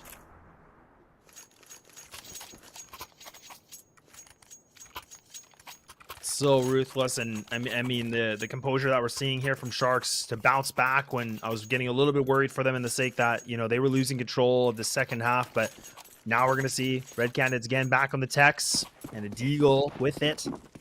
But not a position you want to be in here where you're fighting to stay in this first map. I mean, this is the map point here for Sharks. And if they do succeed with this, we are going to be moving over to Mirage, which will be the first time we've seen both these teams play on it today on the stream. So we'll have to see what Red Canids have in store for us. I mean, they've done some crazy things, but it's already looking like it might be almost a blip. And Gapolo able to find two. Oh, is just taking over this map, man. He just found a way to lock in. DRG is there as well. Doc to chime in for the last few frags. And 13-8 Sharks surprise on their map 1 victory.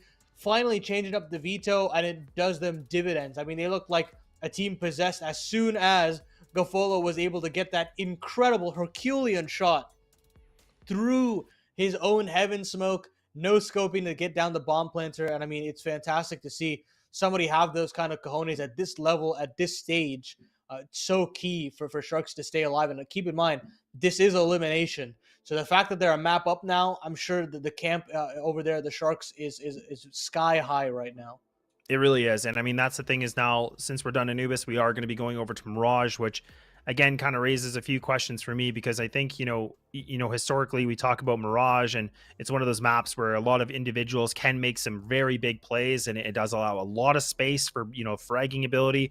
I feel like we didn't get to see that from Red Canids so far. Map 1, it looked like they were a bit deflated. They didn't, have enough for them to push things through and kind of get to still see those glimpses of beauty of, the big fraggers. But I mean, we do have that little bit of a break to see what they can do differently. But I mean, for a team like this, in terms of Red Canids, I mean, their record's not the greatest. Like they're barely sitting, I think it's like a 6-7 historically. So it's not like they're, shining bright on a map like this. And the most important part at the end of the day is that they've got that psychological edge to beat a team like Sharks. They've done it 4 times in a row. And now that you don't have that map to rely on, it's a whole new ball game at this point. We're heading into new territory between these two teams. And the expectation now is maybe Sharks can get it over the line. But They've got a tall task ahead of them. They really struggle on this map themselves. 19% win percentage over the last 3 months is not the prettiest number, but with the momentum in their way, hopefully they're able to shut things down. Or will it be Red Canids actually bouncing back? We'll head to map 2 Mirage in just a little bit, but we'll take a quick break, and when we come back, we'll see if the closeout can actually come through.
Welcome back. We're here for map number 2 in terms of the lower bracket, and we saw the Sharks were able to get themselves a good victory here on Anubis. We're going to have to see if they can maintain this with the first 2-0.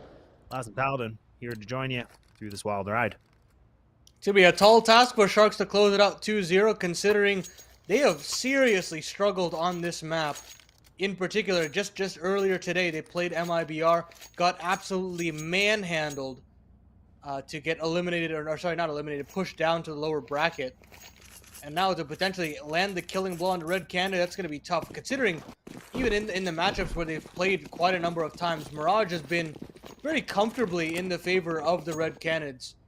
Very curious to see whether or not they can hold on to it and send us to a third, or if Young Sharks can eliminate Red Canids from the competition. What an upset it would be if the Red Canids would go out this early in the competition. We've spoken about how cutthroat it is, and to say that we're going to say goodbye to one of these teams after a couple of maps is pretty crazy to me. It really is. And I mean, like you said, I mean, this is, again, a very big task right now for the Sharks. Not only for them to get the 2-0, but for them to see what their record. And now it's going to be RDN. That's going to get a little bit overwhelmed here by some of the T's coming through apartments. And now they're going to just blast through into this, making it the 4-on-2 situation. Just pistols remaining. No kit here for the CT side. This is all about firepower. It's looking a little bit sloppy, but Togs is the remaining one to see what he has in store for us, and it's full face of lead. And we're going to see Red Canids. They're going to start things off with that pistol. Definitely looking to bounce back after that abysmal Anubis. It really was an expectation that they would be able to bounce back, but no matter. Mirage is a different story, and Red Canids want to start off on the right foot. Wonderful start there. Just a simple B split there. Actually, more like just a B hit. They didn't actually commit to that catwalk, but no matter. Nothing crazy. And like you said, I mean, this, again, you know, a map for Sharks, like, they really don't have the greatest record on this. So, I mean, a lot here for Red Canids. I mean, their record on this isn't that great either. So we'll have to see what they can do a little bit differently. And it's kind of going the way we thought it would. With the one opening coming in from Sharks, means that it's going to be Red Canids just to get the thing done and clean things up pretty quick. We moved to round number 3 now, and we're going to finally see these guns being used. But I would like to know what we're going to see differently from the Sharks. Like, do we have that aggression? Do they want to just kind of play the same style they did somewhat on Anubis? I mean, again, Paladin, I got to talk about it because it's kind of the elephant in the room. I mean, Sharks haven't won this map 7 times since they played it. They're 0-7 right now. Yeah, and it's very clear to every single team in South America that this is a huge talking point in their best of 3s. And it's not even against the same competition. They've lost it 7 times to 7 completely different teams, and that's what's really worrying to me. Considering how easy the meta is to play on this map and how easy it is to potentially read, it's worrying that they haven't even tripped up to get a win on this map. Now, whether they can change that narrative is yet to be seen. There's still a lot of maps to play here, but they've got to work against the narrative that's being built before them. And Doc's just about to get overwhelmed here. There's a lot of players. They're actually just going to blast through the smoke. Yeah, they just had a full read on that. That was just a guess. They just pre-fired into it, worked out for them. And look at how convincingly they're taking these sites. A little bit of a reply coming in from Togs with the double, but now it's still the advantage here for Red Canids that Mully's going to push back these 2 remaining CTs that are in window room, pushing into jungle. And they might just need to save this Paladin. Again, they don't have anything to work with. They don't have a kit. So time is passing a bit too fast. And yeah, there it is. They're done. They're just going to let this one go. And Red Canids, they're going to start things off. And that goose egg is still going to be on Sharks. This is more the Red Canids that we're looking for. A team that is fundamentally and psychologically ahead of Sharks every step of the way. And they were hoping for Nuke to be in the rotation previously, but they've only gotten Mirage. And they'll try to run with this as much as they can. Try to force a third. And this is a great start from them. Very simple rounds being called here by Nithon, but it's getting the job done. Great pre-fires there from Destiny. First onto the stairs player, and then onto the CT anchor as well. And Red Canids already look like a completely different team in these first 3 rounds alone. Yeah, they look like they, you know, we just had that short break, and it was already looking like they're coming in a little bit more refreshed in terms of how they want to approach this map. We were kind of wondering how they were going to bounce back on this because, you know, the first map, it didn't look like the same team, right? We didn't get to see that same firepower or that big resilience, you know, that they were able to do against a team like 9Z. Execute's going to come in for the A hit. This looks like it's a full commit, a 3-2 split now. The CTs have already made their rotates through, so this is just going to be an absolute brawl, and the guns are just going back and forth, and the CTs have actually done a great job just to push this back. Good molly onto Tetris. What? And this is chaotic. I don't know what is going on right now, but oh my goodness, Nithon pulls it through just barely with 16 HP to spare. DRG didn't have a gun that whole round. DRG was playing with the USP that whole round, and that genuinely just cost them the round. Having a USP and dueling that A main player, if that was any other gun, he wins that duel, and they have a 2v1 against Nithon, and maybe they win that first round. But it doesn't happen, and Sharks fumble another very winnable round there. I don't know what the comms were in the camp, whether he left a gun in spawn and he forgot to pick it up or something, but that was just crazy. Crazy to see that happen. Yeah, that's a big mistake you can't be making in a close qualifier like this, right? And I mean, the thing that we talked so much about here is both these teams that are facing each other right now. I mean, they were the ones that went through the first qualifier and the second qualifier. And, you know, the one point I wanted to make that was that Red Canids, you know, again, they were able to kind of sweep through a lot of their opponents, right? I mean, all the games were pretty convincing except for that very last one. Whereas, again, the Sharks, you know, it was a bit of the struggle bus, you know, like I'll just say it as it is. It was really close games. And that kind of makes me wonder, you know, with a mistake like that, you know, they just can't be doing it. And stuff like that, it really haunts you. When you move back and you look, you take a step back, you look at the score lines, you realize where were the turning points in the games? How did we lose this game? And it's situations like that that can kind of unravel things for you. Having that kind of an oopsie once is all right, but hopefully it doesn't happen again. I really hope it doesn't happen again because I hate to point stuff out like that, but at the end of the day, that is how the cookie crumbled. We have a little bit of a tech pause here. Just trying to sort some things out. I'm not necessarily sure what's gone on here, but we'll get it sorted out just in a little bit. But so far, Red Canids, even with that little bit of a hiccup on the A site, still managed to get the ball over the line and have chalked themselves up to a potential 4 or have a 4-0 start, looking for a 5-0. And to have them bounce back like this is fantastic. At least for the morale of the camp, especially after such a disheartening loss against 9Z, and then now having to start 0-1 down in the best of threes against Sharks. I mean, their expectation is just to hang around this qualifier as long as possible, and I'm sure in all of their heads it'd be a shame for them to exit this tournament early. No, it definitely would be. But again, you know, there's it's such a big question mark again just for what can be done here for the Sharks, because what we talk about statistically is that, you know, this isn't their map, right? I mean, this isn't a map that's treated them well for quite some time.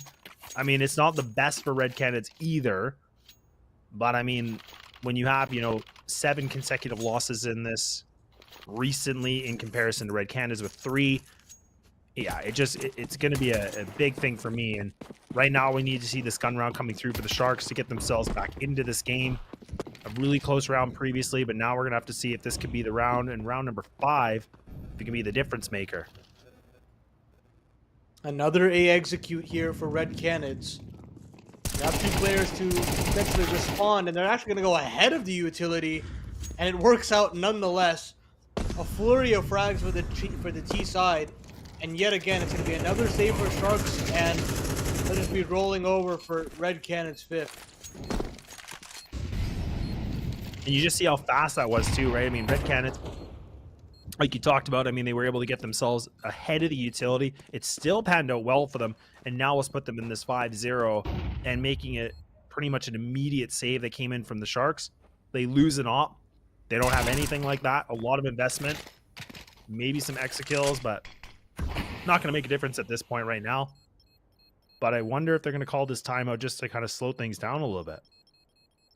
Maybe. I mean, they've got to find a new avenue into this game, because so far the A side is not being able to be retaken. They aren't even able to hold on to it to get themselves a couple of kills before the bomb goes down. And they, again, aren't able to play their own game. I've noticed this a lot about the South American teams, is when they're on the back foot, they give away too much respect to the opposition and refuse to have those mid-round aggressions and try to take back CT map control. And for that reason, that's why you see these crazy big leads build up for T sides, where they are just kind of allowed to go wherever they want on the map and do whatever they want. So my expectation here in this timeout that Kochi is trying to instill upon the Sharks is maybe go for an aggressive app stake. Maybe try to have a mid setup that you have in your playbook, a gimmick play out in apps, in A apps, or maybe even in A main. Something to rustle the feathers of Red Canids and not let them have this monotonous default and allow them to kind of execute whenever they so please. Yeah, definitely a good point, and I'm so glad it was, you know, time to allow Kochi to be able to have a conversation here, because again, if they lose this round, this is going to be 6-0 and making things even more of a tough conversation for the comeback, of course. And utility is not too bad here for the CT side. No op going to be in the placement here for the Sharks. A little bit of a gap on top of that smoke though, and Venom Zera actually gets caught a little bit here. Doc has get really aggressive, even inflicting more damage against Destiny, so he's done his job here. And now they can pull back on this a little bit. What do Red Canids want to go for? And I mean, they only have one more smoke remaining with the double molly. And this is tough, Paladin. I mean, they need to find an opening, and it's going to be a sliver. Yeah, the Sharks should be thanking their lucky stars they got away with that double kill. And now, with Destiny being hit up as well, you're exactly right. Things get very difficult. They've got mid control. But now at this point, where can you really maneuver around to? Maybe a mid boost to counteract some of these A players, but there's nobody in jungle. And there's no real room to potentially come back into this A side. Maybe back into main is the idea, but instead they're going to walk up the catwalk. Maybe try to offer up a kill from a CT player, but again, nothing being given over, and it'll be into this B hit where Sharks have two players remaining, one tucked in the back of the site and one on balcony. They've gone silently all the way up, but there's the position noted. Destiny should have this relayed over. And Nighthon chimes in, but RDN, he's that linchpin to hold down this site. You're going to try to plant the bomb, Nighthon. Can't connect the bullets. He doesn't have any bullets in the chamber either. And RDN steps up big. 3 massive kills from him. And Young Sharks finally crack the goose egg. Yeah, they finally do. And again, like you said, it comes down to the heroic plays here. You know, Doc's able to get that double, which was huge. And then RDN, again, finding that, you know, that double too. So, I mean, this was, you know, 2 players that were able to get some big plays here to stop things out, making it very tough here for the Red Canids. So now we'll see what they want to do. Smoke going to go through window and into con. So implying maybe a mid take, getting that mid control back. Young Sharks actually do put 4 of their players there at one point. They kind of back off this right away. And now it looks like it kind of hits a halt a little bit. And even Sharks, look at this again. They want to keep poking around this. They just, you know, they got that smell and they want to go and look and investigate to see what's going on here. And both of them just kind of pull back again. Not all that utility has been deployed. A lot of time, space, control in Red Canids' favor. They're just kind of waiting at the top of mid. They're going to try swing together, and nobody's spotted. It's just going to be a and as the dust settles, it comes up all Sharks. Nighthon gets a double for himself, but that's about it. Bomb is dropped top mid, and now Hardzal will come out late lurk in the A. Maybe he can get something done, but 45 seconds left on the clock. It's got to be Hardzal where it's nothing. Yeah, and he's kind of made his way across. He hasn't really made a peep yet. So he's going to try to push through CT, see if he can catch one of these players off guard. But you can see Polo's just waiting it out. Does catch him. He needed that kill, Hardzal. 28 seconds remaining. The bomb's going to come through Palace. Nighthon, the IGL, the Opper, does have the smoke, so he might be able to get this plant down, bare minimum, so that's going to be nice. The money at least can be a little bit in this. Nate should pop this open. It actually works out very well for Nithon. That could have been really scary. But there we go. Crisis averted. Sharks now find themselves back with 2 in a row. And like you said, the weirdest round I feel like I've ever seen in a long time, where every team or both teams just went for the dry swing and then they went for the big brawl. I've never seen anything like that in how long ever I've casted.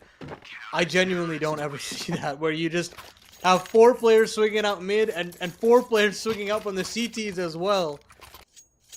And I mean, if they want to coin flip the round, they can coin flip the round. I mean, we can watch that play out as many times as we need to. And Red Canids will have to forcibly take a save now. Tech 9s across the board. And a PZ50 on the back of Nithon. They'll just A-execute again. It's been very kind to them, these A-pops. And they'll try their hand at it again. Yeah, and they're not even going to mess around. They're actually just going to go for this right away. Look at this. The sky is falling here with utility. They're just going to run into this. They want to put these Tech 9s to work. It's all about if the rifles can do something. Red Canids have been insane with these Tech 9 takes. And look at that right there. Davideus again. He is able to find something. The smoke pops open here. But that opportunity has been missed now. RDM trying to see what he can find with the AK. He's spamming away. And now things are down to the wire. A 2v2. A Mully's still in placement here. Togs does have it. Are they leaving? Really? They're going to leave this. They're going to give this up. They don't even want to try it anymore. Togs' movement looks a little suspect. I don't know what is going on, but... Oh, he might have disconnected. I wonder if his monitor disconnected or something, because he looks like he doesn't even know what he's looking at. Yeah, I think and maybe some lag as well. Oh, that's heartbreaking, because I was going to say, bomb is halfway ticked. There's still so much time on the clock for them to potentially go for it. Then why wouldn't you? And you know that they're on pistol, so light utility as well. But Togs, very bizarre situation. Yeah, and there's the tech. It looks like he did either lag out or disconnect. Unfortunate circumstances, as Red Canids, again, have a lifeline to confirm their 6th round.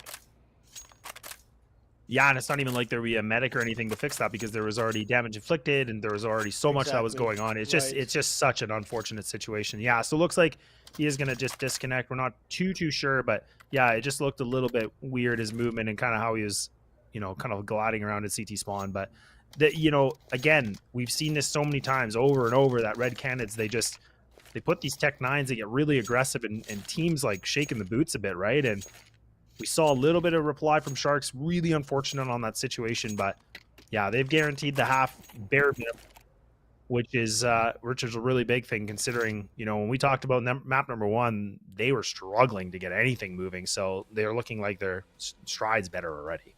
And the ball, the thing that to get the ball rolling will be those pistols, and they finally found that footing. I'm glad that they have at least that to rely on, where if things are getting a little tough, they can still feel like they have a chance on those half buys, and Red Canids finally found a way through. So I'm glad that they're back in the running, because frankly, it didn't feel like Anubis was really a competition, even though they were playing catch up for so long. Eventually, that lead just became way too hard to overcome, and Sharks ran away with it. So we're getting some weird back and forths between these teams, but we're gonna have to take a little bit of a break as we sort out this tech pause. Apologies to everyone, but give us a short little break. We'll be back to see the completion of Mirage.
to play some games. I can see right through your face, focused on you like X-rays. But I've never seen you in this place. I like to play some games. I can see right through your face, focused on you like X-rays.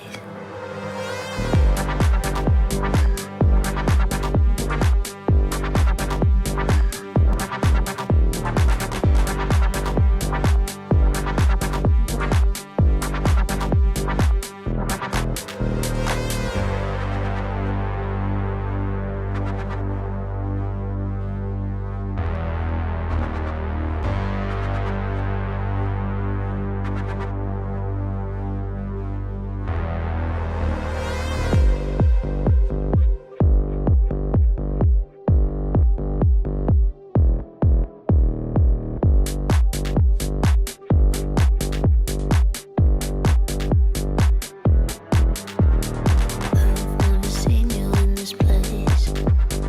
I like to play some games.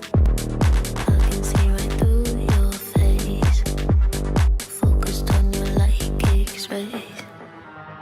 I've never seen you in this place. I like to play some games.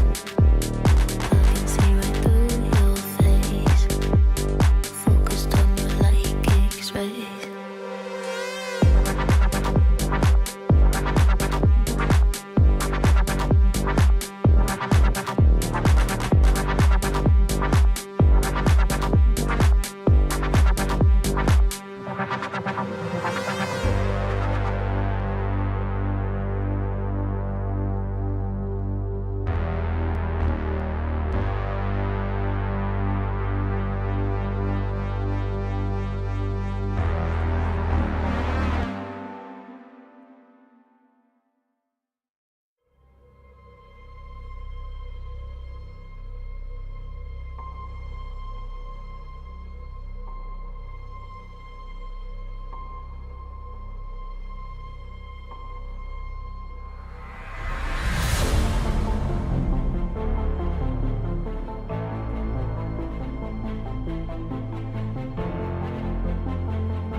I stare and stumble into place.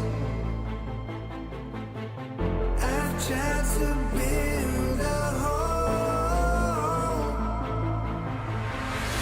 I feel this world coming over me. The pressure makes me fall.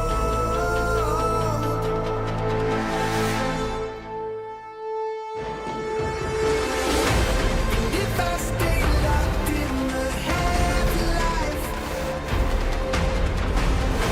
or choose to give into my own mind.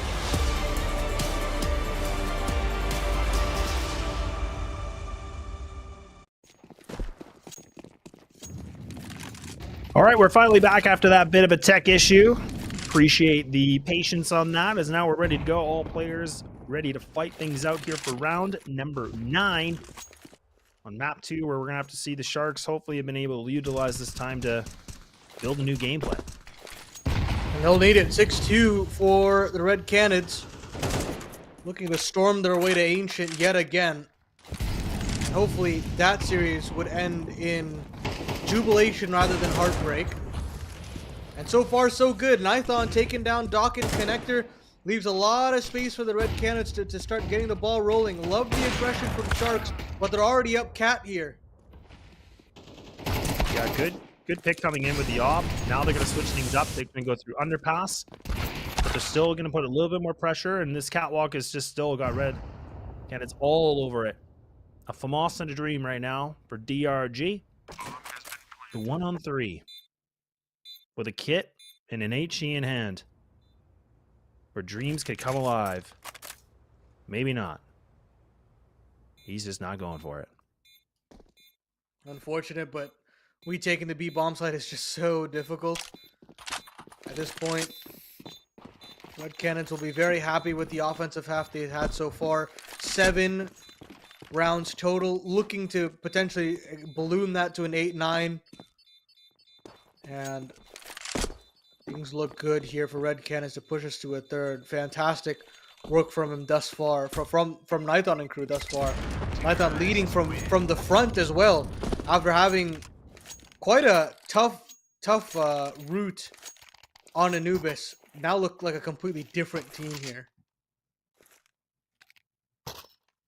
Yeah, we mentioned a lot here about both these teams. Mirage is really not a bragging right map they want to ever really mention, but we're definitely seeing that Red Canids are looking like they're feeling a lot more comfortable on this compared to the Sharks. Whereas I think the record here for Red Canids is, you know, a little bit more impressive in terms of what we've seen in the history books. A gun round going to come through again. No op here for the CT side this time, but they are going to swing on Cat. Togs is going to be able to find that first on Venom. Now we're going to have to see if Daze is going to be able to reply back. He does. And oh, wow. They're just winning these fights. I don't know how they can see what's going on. This is, again, back to the mid-brawl. It's just one back after the other, leaving it to the 2v2 with 1:20. Paladin, this is insane. I mean, the fact that they want to rinse and repeat these types of rounds is insane. We're into the 1v1. Blink and you miss it. Position noted for Hardzao. And is he just going to swing for the fences? Yes, he is. But RDN, he's been on a roll. You've seen it, what amount of damage he's done on the B site. And an impactful 1v1 here off the back of Cat. Third round on the board for Sharks. It's not pretty CS, Laz, but they're getting the job done here, Sharks. Yeah, it's definitely not looking like the prettiest, but I mean, if it's going to get them rounds, it will definitely do for now. And Sharks finally get themselves a round back. I mean, it's been quite some time. I mean, a 7-5 in this condition would be really great for the Sharks, just given how this map has been going. Togs tries to go for the quick jump into ladder, doesn't make it work, but Doc somehow is able to find 2. He misses the jump, he drops down, and he still gets away with 2 more. Leading with the AK and the Scout. And I was going to keep the Deagle a little bit silent, but I guess that was a mistake. And now it's back to a 3-3. Somehow, some way, Venom Zero fighting tooth and nail to hold on to this one. As the dust settles, Davideus can't get involved from apartments being smoked off. And Nython will have to rejig the setup. They're going to really slow down the clock here. See if maybe Venom Zero can find something in apartments. He's deciding to double back. And they'll kind of try to join hands here on this A site. They've got a smoke, a molly left up in this. But I love this late round aggression from Togs. Might be able to catch off Venom Zero if he doesn't have his wits about him. It's really a matter of timing from there. But all eyes on Gafolo and RDN to repel this A attack. Yeah, and the molly is on Venom Zero, so it's not even like they can use it from Palace to flush that player underneath. RDN does have that bit of an inkling, gets the timing. Wow. No, he doesn't. Oh, man, Venom Zero finds the head, removes him. Polo now needs to be able to find the Maltese. I don't know how he gets the kill on the ladder. This is chaotic. This is too much. And now Togs does spot this player, and he's able to get this one back to the 1v1. Is he going to stick this? He doesn't have a kit. Doesn't have a kit either, so this is going to be a 10-second defuse. Venom Has he Zero. heard it? Oh, no. Oh, no. Oh, he's spamming away. It's just too wide. No way, does he get it? Oh, he's got Oh, it. He's got he it. just Oh, my got it. goodness. I mean, he should be thanking his lucky stars that that smoke had faded. If it hadn't faded, I think that's a defuse there 100% of the time. And my God, 8 rounds for Red Canids, and it's just so sloppy, but they've gotten themselves quite a haul. Yeah, I was looking a lot more clean before we had that, bit of a break, and now it seems like it's just scrambling to get these rounds on both ends here. But instead of the mid control coming through, it actually is just going to be one player that does a lot of inflicting damage against Doc. Togs does make a lot of noise in this position, playing on the balcony. He actually does retreat from it, probably the right call. He does have that XM 1014, so, man, that thing could be dangerous. But they're going to retry this again to do it a little bit more silently, and now Nython does have that control and ladder, so they're just going to try to bombard the site. A lot coming down to this XM of Togs. This advanced positioning will definitely least poise him for 1 kill at the very least, but how much more can he get? It's all a matter of timing. It's all about whether or not David wants to clear this angle. He gets the first. He gets quite a number of shots off. Destiny gets low but cannot get finished. And now it's RDN's turn to shine. He's had a hell of a job on this B site, and now he's got to step up one more. Got Doc boosted up as well, but look at how far Nithon's been able to make it up catwalk pretty much unscathed. And now with all this attention that Doc has been able to pull, DRG gets one of his own. So they did a 2v2, 34 seconds left on the clock, but there's Venom's era, and that relieves a bunch of the pressure for the Red Canids. Gafolo's here on this fast flank, but the bomb should be able to go down. Unless Gafolo can speed things up and potentially hit some backs here. Oh, that's good. Trigger this one too. There it is. 10 seconds remaining now. So a top position for Hardzal. He can try to just stick this plant. Shouldn't have enough time. Oh, Gafolo. Oh, that's just filthy. Gets the good timing. Plenty for the defuse. This half is going to be over with that 8-4. And somehow, in some way, like you said, the Sharks have been able to pull themselves back into this first half with getting a couple rounds in their favor. But we are going to just take that halftime break and see what's going to happen afterwards.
Well, we're back here for half number 2 on Mirage, and we'll have to see what Sharks are going to be able to bring for us.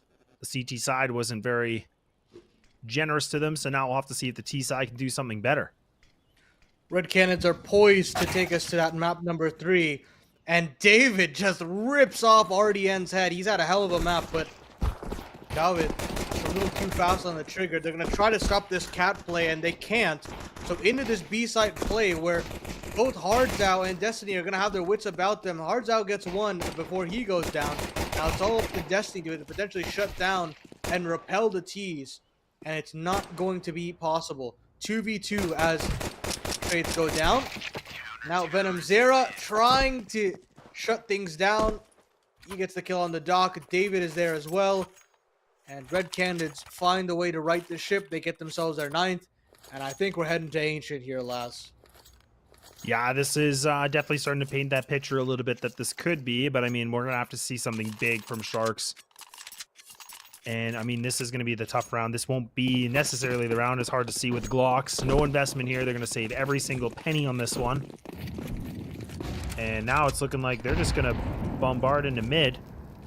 So they might be just looking to do a bit of a quick speed run here, get this one over with. I'm not sure I would want to do this if I were them. And, yeah, there it is. With 1:39, we get that round completed and done. Double digits are now going to be achieved here for Red Canids, and now this is the moment to see. If Sharks can't find this, this might be a packed-up, quick mirage moving into the swampy waters of Ancient. Laz, I love it when they get those rounds over with. Yeah. I just want the guns out, man. Let's see the guns for young Sharks as the AKs come out. It's as you said, it's pretty much this round, and we stay alive, or we're heading to Ancient. A lot riding on this one, and again, this time Sharks are going to move through the middle as 4 on the T side, and RDN gets that opening entry.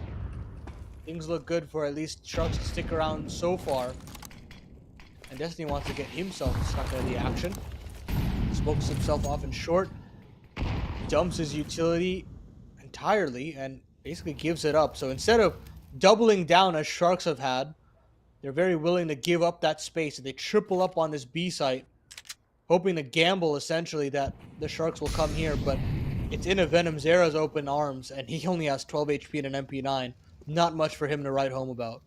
Yeah, and the thing is, they should be clearing this, and that's what they're going to do. They're going to put some good pressure on this, and actually, it's actually the TK that comes in, so, I mean, that was, I guess, a good amount of work coming in from Red Canids. I mean, they got the job done, right? But, I mean, the op's still into play.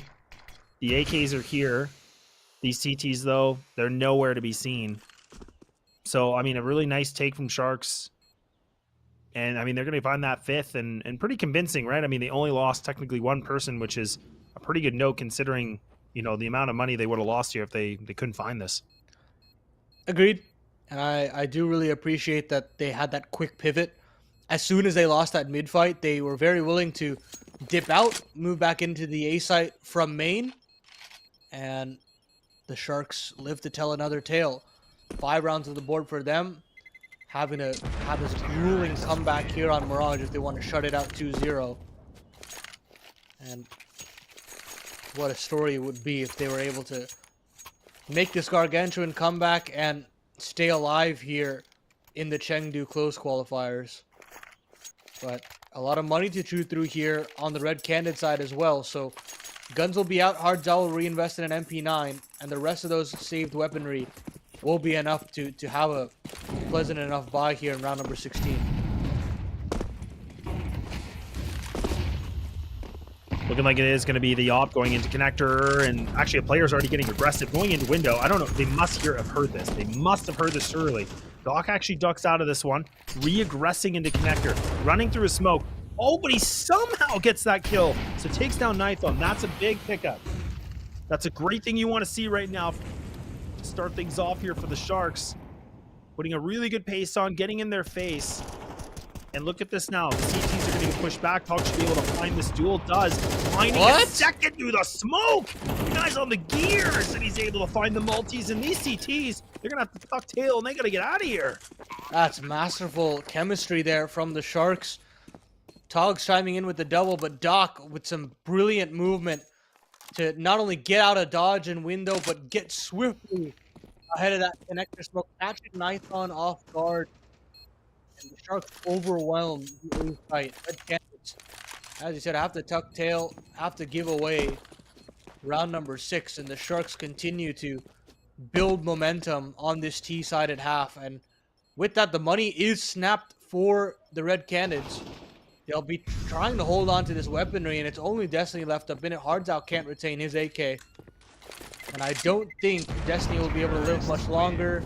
That nade is a touchdown. Oh, man. And there'll be nothing to write home about in round number 17 for Red Canids. And I'm not sure if I saw that wrong, but like it actually looked like the nade did damage hitting Destiny and then blew up on him. So it was even like the double whammy, right? And yeah, there wasn't much HP, so it's kind of like a dead man just sitting there. But good response coming in from the Sharks, though. I mean, again, they find these 2 rounds. They're able to get themselves back in. I like that the tempo is really changing now. They're starting to get in the face a bit more. They're feeling really confident. P2K in a position like this from Davide. Oh, you're kidding. I just can't believe he's still contesting this. That's Davideus for you. Very keen on taking duels as much as he can. And the young Sharks want nothing to do with that. They'll move back to this A site. They'll have a simple little AA pop. Execute lined up. And the Red Canids are here. But granted, with the lack of weaponry, even with having this 4-man read, it's going to be tough. Well, back to the A pop we go. Sharks now grouping up towards A ramp, having that one person, but Phantom Zera again with a deagle. Quick shot, a one and done. The T's though, mopping this thing up, lining each PT one by one, leaving it just down to Destiny again. The LMS to see what they can do in a position like this with a FAMAS. No utility. Does find one. Looking to see for a little bit more. And again, a second round where a nade is going to be the destiny for him. Multiple touchdowns. QBs on Young Sharks. But Red Canids still have the lead, still have that 3-round buffer. And they get another buyout on the board. No AWP for Nython. We've seen the amount of impact that he's had so far in this game, 17 and 10. And Gafolo, his counterpart, will have his big green. So another opportunity for Red Canids to try to close this map 2 out. The Young Sharks continue to close the gap. Look at how fast RDN is out in middle. Tries to duel with Destiny and Nython. I don't know how RDN gets one. RDN gets another. And those 2 kills are so massive in this round. Holds them together. And Sharks, kicking and screaming through credit by RDN, are hanging on for dear life. This is huge, though. But again, this is 2 players, you know, again, that are just finding this, right? There was Togs before. Now it's RDN. They're shining. They're shining bright right now. And this is what we talked about, Mirage, with the individual. This could be everything. Venom Zera's been so dangerous. Finds that first, but it's only 1 now. Bringing it back to equal footing here in the 2v2. No more utility to block this out. There's only flashes. It's going to hit RDN. He's going to swing for this. Leaving Gafolo on the clutch here with a 50-second mark. Doesn't have the bomb in his hands. It is actually a little bit more on the outskirts here. If this CT swings, this would be careless. Oh, no. Oh, no way. no. I can't believe it, Hardzao. It's a rarity you see him make mistakes like that, huh? It is. It's so rare. And now they're into each other with rifles. It's a swing, and it's going to be done. David, that's going to be able to find it, and somehow, in some way, the scrappiest possible way, Red Canids will finally get themselves back around. I was really believing at that point. He had the right idea as well, Gafolo, but just made an outline around Davideus, and it cost him. Just slightly off on that spray. Luckily for them, they still have a number of buys to potentially continue this comeback. But look at that, man. Nython finally showing his impact, getting that op back in his hands. Credit to David. And opening 4v5 for Sharks to mount a comeback in this round alone. And Sharks have, honestly, they've been looking a lot more impressive than what I thought they were going to be able to do, just considering how this map was going. And their T side, they've been able to really get some firepower going here. Like RDN is sitting at 15 and 10, and Doc with 12, Hogs with 15. And this thing ain't over yet, but again, I talk a lot about digging deep. They're going to have to find something, and that's a good How? started. I don't know how he misses that shot. We're starting to see, again, this gas tank.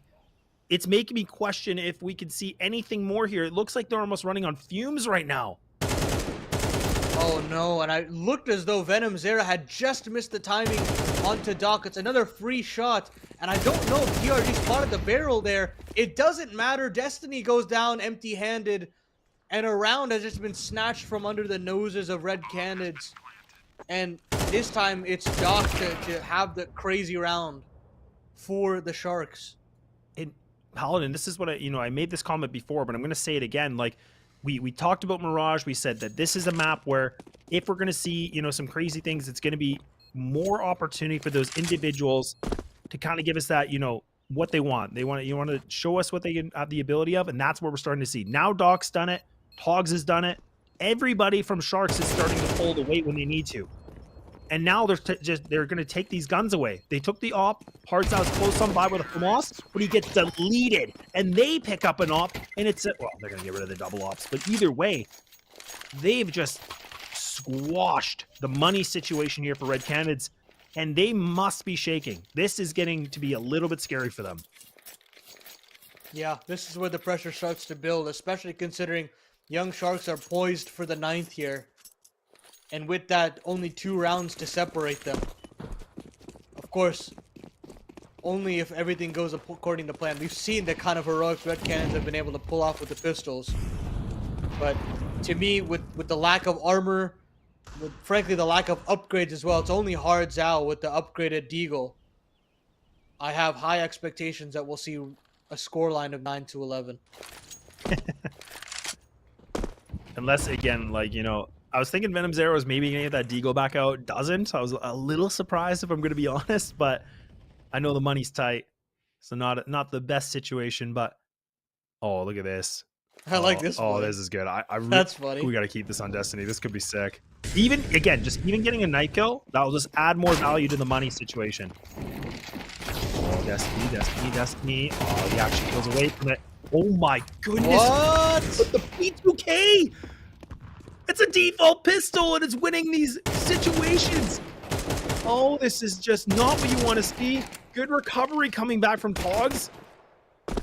Oh, this is just getting to be so terrifying of a game right now, Paladin. I don't know if my heart can handle it anymore. Do they know how close Hardzau is here? They're reloading like there's nobody here. And Hardzau punishes. Now position of Gaffolo's noted. 35 seconds left on the clock. Bombs on this B site. 30 seconds. Hardzau's got another chance at another clutch here. And he gave up one chance to Gaffolo. Can Gaffolo right the wrongs of the round previous?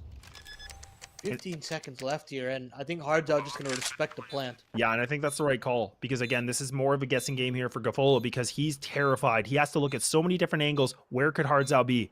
You can see that timing. He looks away. Hardzau hasn't still made a peep. Oh, he spots the shoulder. He's got that information now. He can reposition. Hardzau waiting for him. 2! I can't believe this!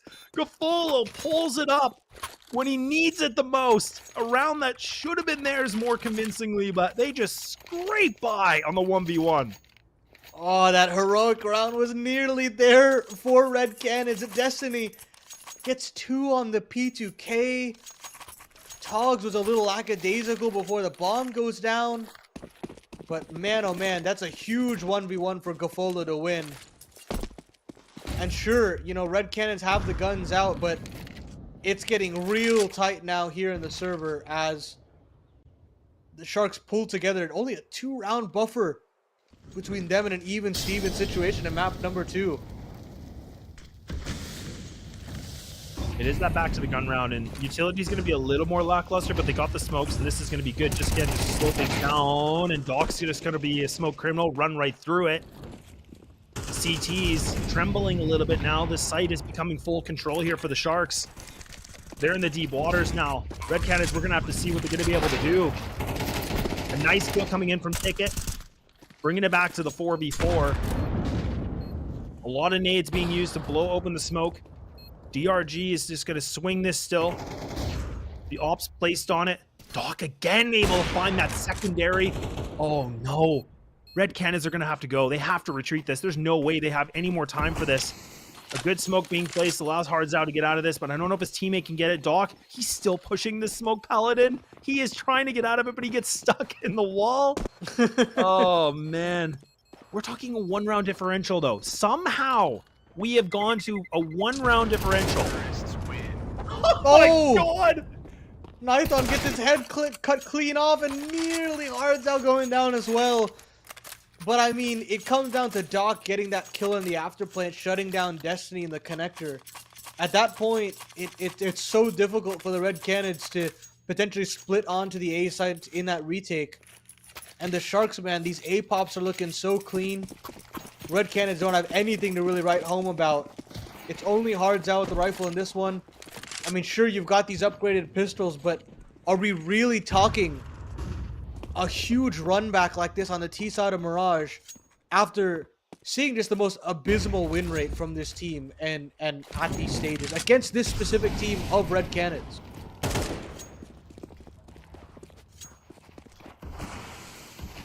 Yeah, this is absolutely insane. Because again, like this first half was just Red Canids all over the board. And look at Hardzao. He might be able to get this timing. He actually gets the bomb too. That's a big impactful kill. He's making a lot of noise with that utility in his hand though. And now TRG, what is going on? Ow! They find 4 kills within 2 seconds. They have just pulled the rug under Red Canids, and they have now put another round in their favor. Unless we can see something. The Demon Deagle, I don't know, but it looks impossible. No kit, no utility, nothing. It's a headshot at least. But this could be a tie game, and there it is. Sharks have been able to just show us something magnificent to go to the distance here. And the Red Canids, meanwhile, have just rolled over round after round. Every player on Sharks stepping up and then some. You had high impact from Doc, from the captain of DRG. Gafolo's had some impactful clutches. RDN with his entries. Togs, really sharp trading from him as well. What a turnaround from this Sharks roster. And now the expectation in this round is to potentially close out. Look at how much momentum they've just built over these few rounds. Another buy available for the Red Canids. Nithon has his AWP, but I think we're poised for another A hit, and we've seen how effective those have been. Yeah, and I mean, Red Canids are going to be so on edge right now, so any sort of noise, it could even bite a bit of a rotate on this. Look at the players in mid. They're just posted up waiting. As soon as we see Doc make any sort of a play to be a fake, they might just try to run towards B right away, giving them plenty of opportunity for the Sharks to now get in this A site. Now the utility's flying, so the jig is up. Now they're going to have to just commit to this. So much utility being dispensed of. And look at this. Red Canids are still posted up in mid and connector now. Nobody is moving from this B side. Hardzao is still stationed on this B side. Meanwhile, RDN, huge entry from him. And can Doc get the opening, the lurk kill as well? No, he can't. So it's just going to be this A play. And they back out. They actually back out thinking that they had an open B bomb site. But now they've got to skedaddle back to this A site. And with the smokes fading, life gets so much more difficult for the Sharks. How are they going to plant this bomb? I have no idea. They only have the molly too. But look at Nithon. He looks right into the scope of Gafolo. I don't even get it anymore. My brain. And now DRG goes for a swing. He wins a fight. And another one comes in too. This has turned itself on its head, leaving it to Hardzao to bring up something. A clutch moment in desperate need right now for Red Canids. We need to see some magic happen. He's one of those players that can do this. He's creeping in, but he gets swept away, and we are now talking map and series point. This is a monumental collapse from the Red Canids. I mean, to see the kind of direct change in the momentum from Red Canids to Sharks is a sight to be seen. The fact that the Red Canids are on the back foot at this point is incredible. Hardzao now opping. Nithon has given away the AWP to Hardzao with the glass cannon. And Venom Zera is in T-Spawn alongside Nithon. What the hell is happening? Oh, this is just chaotic. Tox is going to be able to get this free kill. There's so much noise. There it is. Yeah, a quick little 2-tap will do. This is insane, Paladin. They have so much momentum on their side, and Red Canids are now just getting desperate. They're trying everything they can to find an opening, something. They're trying to mix the playbook, but it's looking like it's a little too late here. And even Hardzound now has the AWP. And he gets deleted. He gets nothing. Not even a tag. The Sharks have a 5v3 to bring back a 10-4 deficit here on Mirage. A map they have a 19% win percentage on. A map that they have historically not been able to even get double digits against this Red Canids roster, and are about to eliminate the competition to stay alive here in the close qualifier. There is so much on the shoulders of Destiny here, and he can't get anything done. DRG, the IGL, stepping up when it counts. A second for him, and it's all up to Davideus, the man who has been trying his hardest to stay within this game, and it's Gafolo to end it. 13-11. Sharks have eliminated Red Canids like a just a vanishing snap, and they are just gone from the Chengdu close qualifiers. Who would have thunk it? Yeah, you and I were talking about this too, because Red Canids look really good. We were saying in the second half they were able to get those couple conversions in their favor. We are like, okay, this is probably going the same way we thought it would. It would go to Ancient, which was going to be a really big test here for the Sharks. But talk about perseverance, resilience. These guys were in a massive deficit, and they came back to win this thing 13-11. We haven't seen something like that in quite some time with these teams here in the close qualifier. I don't think at all that happened in any of these matches today. So for Sharks, this is a massive victory, because now the competition is going to have to realize these guys will never give up until the map is over. I mean, you got to consider how these two teams have played against each other. They have had the same veto the last 4 times they've met, and it has been beatdown after beatdown after beatdown by Red Canids. And the fact that you've had this run back from the Sharks, arguably in the most competitive match, or at the highest stakes they've played at of the 4 or 5 meetings, it means probably everything to the Sharks at this point, that they are not only able to stay alive in this competition, but to eliminate the Red Canids. We are actually done here on the broadcast here, but I mean, I would like to still see at the bracket and see what we have left up in this. Meanwhile, MIBR and 9Z are locked into a tough head-to-head, and I'm sure that is an absolute barn burner of a game.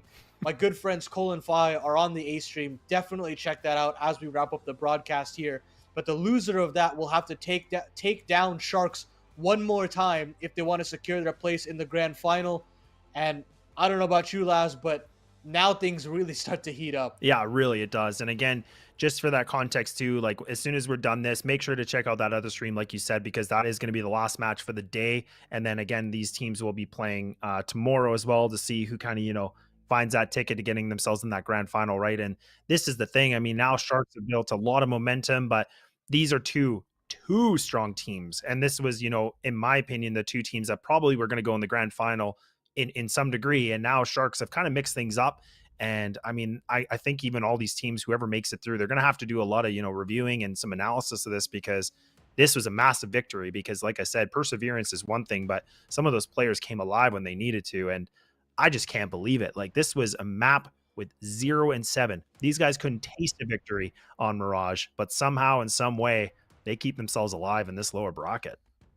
Yeah, and I think I'm sure that the Sharks guys are overjoyed at this point that they're staying alive in the competition. But from us at the broadcast on the B stream, we're going to end it there. Join us back tomorrow on the A stream where Exeter and Fi will take you to the lower bracket final and that grand final to decide who from the South American region will join the rest of the IEM Chengdu 2024 teams.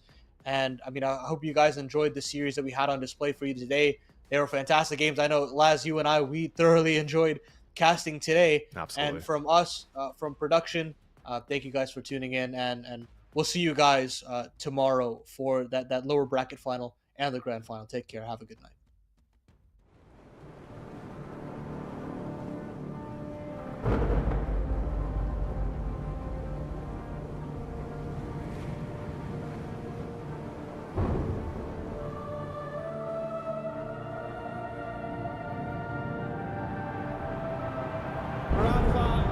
making history.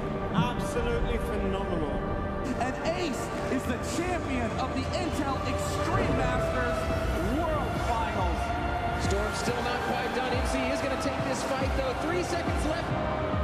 Last 2 rounds of match, it's got to start it well for ESC. And this is a massive move for Zez, but he's not content with just a Nexus kill. He wants to win. And it's all done. A flawless